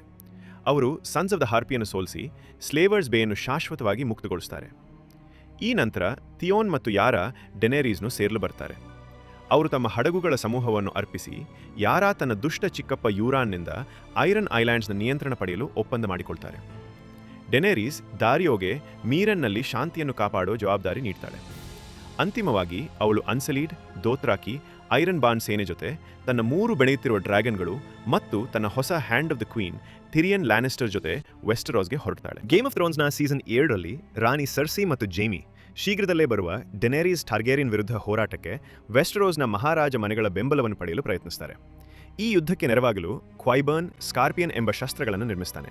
ಅವು ಸಿದ್ಧಾಂತವಾಗಿ ಡ್ರ್ಯಾಗನ್ನು ಕೊಲ್ಲುವ ಶಕ್ತಿಯನ್ನು ಹೊಂದಿರ್ತವೆ. ಸ್ಯಾಮ್ನ ಕ್ರೂರ ತಂದೆ ರ್ಯಾಂಡಲ್ ಟಾರ್ಲಿ ಮತ್ತು ಅವನ ಸಹೋದರ ಸರ್ಸಿಯ ಪರವಾಗಿ ನಿಂತು ವಾರ್ಡನ್ ಆಫ್ ದ ಸೌತ್ ಆಗಿ ನೇಮಕಗೊಳ್ತಾನೆ. ಜೇಮಿ ಮತ್ತು ರ್ಯಾಂಡಲ್ ಟೈರಲ್ ಮನೆ ಹೈಗಾರ್ಡನ್ನು ವಶಪಡಿಸಿಕೊಳ್ತಾರೆ. ಅಲ್ಲಿ ಜೇಮಿ ಲೇಡಿ ಒಲೆನ್ನಾಲಿಗೆ ವಿಷದ ಮೂಲಕ ಶಾಂತವಾಗಿ ಮರಣವನ್ನು ಅನುಮತಿಸ್ತಾನೆ. ಆದರೆ ಮರಣದ ಕ್ಷಣದಲ್ಲಿ ವೃದ್ಧಳಾದರೂ ಶಕ್ತಿಯುತಳಾದ ಒಲೆನ್ನ ಜೇಮಿಗೆ ತಾನು ಜೋಫ್ರಿಯ ಸಾವಿಗೆ ಕಾರಣಲಾಗಿದ್ದೇನೆ ಎಂದು ಸರ್ಸಿಗೆ ತಿಳಿಯಬೇಕೆಂದು ಧೈರ್ಯದಿಂದ ಹೇಳ್ತಾಳೆ. ಟೈರಲ್ರನ್ನು ಸೋಲಿಸಿದ ನಂತರ ಲ್ಯಾನಿಸ್ಟರ್ಗಳು ಹೈಗಾರ್ಡನ್ನ ಚಿನ್ನವನ್ನು ದೋಚಿ ಜೇಮಿ ಅದನ್ನು ಕಿಂಗ್ಸ್ ಲ್ಯಾಂಡಿಂಗ್ಗೆ ಕೊಂಡೊಯ್ಯಲು ಪ್ರಾರಂಭಿಸ್ತಾನೆ. ಡೆನೇರಿಸ್ ಟಾರ್ಗೇರಿಯನ್ ಜೊತೆ ಮೈತ್ರಿ ಸಾಧಿಸಲು ವಿಫಲವಾದ ಯುರಾನ್ ಗ್ರೇಜಾಯ್ ಕಿಂಗ್ಸ್ ಲ್ಯಾಂಡಿಂಗ್ಗೆ ಬಂದು ರಾಣಿ ಸರ್ಸಿಯೊಂದಿಗೆ ಅದೇ ಒಪ್ಪಂದವನ್ನು ಮಾಡಲು ಪ್ರಯತ್ನಿಸ್ತಾನೆ. ತನ್ನ ಐರನ್ ಫ್ಲೀಟ್ನು ನೀಡುವುದಾಗಿ ಹೇಳಿ ಬದಲಿಗೆ ಸರ್ಸಿಯನ್ನು ತಾನು ವಿವಾಹ ಮಾಡಿಕೊಳ್ಳುವುದಾಗಿ ಕೇಳ್ತಾನೆ. ಸರ್ಸಿ ಯುರಾನ್ನ ಮೈತ್ರಿಯನ್ನು ಒಪ್ಪಿಕೊಂಡರೂ ವಿವಾಹದ ಬೇಡಿಕೆಯನ್ನು ತಿರಸ್ಕರಿಸ್ತಾಳೆ. ಇದಕ್ಕೆ ಪ್ರತಿಯಾಗಿ ಯುರಾನ್ ಅವಳ ಮನಸ್ಸು ಬದಲಾಯಿಸುವ ನಿರೀಕ್ಷೆಯಲ್ಲಿ ಅಮೂಲ್ಯವಾದ ಉಡುಗೊರೆಯನ್ನು ತಂದುಕೊಡುವುದಾಗಿ ವಾಗ್ದಾನ ಮಾಡ್ತಾನೆ. ಸೀಟ್ಯಾರ್ನಲ್ಲಿ ಸ್ಯಾಮ್ ತನ್ನ ಅಧ್ಯಯನದಲ್ಲಿ ತಲ್ಲೀನನಾಗಿರುವಾಗ ಗ್ರೇ ಸ್ಕೇಲ್ಗೆ ಚಿಕಿತ್ಸೆ ಹುಡುಕ್ತಾ ಬಂದಿರುವ ಜೋರಾನನ್ನು ಭೇಟಿಯಾಗ್ತಾನೆ. ಸೀಟ್ಯಾಡಲ್ನ ಆರ್ಚ್ ಮಾಸ್ಟರ್ ಎಬ್ರೋಸ್ ವಿರೋಧಿಸಿದರೂ ಸ್ಯಾಮ್ ಅಪರೂಪದ ಮತ್ತು ಅಪಾಯಕಾರಿ ವಿಧಾನವನ್ನು ಜೋರಾ ಮೇಲೆ ಪ್ರಯೋಗಿಸಿ ಅವನ ಗ್ರೇ ಸ್ಕೇಲ್ನು ಯಶಸ್ವಿಯಾಗಿ ಗುಣಪಡಿಸ್ತಾನೆ. ನಂತರ ಜೋರಾ ಡ್ಯಾನರಿಸ್ಲನ್ನು ಸೇರಲು ಹೊರಟಾಗ ಸ್ಯಾಮ್ ಪ್ರಾಚೀನ ಗ್ರಂಥಗಳನ್ನು ಅಧ್ಯಯನ ಮಾಡಿ ವೈಟ್ ವಾಕರ್ಗಳನ್ನು ಸೋಲಿಸುವ ಮಾರ್ಗಗಳನ್ನು ಹುಡುಕ್ತಾನೆ. ಅಲ್ಲಿ ಅವನು ಡ್ರ್ಯಾಗನ್ ಸ್ಟೋನ್ನ ಬ್ಯಾರಥಿಯಾನ್ ಮನೆ ಕೆಳಗೆ ಅಪಾರ ಪ್ರಮಾಣದ ಡ್ರ್ಯಾಗನ್ ಗ್ಲಾಸ್ ಇದೆ ಎಂಬುದನ್ನು ತಿಳಿದು ಜಾನ್ಗೆ ತಿಳಿಸ್ತಾನೆ. ಡ್ರ್ಯಾಗನ್ ಸ್ಟೋನ್ ಟಾರ್ಗೇರಿಯನ್ಗಳ ಪಾರಂಪರಿಕ ಮನೆ. ಆದ್ದರಿಂದ ಶಿಶುವಾಗಿದ್ದಾಗಿನಿಂದ ಮೊದಲ ಬಾರಿಗೆ ವೆಸ್ಟ್ರೋಸ್ಗೆ ಬಂದ ಡೆನೆರೀಸ್ ಅಲ್ಲಿ ತಲುಪ್ತಾಳೆ. ತನ್ನ ಕುಟುಂಬದ ಮನೆಗೆ ಮರಳಿದ ಸಂತೋಷದಲ್ಲಿ ಅವಳು ವರ್ಷಗಳ ಕಾಲ ನಿಷ್ಠೆ ಬದಲಾಯಿಸುತ್ತಿದ್ದ ವರಿಸ್ನು ಭೇಟಿಯಾಗ್ತಾನೆ. ವರಿಸ್ ಡೆನೆರೀಸ್ಗೆ ಶಪಥ ಮಾಡ್ತಾನೆ. ಆದರೆ ಅವಳಿಗೆ ಸುಳ್ಳು ಹೇಳಿದರೆ ಮರಣದಂಡನೆ ಎದುರಿಸಬೇಕೆಂದು ಎಚ್ಚರಿಸಲಾಗುತ್ತದೆ. ನಂತರ ಟಿರಿಯನ್, ಅನ್ಸಲೀಡ್ ಸೇನೆ ಲ್ಯಾನಿಸ್ಟರ್ಗಳ ಮನೆ ಕ್ಯಾಸ್ಟಲಿ ರಾಕ್ನು ವಶಪಡಿಸಿಕೊಳ್ಳುವಂತೆ ಯೋಜನೆ ರೂಪಿಸುತ್ತಾನೆ. ಇದೇ ವೇಳೆ ಡೆನೆರೀಸ್ನ ವೆಸ್ಟ್ರೋಸ್ ಮಿತ್ರರು ಕಿಂಗ್ಸ್ ಲ್ಯಾಂಡಿಂಗ್ನು ಆಕ್ರಮಿಸುತ್ತಾರೆ. ಗ್ರೇ ವಾರ್ಮ್ ಅನ್ಸಲೀಡ್ನು ಮುನ್ನಡೆಸಲು ಹೊರಡುವಾಗ ಅವನು ಮತ್ತು ಮಿಸ್ ಸ್ಯಾಂಡೆ ಪರಸ್ಪರ ಪ್ರೀತಿಯನ್ನು ವ್ಯಕ್ತಪಡಿಸುತ್ತಾರೆ. ಅನ್ಸಲೀಡ್ ಸೇನೆ ಸುಲಭವಾಗಿ ಕ್ಯಾಸ್ಟರ್ಲಿ ರಾಕ್ನು ವಶಪಡಿಸಿಕೊಳ್ಳುತ್ತದೆ. ಆದರೆ ಅವರು ಬಲೆಗೆ ಬಿದ್ದಿದ್ದಾರೆ ಎಂದು ತಿಳಿಯುತ್ತಾರೆ, ಏಕೆಂದರೆ ಯೂರಾನ್ನ ಐರನ್ ಫ್ಲೀಟ್ ಅವರ ಹಡಗುಗಳನ್ನು ನಾಶ ಮಾಡಿ ಅನ್ಸಲೀಡ್ರನ್ನು ಅಲ್ಲಿ ಹಾಕಿಸುತ್ತಾನೆ. ಈ ನಡುವೆ ಯಾರಾ ತನ್ನ ಐರನ್ ಫ್ಲೀಟ್ನು ಡಾರ್ನಿಷ್ ಸೇನೆಯನ್ನು ಕಿಂಗ್ಸ್ ಲ್ಯಾಂಡಿಂಗ್ಗೆ ಕೊಂಡೊಯ್ಯಲು ಮುನ್ನಡೆಸ್ತಾಳೆ. ಆದರೆ ಅವರ ಪ್ರಯಾಣದ ವೇಳೆ ಯೂರಾನ್ನ ಫ್ಲೀಟ್ ದಾಳಿ ನಡೆಸಿ 2 ಸ್ಯಾಂಡ್ ಸ್ನೇಕ್ಗಳನ್ನು ಕೊಂದು ಯಾರಾ, ಎಲಾರಿಯಾ ಮತ್ತು ಅವಳ ಮಗಳು ಟೈನೆ ಅವರನ್ನು ಬಂಧಿಸುತ್ತದೆ. ಹಿಂಸಾಚಾರದಿಂದ ಭಾವನಾತ್ಮಕವಾಗಿ ಪ್ರಚೋದಿಸಲ್ಪಟ್ಟ ಥಿಯೋನ್ ಯಾರಾಳನ್ನು ಬಿಟ್ಟು ಸಮುದ್ರಕ್ಕೆ ಜಿಗಿಯುತ್ತಾನೆ. ನಂತರ ಯೂರಾನ್ ತನ್ನ ಕೈದಿಗಳನ್ನು ಸರ್ಸಿಗೆ ಉಡುಗೊರೆಯಾಗಿ ನೀಡುತ್ತಾನೆ. ಇದರಿಂದ ಅವಳ ವಿವಾಹ ಒಪ್ಪಿಗೆ ಪಡೆಯುತ್ತಾನೆ. ಸರ್ಸಿ ಎಲಾರಿಯಾ ಮಿರ್ಸೆಲ್ಲಾಳನ್ನು ಕೊಲ್ಲಲು ಬಳಸಿದ ಅದೇ ವಿಷವನ್ನು ಬಳಸಿ ಟೈನೆಗೆ ಮರಣದಂಡನೆ ವಿಧಿಸುತ್ತಾಳೆ. ವಿಂಟರ್ಫೆಲ್ನಲ್ಲಿ ಜಾನ್ ಟಾರ್ಮನ್ನನ್ನು ಕಾಡು ಜನರನ್ನ ಗೋಡೆಯ ಕಡೆಗೆ ಕರೆದೊಯ್ಯಲು ಕಳುಹಿಸುತ್ತಾನೆ. ಅಲ್ಲಿ ಅವರು ಸಮೀಪಿಸುತ್ತಿರುವ ವೈಟ್ ವಾಕರ್ ಸೇನೆಯ ವಿರುದ್ಧ ರಕ್ಷಣೆಯನ್ನು ಬಲಪಡಿಸಬೇಕಾಗುತ್ತದೆ. ಲಿಟಲ್ ಫಿಂಗರ್ ಮತ್ತೆ ಸಾನ್ಸಾಲನ್ನು ತನ್ನ ಕಡೆಗೆ ಸೆಳೆಯಲು ಪ್ರಯತ್ನಿಸುತ್ತಾನೆ. ಆದರೆ ಅವಳ ಮೇಲೆ ಅದು ಯಾವುದೇ ಪ್ರಭಾವ ಬೀರುವುದಿಲ್ಲ. ಅವನ ಕುತಂತ್ರಗಳಿಂದ ಶಾಶ್ವತವಾಗಿ ಮುಕ್ತವಾಗಬೇಕೆಂದು ಬಯಸಿದರೂ ಅವನ ವೇಲ್ನ ಶೂರರು ಅವಳ ಕಾರ್ಯಕ್ಕೆ ಅಗತ್ಯ. ಆದ್ದರಿಂದ ಸಾನ್ಸಾ ಅವನೊಂದಿಗೆ ಸೌಮ್ಯವಾಗಿ ವರ್ತಿಸಬೇಕಾಗುತ್ತದೆ. ಈ ಸಮಯದಲ್ಲಿ ಜಾನ್ಗೆ ಡ್ಯಾನರೀಸ್ನಿಂದ ಡ್ರ್ಯಾಗನ್ ಸ್ಟೋನಲ್ಲಿ ಭೇಟಿಯಾಗುವಂತೆ ಪತ್ರ ಬರ್ತದೆ. ಅವನ ನಿಷ್ಠಾವಂತ ಸಲಹೆಗಾರರು ವಿರೋಧಿಸಿದರೂ ಸ್ಯಾಮ್ ಬರೆದಿದ್ದ ಡ್ರ್ಯಾಗನ್ ಗ್ಲಾಸ್ ಪಡೆಯಲು ಜಾನ್ ಆ ರಹಸ್ಯಮಯ ಡ್ಯಾನರೀಸ್ ಟಾರ್ಗೆರಿಯನ್ನು ಭೇಟಿಯಾಗಲು ನಿರ್ಧರಿಸುತ್ತಾನೆ. ಹೊರಡುವಾಗ ಜಾನ್ ಸ್ಯಾನ್ಸಾಲನ್ನು ಉತ್ತರದ ಆಡಳಿತಗಾರಳಾಗಿ ನೇಮಿಸಿ ಲಿಟಲ್ ಫಿಂಗರ್ಗೆ ತನ್ನ ಸಹೋದರಿಯ ಬಳಿ ಹೋಗಬಾರದೆಂದು ಎಚ್ಚರಿಸುತ್ತಾನೆ. ಬ್ರ್ಯಾನ್ ಮತ್ತು ಮೀರೆ ವಿಂಟರ್ಫೆಲ್ಗೆ ತಲುಪುತ್ತಾರೆ. ತಮ್ಮ ಸಹೋದರನನ್ನು ಮತ್ತೆ ನೋಡಿದ ಸಂತೋಷದಲ್ಲಿ ಸ್ಯಾನ್ಸಾ ಹರ್ಷಗೊಂಡರೂ ಬ್ರ್ಯಾನ್ ಈಗ 3 ಐಡ್ ರೇವನ್ ಎಂಬ ಹೊಸ ಪದವಿಯನ್ನು ಹೊಂದಿರುವುದರಿಂದ ಗೊಂದಲಕ್ಕೀಡಾಗುತ್ತಾಳೆ. ಮೀರೆ ಬ್ರ್ಯಾನ್ನಿಂದ ದೂರವಾಗುವಾಗ ಅವನು ಯಾವುದೇ ಭಾವನೆ ತೋರಿಸದೆ ಬಿಡುತ್ತಾನೆ. ಇದರಿಂದ ಮೀರೆ ಹಳೆಯ ಬ್ರ್ಯಾನ್ ಸತ್ತು ಹೊಸ 3 ಐಡ್ ರೇವನ್ ಆಗಿದ್ದಾನೆ ಎಂದು ದುಃಖಿಸುತ್ತಾಳೆ. ಸ್ಟಾರ್ಕ್ ಕುಟುಂಬದ ಪುನರ್ಮಿಲನ ಮುಂದುವರಿಯುತ್ತದೆ, ಏಕೆಂದರೆ ಆರ್ಯ ಕೊನೆಗೂ ವಿಂಟರ್ಫೆಲ್ಗೆ ಬರ್ತಾಳೆ. ಬ್ರ್ಯಾನ್ ತನ್ನ ದೃಷ್ಟಿಯಲ್ಲಿ ಆರ್ಯ ಮರಳುವುದನ್ನು ಕಂಡಿದ್ದೇನೆ ಎಂದು ಹೇಳಿ ತನ್ನ ಮೇಲೆ ನಡೆದ ವಿಫಲ ಹತ್ಯಾ ಪ್ರಯತ್ನದಲ್ಲಿ ಬಳಸಲ್ಪಟ್ಟ ವ್ಯಾಲೆರಿಯನ್ ಉಕ್ಕಿನ ಚೂರಿಯನ್ನು ಅವಳಿಗೆ ನೀಡುತ್ತಾನೆ. ಬ್ರಿಯನ್ ಮತ್ತು ಆರ್ಯ ಮುಂದಿನ ಯುದ್ಧಕ್ಕೆ ಸಿದ್ಧರಾಗಲು ತರಬೇತಿ ಪಡೆಯುತ್ತಾರೆ. ಅವರ ಹೋರಾಟ ಸಮಬಲದಲ್ಲಿ ಅಂತ್ಯಗೊಳ್ಳುತ್ತದೆ. ಆದರೆ ಈ ಸಂತೋಷ ಮತ್ತು ಶಾಂತಿ ಹೆಚ್ಚು ಕಾಲ ಉಳಿಯುವುದಿಲ್ಲ, ಏಕೆಂದರೆ ಲಿಟಲ್ ಫಿಂಗರ್ ತನ್ನ ಕುತಂತ್ರಗಳನ್ನು ಮತ್ತೆ ಆರಂಭಿಸಿ ಸಾನ್ಸಾ ಮತ್ತು ಆರ್ಯಾಳನ್ನು ಪರಸ್ಪರ ವಿರೋಧಿಗಳನ್ನಾಗಿ ಮಾಡಲು ಪ್ರಯತ್ನಿಸುತ್ತಾನೆ. ಜಾನ್ ಮತ್ತು ಡಾವೋಸ್ ಮೊದಲ ಬಾರಿಗೆ ಡೆನೇರೆಸ್ನನ್ನು ಭೇಟಿಯಾಗಲು ಡ್ರ್ಯಾಗನ್ ಸ್ಟೋನ್ಗೆ ಬರ್ತಾರೆ. ಡೆನೇರೆಸ್ ತನ್ನ ಮುಂದೆ ಮಂಡಿಯೂರಿ ನಿಷ್ಠೆ ಪ್ರಮಾಣ ಮಾಡಲು ಕೇಳಿದರೂ ಜಾನ್ ಅದನ್ನು ನಿರಾಕರಿಸಿ ಬದಲಿಗೆ ವೈಟ್ ವಾಕರ್ಗಳ ಆಕ್ರಮಣದಿಂದ ವೆಸ್ಟರೋಸ್ನು ರಕ್ಷಿಸಲು ಅವಳ ಸಹಕಾರವನ್ನು ಕೇಳ್ತಾನೆ. ಡೆನೇರೆಸ್ ವೈಟ್ ವಾಕರ್ ಅಪಾಯದ ಬಗ್ಗೆ ಅನುಮಾನದಿಂದಿದ್ದು ತನ್ನ ಗಮನವನ್ನು ಐರನ್ ಥ್ರೋನ್ ಪಡೆಯುವುದರ ಮೇಲೆ ಇಡಲು ಬಯಸುತ್ತಾಳೆ. ಆದರೆ ಟಿರಿಯನ್ ಅವಳನ್ನು ಒಪ್ಪಿಸಿ ಕನಿಷ್ಠ ಜಾನ್ಗೆ ಡ್ರ್ಯಾಗನ್ ಸ್ಟೋನ್ನಿಂದ ಡ್ರ್ಯಾಗನ್ ಗ್ಲಾಸ್ ತೋಡಲು ಅವಕಾಶ ನೀಡುವಂತೆ ಮಾಡುತ್ತಾನೆ. ಡೆನೇರೆಸ್ ತನ್ನ ಸೇನೆಗಳು ಸೋತಿರುವುದನ್ನು ತಿಳಿದಾಗ ಟಿರಿಯನ್ನ ನಿಷ್ಠೆ ಮತ್ತು ಸಲಹೆಗಳ ಬಗ್ಗೆ ಅನುಮಾನಿಸುತ್ತಾಳೆ. ಈ ನಡುವೆ ಸೋತ ಮತ್ತು ಕುಗ್ಗಿದ ಸ್ಥಿತಿಯಲ್ಲಿ ಥಿಯೋನ್ ಉಳಿದ ಐರನ್ ಬಾಂಡ್ರೊಂದಿಗೆ ಬರ್ತಾನೆ.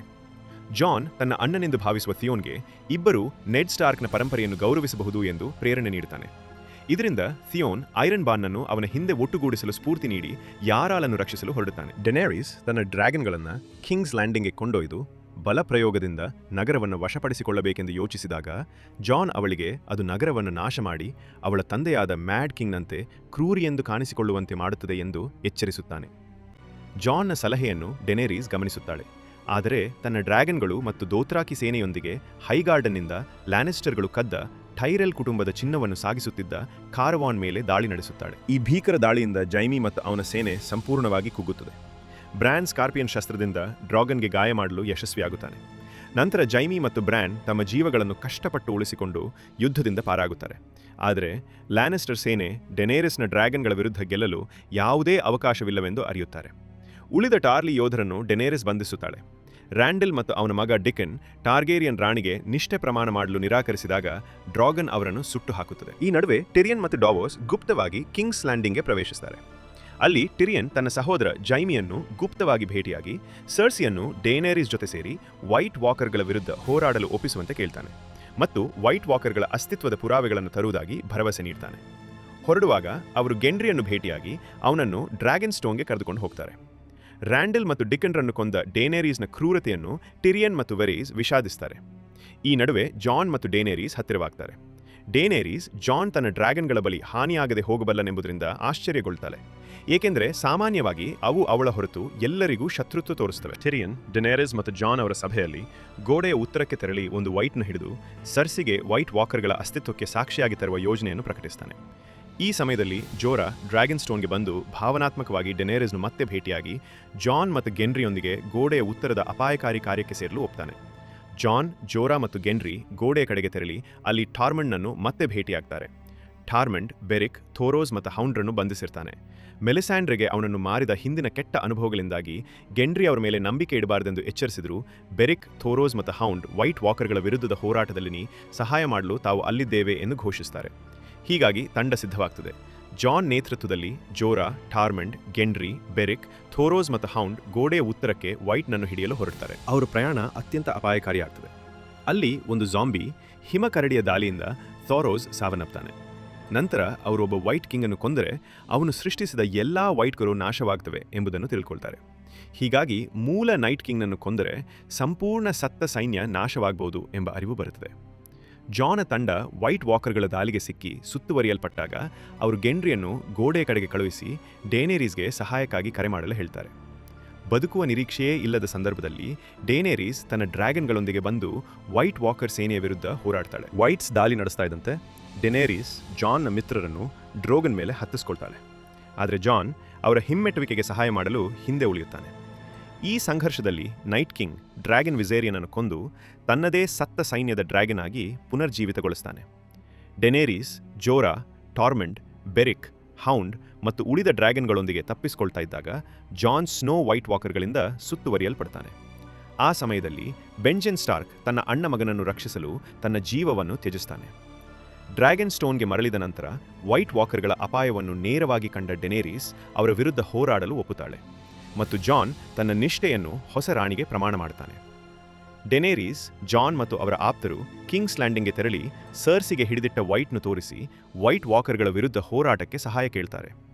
ಮೊದಲಿಗೆ ಸರ್ಸಿ ನಿರಾಕರಿಸಿದರೂ ಟಿರಿಯನ್ ತನ್ನ ಸಹೋದರಿಯನ್ನು ಒಪ್ಪಿಸಿ ಸೇನೆ ಕಳುಹಿಸಲು ಒಲಿಸಿಕೊಳ್ತಾನೆ. ಜೈಮಿ ಲ್ಯಾನಿಸ್ಟರ್ ಸೇನೆಯನ್ನು ಉತ್ತರಕ್ಕೆ ಕರೆದೊಯ್ಯಲು ಸಿದ್ಧವಾಗುತ್ತಿದ್ದಾಗ ಸರ್ಸಿ ನಿಜವಾಗಿ ಸುಳ್ಳು ಹೇಳಿದ್ದಾಳೆ ಎಂದು ಬಹಿರಂಗಪಡಿಸುತ್ತಾಳೆ.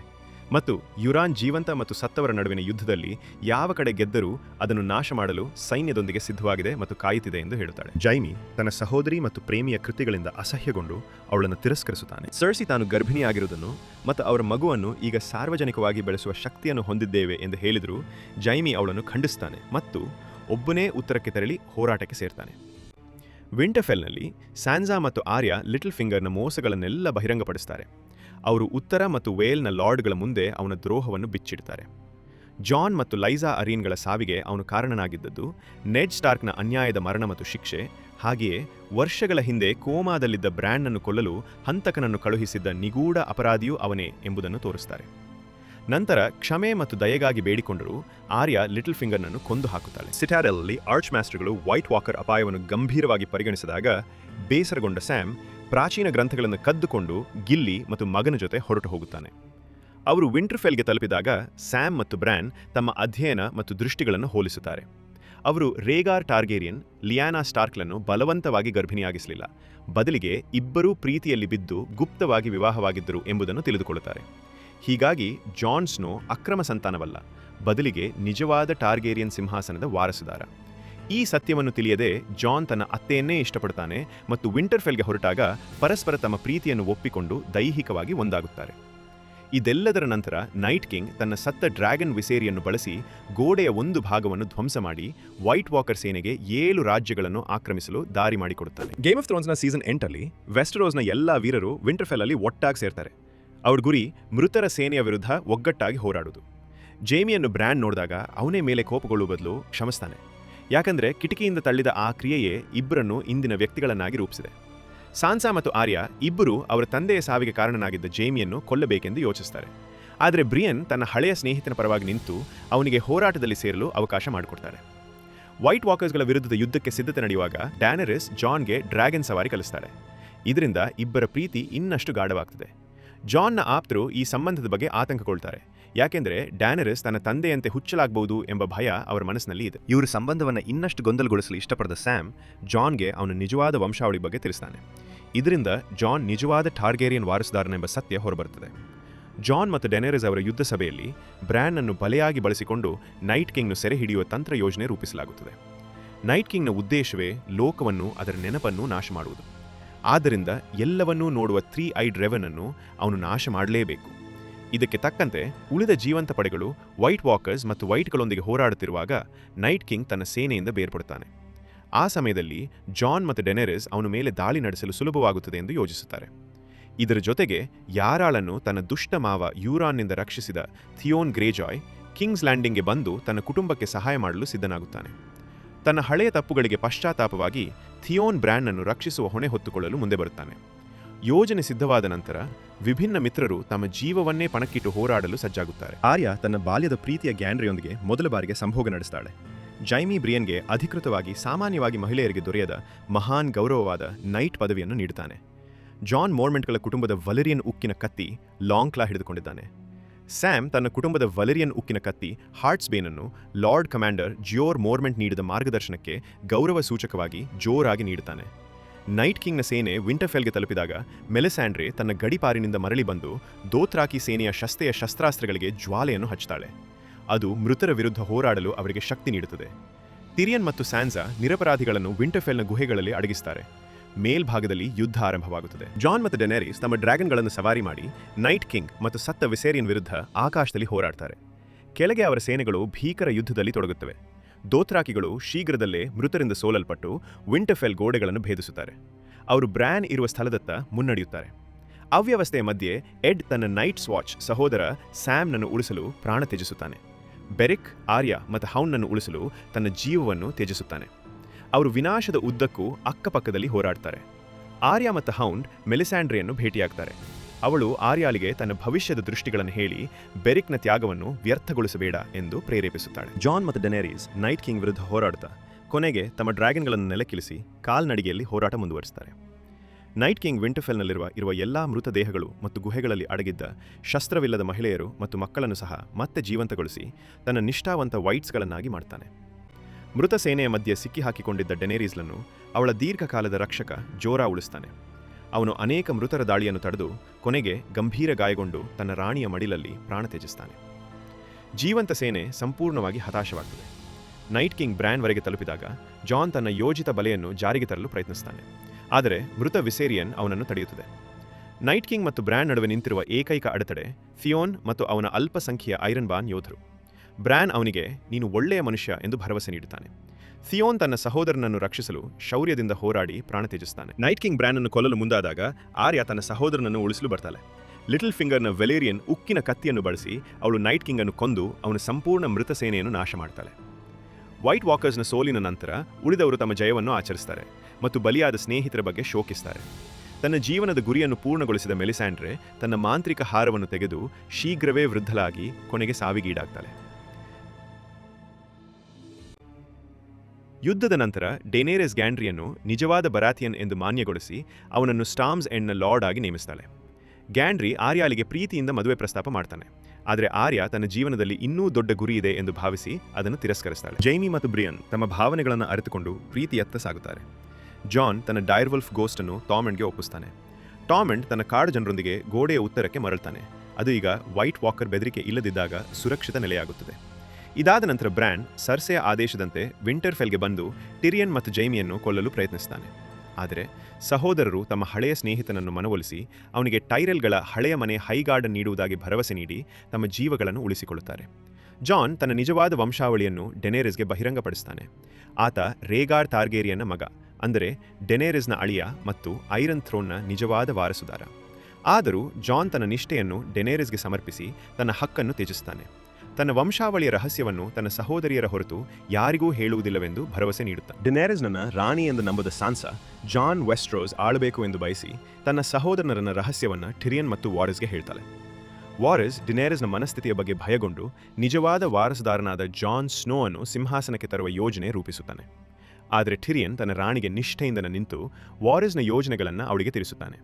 ಡಿನೇರಿಸ್ ಪ್ರತಿಕ್ರಿಯೆಯಾಗಿ ಡ್ರಾಗನ್ ಮೂಲಕ ವಾರಿಸ್ನನ್ನು ಜೀವಂತವಾಗಿ ಸುಟ್ಟು ಹಾಕುವಂತೆ ಮಾಡುತ್ತಾಳೆ. ನಂತರ ಜಾನ್ ಮತ್ತು ಡಿನೇರಿಸ್ ಅವರ ಸೇನೆಗಳು ಕಿಂಗ್ಸ್ ಲ್ಯಾಂಡಿಂಗ್ ಅನ್ನು ಸರ್ಸೆಯಿಂದ ವಶಪಡಿಸಿಕೊಳ್ಳುವ ಯೋಜನೆ ರೂಪಿಸುತ್ತವೆ. ಡಿನೇರಿಸ್ ತನ್ನ ನೌಕಾಪಡೆಯೊಂದಿಗೆ ಸಮುದ್ರ ಮಾರ್ಗವಾಗಿ ಹೊರಡುತ್ತಾಳೆ. ಜಾನ್ ಮತ್ತು ಡಾವೋಸ್ ಕಾಲ್ನಡಿಗೆಯಲ್ಲಿ ಸೇನೆಗೆ ನಾಯಕತ್ವ ನೀಡುತ್ತಾರೆ. ಸೇನೆಗಳು ಹೊರಡುವಾಗ ಜಾನ್ ತನ್ನ ಆತ್ಮೀಯ ಸ್ನೇಹಿತ ಸ್ಯಾಮ್ವೆಲ್ ಟಾರ್ಲಿಗೆ ವಿದಾಯ ಹೇಳ್ತಾನೆ. ಸ್ಯಾಮ್ ವಿಂಟರ್ಫೆಲ್ನಲ್ಲಿ ಮತ್ತೊಂದು ಮಗುವಿಗೆ ಗರ್ಭಿಣಿಯಾಗಿರುವ ಗಿಲ್ಲಿಯೊಂದಿಗೆ ಉಳಿಯುತ್ತಾನೆ. ಆರ್ಯ ಮತ್ತು ಹೌಂಡ್ ತಮ್ಮದೇ ಪ್ರತೀಕಾರದ ಗುರಿಗಳೊಂದಿಗೆ ಕಿಂಗ್ಸ್ ಲ್ಯಾಂಡಿಂಗ್ಗೆ ಪ್ರಯಾಣಿಸುತ್ತಾರೆ. ಹೌಂಡ್ ತನ್ನ ದುಷ್ಟ ಸಹೋದರ ಮೌಂಟನ್ ಅನ್ನು ಕೊಲ್ಲಲು ಬಯಸ್ತಾನೆ. ಆರ್ಯ ತನ್ನ ಕೊಲೆ ಪಟ್ಟಿಯ ಮೊದಲ ಹೆಸರಾದ ಸರ್ಸಿ ಲ್ಯಾನಿಸ್ಟನ್ನು ಅಳಿಸಲು ಹೊರಟಿದ್ದಾಳೆ. ಒಳ್ಳೆಯವರ ಪರ ಹೋರಾಡುವ ಸೇನೆ ಮತ್ತು ತನ್ನ ಸಹೋದರಿ ಪ್ರೇಮಿಯ ನಡುವೆ ಪಕ್ಷಪಾತ ತೋರಬಾರದೆಂದು ಜೈಮಿ ವಿಂಟರ್ಫೆಲ್ನಲ್ಲಿ ಬ್ರಿಯನ್ ಜೊತೆ ಉಳಿಯಲು ನಿರ್ಧರಿಸ್ತಾನೆ. ಆದರೆ ಸಾನ್ಸಾ ಡ್ಯಾನೆರಿಸ್ ತನ್ನ ಅಪರಾಧಗಳಿಗೆ ಸರ್ಸಿಯನ್ನು ಕೊಲ್ಲಬಹುದು ಎಂದು ಹೇಳಿದಾಗ ಗೊಂದಲಗೊಂಡ ಜೈಮಿ ಹೃದಯ ಭಂಗಗೊಂಡ ಬ್ರಿಯನ್ನು ಬಿಟ್ಟು ತನ್ನ ವಿಷಕಾರಿ ಪ್ರೀತಿಯ ಸಹೋದರಿಯ ಬಳಿಗೆ ಮರಳಲು ನಿರ್ಧರಿಸ್ತಾನೆ. ಕಿಂಗ್ಸ್ ಲ್ಯಾಂಡಿಂಗ್ಗೆ ಹೊರಟಾಗ ಡಿನೇರಿಸ್ನ ನೌಕಾಪಡೆಯ ಮೇಲೆ ಯೂರಾನ್ ದಾಳಿ ನಡೆಸ್ತಾನೆ. ಅವನು ಡಿನೇರಿಸ್ನ ಹಡಗುಗಳನ್ನು ನಾಶ ಮಾಡಿ ಸ್ಕಾರ್ಪಿಯನ್ ಶಸ್ತ್ರದಿಂದ ಅವಳ ಡ್ರ್ಯಾಗನ್ ರೇಗಾಲನ್ನು ಕೊಲ್ತಾನೆ. ಉಳಿದ ಸೇನೆ ತೀರವನ್ನು ತಲುಪುತ್ತಿದ್ದಂತೆ ಮಿಜಾಂಡೆ ಬಂಧಿತಲಾಗಿರೋ ತಿಳಿಯುತ್ತದೆ. ಡೆನೇರಿಸ್, ಟಿರಿಯನ್, ಗ್ರೇ ವರ್ಮ್ ಮತ್ತು ಅವರ ಸೇನೆ ಜಾನ್ನ ಸೇನೆಯೊಂದಿಗೆ ಸೇರಿ ಕಿಂಗ್ಸ್ ಲ್ಯಾಂಡಿಂಗ್ಗೆ ತಲುಪಿ ಸರ್ಸಿಯ ಶರಣಾಗತಿಯನ್ನು ಮಾತುಕತೆ ಮೂಲಕ ನಡೆಸಲು ಪ್ರಯತ್ನಿಸ್ತಾರೆ.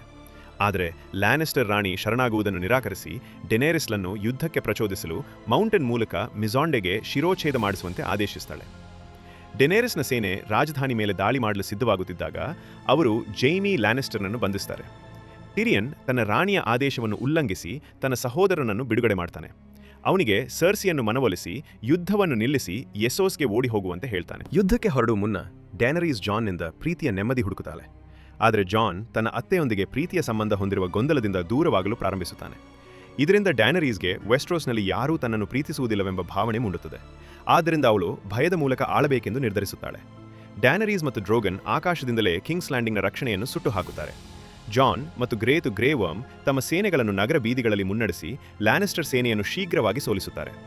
ತಮ್ಮ ರಕ್ಷಣೆಯು ವ್ಯರ್ಥವೆಂದು ಅರಿತ ಲ್ಯಾನಿಸ್ಟರ್ ಸೇನೆ ಶರಣಾಗುತ್ತದೆ. ಆದರೆ ಡ್ಯಾನರೀಸ್ ಈಗ ಉನ್ಮತ್ತ ಕೋಪದಿಂದ ಆವರಿಸಲ್ಪಟ್ಟಿದ್ದಾಳೆ. ಶರಣಾಗತಿಯನ್ನು ಒಪ್ಪದೆ ಸಂಪೂರ್ಣ ನಗರವನ್ನು ನಿರ್ದಯವಾಗಿ ಸುಡಲು ಪ್ರಾರಂಭಿಸುತ್ತಾಳೆ. ಶರಣಾದ ಸೈನಿಕರು ಮತ್ತು ನಿರಪರಾಧ ನಾಗರಿಕರು ಎಲ್ಲರೂ ಅವಳ ಜ್ವಾಲೆಯಲ್ಲಿ ಬಲಿಯಾಗುತ್ತಾರೆ. ಗ್ರೇ ವಾರ್ಮ್ ತನ್ನ ರಾಣಿಯನ್ನು ಅನುಸರಿಸಿ ಕಿಂಗ್ಸ್ ಲ್ಯಾಂಡಿಂಗ್ನ ನಿರಾಯುಧ ನಾಗರಿಕರ ಮೇಲೆ ನಿರ್ದಯ ಹತ್ಯಾಕಾಂಡ ನಡೆಸಲು ತನ್ನ ಸೇನೆಯನ್ನು ಬೀದಿಗಳಲ್ಲಿ ಮುನ್ನಡೆಸ್ತಾನೆ. ಜಾನ್ ಮತ್ತು ಡಾವೋಸ್ ಈ ಕ್ರೂರತೆಯಿಂದ ಅಸಹ್ಯಗೊಂಡು ತಮ್ಮ ಸೈನಿಕರನ್ನು ನಗರದಿಂದ ಹಿಂಪಡೆಯಲು ಆದೇಶಿಸುತ್ತಾರೆ. ಇದರ ನಡುವೆ ಜೈಮಿ ವಿನಾಶದ ಮಧ್ಯೆ ತನ್ನ ಸಹೋದರಿ ಸರ್ಸಿಯನ್ನು ಹುಡುಕಲು ಓಡುತ್ತಾನೆ. ಮಾರ್ಗದಲ್ಲಿ ಯೂರಾನನ್ನು ಎದುರಿಸಿ ಇಬ್ಬರು ಪ್ರಾಣಪಣ ಯುದ್ಧದಲ್ಲಿ ತೊಡಗುತ್ತಾರೆ. ಕೊನೆಗೆ ತೀವ್ರ ಗಾಯಗೊಂಡ ಜೈಮಿ ಯೂರಾನನ್ನು ಕೊಲ್ಲುತ್ತಾನೆ. ಹೌಂಡ್ ಮತ್ತು ಆರ್ಯ ಗೊಂದಲದ ಮಧ್ಯೆ ಕಿಂಗ್ಸ್ ಲ್ಯಾಂಡಿಂಗ್ಗೆ ತಲುಪ್ತಾರೆ. ಮುಂದೆ ಇರುವ ಅಪಾಯವನ್ನು ಅರಿತು ಹೌಂಡ್ ಆರ್ಯಾಗೆ ಅಂದ ಪ್ರತೀಕಾರವನ್ನು ಬಿಟ್ಟು ತನ್ನನ್ನು ಪ್ರೀತಿಸುವ ಕುಟುಂಬದತ್ತ ಮರಳಲು ಮನವೊಲಿಸ್ತಾನೆ. ಆರ್ಯ ಒಪ್ಪಿಕೊಂಡು ಹೌಂಡ್ನನ್ನು ಅಸಾಧ್ಯ ಸ್ನೇಹಿತನಂತೆ ಬಿಟ್ಟು ಹೊರಟು ಹೋಗ್ತಾಳೆ. ಆದರೆ ಹೌಂಡ್ ತನ್ನ ಸಹೋದರ ಮೌಂಟನ್ನನ್ನು ಕೊಲ್ಲುವ ಗುರಿಯಲ್ಲಿ ದೃಢವಾಗಿಯೇ ಉಳಿಯುತ್ತಾನೆ. ಹೌಂಡ್ ತನ್ನ ಸಹೋದರನನ್ನು ಸರ್ಸಿ ಮತ್ತು ಕ್ವೈಬನ್ ಜೊತೆ ಕುಸಿಯುತ್ತಿರುವ ರೆಡ್ ಕೀಪ್ನಿಂದ ಪಾರಾಗಲು ಪ್ರಯತ್ನಿಸುತ್ತಿರುವಾಗ ಕಂಡುಕೊಳ್ಳುತ್ತಾನೆ. ಯುದ್ಧದಲ್ಲಿ ಮೌಂಟನ್ ನಿರ್ಲಕ್ಷ್ಯದಿಂದ ಕ್ವೈಬನ್ ಅನ್ನು ಕೊಲ್ಲುತ್ತಾನೆ. ಕೊನೆಗೆ ಹೌಂಡ್ ತನ್ನನ್ನು ತಾನು ಬಲಿದಾನ ಮಾಡಿ ತನ್ನ ಸಹೋದರನನ್ನು ಕೂಡ ತನ್ನೊಂದಿಗೆ ಸಾವಿಗೆ ಎಳೆಯುತ್ತಾನೆ. ಜೈಮಿ ಕೊನೆಗೂ ಸರ್ಸಿಯನ್ನು ಸೇರುತ್ತಾನೆ. ಆದರೆ ಕುಸಿಯುತ್ತಿರುವ ರೆಡ್ ಕೀಪ್ ಅವರಿಗೆ ಪಾರಾಗುವ ದಾರಿಯನ್ನು ಬಿಡುವುದಿಲ್ಲ. ಹೀಗಾಗಿ ಜೈಮಿ ತನ್ನ ಸಹೋದರಿ ಮತ್ತು ಪ್ರೇಮಿಯನ್ನು ಸಮಾಧಾನಪಡಿಸುತ್ತಾ ಅಪ್ಪಿಕೊಳ್ಳುತ್ತಾನೆ ಮತ್ತು ರೆಡ್ ಕೀಪ್ ಕುಸಿದು ಇಬ್ಬರೂ ಸಾಯುತ್ತಾರೆ. ಯುದ್ಧದ ನಂತರ ಕಿಂಗ್ಸ್ ಲ್ಯಾಂಡಿಂಗ್ ಸಂಪೂರ್ಣ ನಾಶವಾಗುತ್ತದೆ. ಡೇನರಿಸ್ ತನ್ನ ಅನ್ಸಲ್ಲೀಡ್ ಮತ್ತು ದೋತ್ರಾಕಿ ಸೇನೆಗೆ ನಗರವನ್ನು ಮುಕ್ತಗೊಳಿಸಿದ್ದೇನೆ ಎಂದು ಘೋಷಿಸಿ ಮುಂದಿನ ಗುರಿ ವಿಶ್ವವನ್ನೇ ಮುಕ್ತಗೊಳಿಸುವುದೆಂದು ಹೇಳುತ್ತಾಳೆ. ಆದರೆ ಅವಳ ಮಿತ್ರರು ಅವಳ ಕ್ರೂರ ಕೃತ್ಯಗಳಿಂದ ಬೆಚ್ಚಿ ಬೀಳುತ್ತಾರೆ. ಥಿರಿಯನ್ ಹ್ಯಾಂಡ್ ದ ಕ್ವೀನ್ ಸ್ಥಾನವನ್ನು ತ್ಯಜಿಸಿ ಬಂಧನಕ್ಕೊಳಗಾಗುತ್ತಾನೆ ಮತ್ತು ಇನ್ನಷ್ಟು ಹಿಂಸೆಯನ್ನು ತಡೆಯಲು ಅವನು ಜಾನ್ಗೆ ಡೇನರಿಸ್ಲನ್ನು ಕೊಲ್ಲುವಂತೆ ಮನವಿ ಮಾಡುತ್ತಾನೆ. ಜಾನ್ ನಾಶವಾದ ಸಿಂಹಾಸನ ಸಭಾಂಗಣದಲ್ಲಿ ಡೇನರಿಸ್ಲನ್ನು ಭೇಟಿಯಾದಾಗ ಅವನ ಭಯಗಳು ನಿಜವಾಗುತ್ತವೆ. ಡೇನರಿಸ್ ತನ್ನ ಹಿಂಸೆಯನ್ನು ನಿಲ್ಲಿಸಲು ನಿರಾಕರಿಸುತ್ತಾಳೆ. ಹೀಗಾಗಿ ಮನಕಲಕಿದ ಜಾನ್ ತನ್ನ ರಾಣಿಯನ್ನು ಕೊಲ್ಲಲು ಬಾಧ್ಯನಾಗುತ್ತಾನೆ. ತನ್ನ ತಾಯಿಯನ್ನು ಕಳೆದುಕೊಂಡು ಕೋಪಗೊಂಡ ಡ್ರೋಗನ್ ನೋವಿನಿಂದ ತನ್ನ ಎಲ್ಲ ದುಃಖವನ್ನು ಹೊರಗೆ ಹಾಕುವಂತೆ ಕಬ್ಬಿಣದ ಸಿಂಹಾಸನವನ್ನು ಕರಗಿಸಿ ತನ್ನ ತಾಯಿಯ ದೇಹವನ್ನು ಎತ್ತಿಕೊಂಡು ಅವರು ಒಮ್ಮೆ ಪ್ರೀತಿಯಿಂದ ಬದುಕಿದ್ದ ಪೂರ್ವದ ನೆಲದ ಕಡೆಗೆ ಹಾರಿ ಹೋಗ್ತಾನೆ. ಕೆಲವು ವಾರಗಳ ನಂತರ ಜಾನ್ ಮತ್ತು ಥಿರಿಯನ್ ರಾಣಿಯ ವಿರುದ್ಧ ಮಾಡಿದ ತಮ್ಮ ಕ್ರಿಯೆಗಳಿಗಾಗಿ ಶಿಕ್ಷೆಗಾಗಿ ಕಾಯುತ್ತಿರುವ ಕೈದಿಗಳಾಗುತ್ತಾರೆ. 7 ರಾಜ್ಯಗಳ ಲಾರ್ಡ್ಗಳ ಸಭೆಯಲ್ಲಿ ಥಿರಿಯನ್ ಮುಂದಿನ ಆಳುವವರನ್ನು ವಂಶಪಾರಂಪರ್ಯದಿಂದ ಆಯ್ಕೆ ಮಾಡಬಾರದು, ಬದಲಿಗೆ ಸಭೆಯೇ ಆಯ್ಕೆ ಮಾಡಬೇಕು ಎಂದು ಮನವರಿಕೆ ಮಾಡುತ್ತಾನೆ. ಎಲ್ಲರೂ ಅವನ ಪ್ರಜಾಪ್ರಭುತ್ವದ ಆಲೋಚನೆಯನ್ನು ಒಪ್ಪಿ ಅತ್ಯುತ್ತಮ ಕಥೆಯುಳ್ಳವನು ಎಂದು ಥಿರಿಯನ್ ಹೇಳುವ ಬ್ರ್ಯಾನ್ನನ್ನು ಹೊಸ ರಾಜನಾಗಿ ನೇಮಿಸುತ್ತಾರೆ. ಥಿರಿಯನ್ ತನ್ನ ಅಪರಾಧಗಳಿಂದ ಕ್ಷಮಿಸಲ್ಪಟ್ಟು ಹ್ಯಾಂಡ್ ದ ಕಿಂಗ್ ಸ್ಥಾನ ಗಳಿಸ್ತಾನೆ. ಬ್ರ್ಯಾನ್ನ ಸಣ್ಣ ಸಭೆಯಲ್ಲಿ ಡಾವೋಸ್ ಹಡಗುಗಳ ಮುಖ್ಯಸ್ಥನಾಗಿ, ಬ್ರಿಯನ್ ಕಿಂಗ್ಸ್ ಗಾರ್ಡ್ನ ಲಾರ್ಡ್ ಕಮಾಂಡರ್ ಆಗಿ, ಅಪಾರ ಸಂಪತ್ತಿನ ಬ್ರ್ಯಾನ್ ನಾಣ್ಯದ ಮುಖ್ಯಸ್ಥನಾಗಿ ಮತ್ತು ಸ್ಯಾಮ್ ಹೊಸ ಗ್ರ್ಯಾಂಡ್ ಮಾಸ್ಟರ್ ಆಗಿ ಸೇರ್ತಾರೆ. ಸ್ಯಾಮ್ ಎಲ್ಲ ನಡೆದ ಘಟನೆಗಳನ್ನು ದಾಖಲಿಸುವ song of ice and fire ಎಂಬ ಪುಸ್ತಕವನ್ನು ಬರೆಯಲು ನಿರ್ಧರಿಸ್ತಾನೆ. ಸಾನ್ಸಾ ಉತ್ತರವನ್ನು ಸ್ವತಂತ್ರ ರಾಜ್ಯವೆಂದು ಘೋಷಿಸಿ ಉತ್ತರದ ರಾಣಿಯಾಗಿ ನೇಮಿಸಲ್ಪಡ್ತಾನೆ. ಆರ್ಯ ತನ್ನ ಕುಟುಂಬವನ್ನು ತಾತ್ಕಾಲಿಕವಾಗಿ ಬಿಟ್ಟು ವೆಸ್ಟ್ರೋಸ್ನ ಪಶ್ಚಿಮದ ಅನ್ವೇಷಣೆಯಾಗದ ಭೂಮಿಯನ್ನು ಹುಡುಕಲು ಹೊರಟು ಹೋಗ್ತಾಳೆ. ಗ್ರೇ ವರ್ಮ್ ಮತ್ತು ಅನ್ಸಲೀಡ್ ಮಿಜಾಂಡೆ ಮೂಲದ ನಾತ್ಗೆ ಪ್ರಯಾಣಿಸ್ತಾರೆ. ಜಾನ್ ಸ್ನೋ ಮತ್ತು ನೈಟ್ಸ್ ವಾಚ್ಗೆ ಸೇರಲು ಶಿಕ್ಷಿಸಲ್ಪಡ್ತಾನೆ. ಗೋಡೆಯತ್ತ ಮರಳಿದ ಜಾನ್ ಟಾರ್ಮೆಂಟ್, ಗೋಸ್ಟ್ ಮತ್ತು ಕಾಡು ಜನರೊಂದಿಗೆ ಪುನಃ ಸೇರ್ತಾನೆ. ಅವರು ಒಟ್ಟಿಗೆ ಗೋಡೆಯ ಉತ್ತರಕ್ಕೆ ಹೋಗ್ತಾರೆ. ಕಠಿಣ ಚಳಿಗಾಲವು ಕೊನೆಗೂ ಕರಗುತ್ತಾ ವಸಂತದ ಕನಸಾಗಿ ರೂಪಾಂತರಗೊಳ್ಳುತ್ತಿರುವ ನೆಲವನ್ನು ಪ್ರವೇಶಿಸ್ತಾರೆ. ಇಲ್ಲಿ ಈ ಮಹಾಕಾವ್ಯದ ಅಂತಿಮ ಅಧ್ಯಾಯ ಮುಗಿಯುತ್ತದೆ.